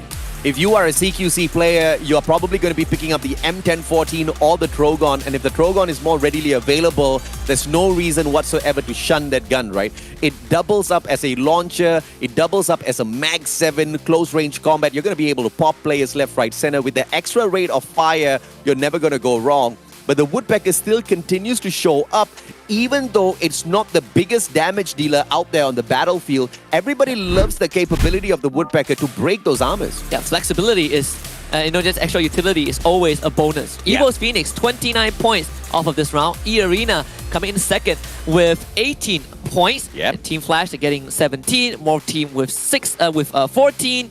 Expand finally having a better round this time with 12. But overall, I think what we can take away from this round, from the entirety of this day 1, is also how Chrono can be a trap to a lot of teams. Because now you can't shoot from inside. People just push into your time turner to fight you. And that's what Jonah, that's what Get High, that's what confident CQC players always do. I absolutely agree with you, right? The way some of these players mechanically sound, can dance around the time turner is insane, especially with the Trogon now, with the high rate of fire. You're not going to be able to stand a chance against a player like Jonah.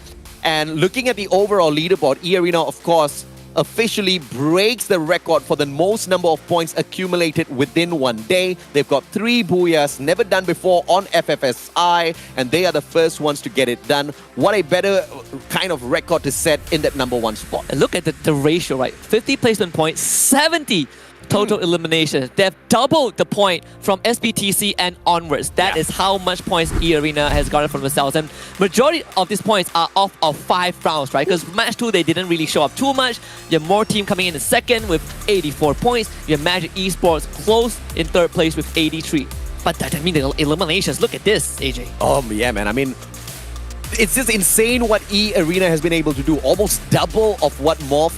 Okay, no surprise there, because Morph is very passive out there on the battlefield.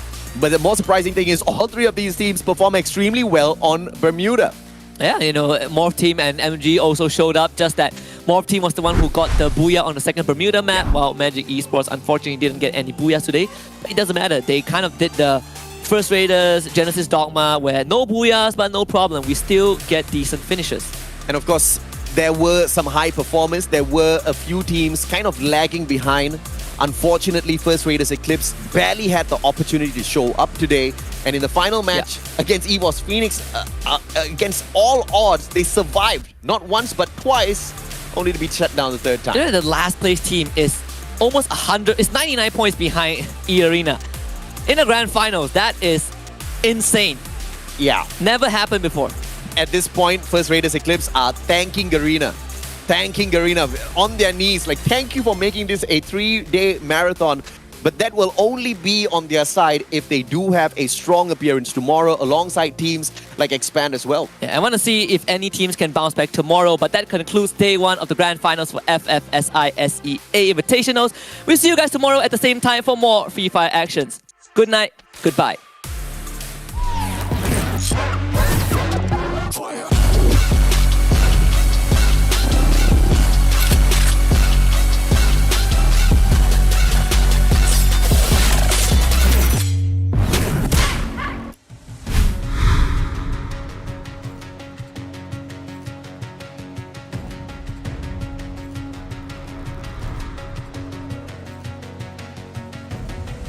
There's something in his eyes. There's a storm within, but it's written in the sky. Let it break me till it's over. Won't let it shake me, no.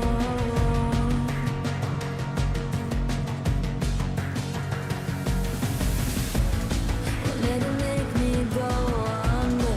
Won't let it make me go under. So now it's time to fly. Nothing's gonna stop me now.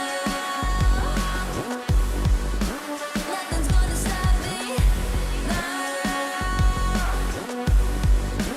Nothing's gonna stop me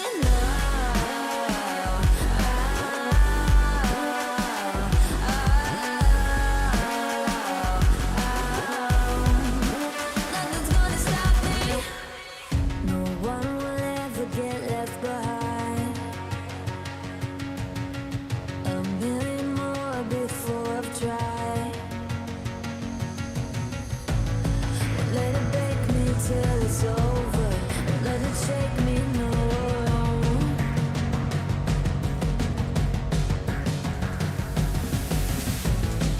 Let it make me go under. Let it make me go under. So now it's time to fly.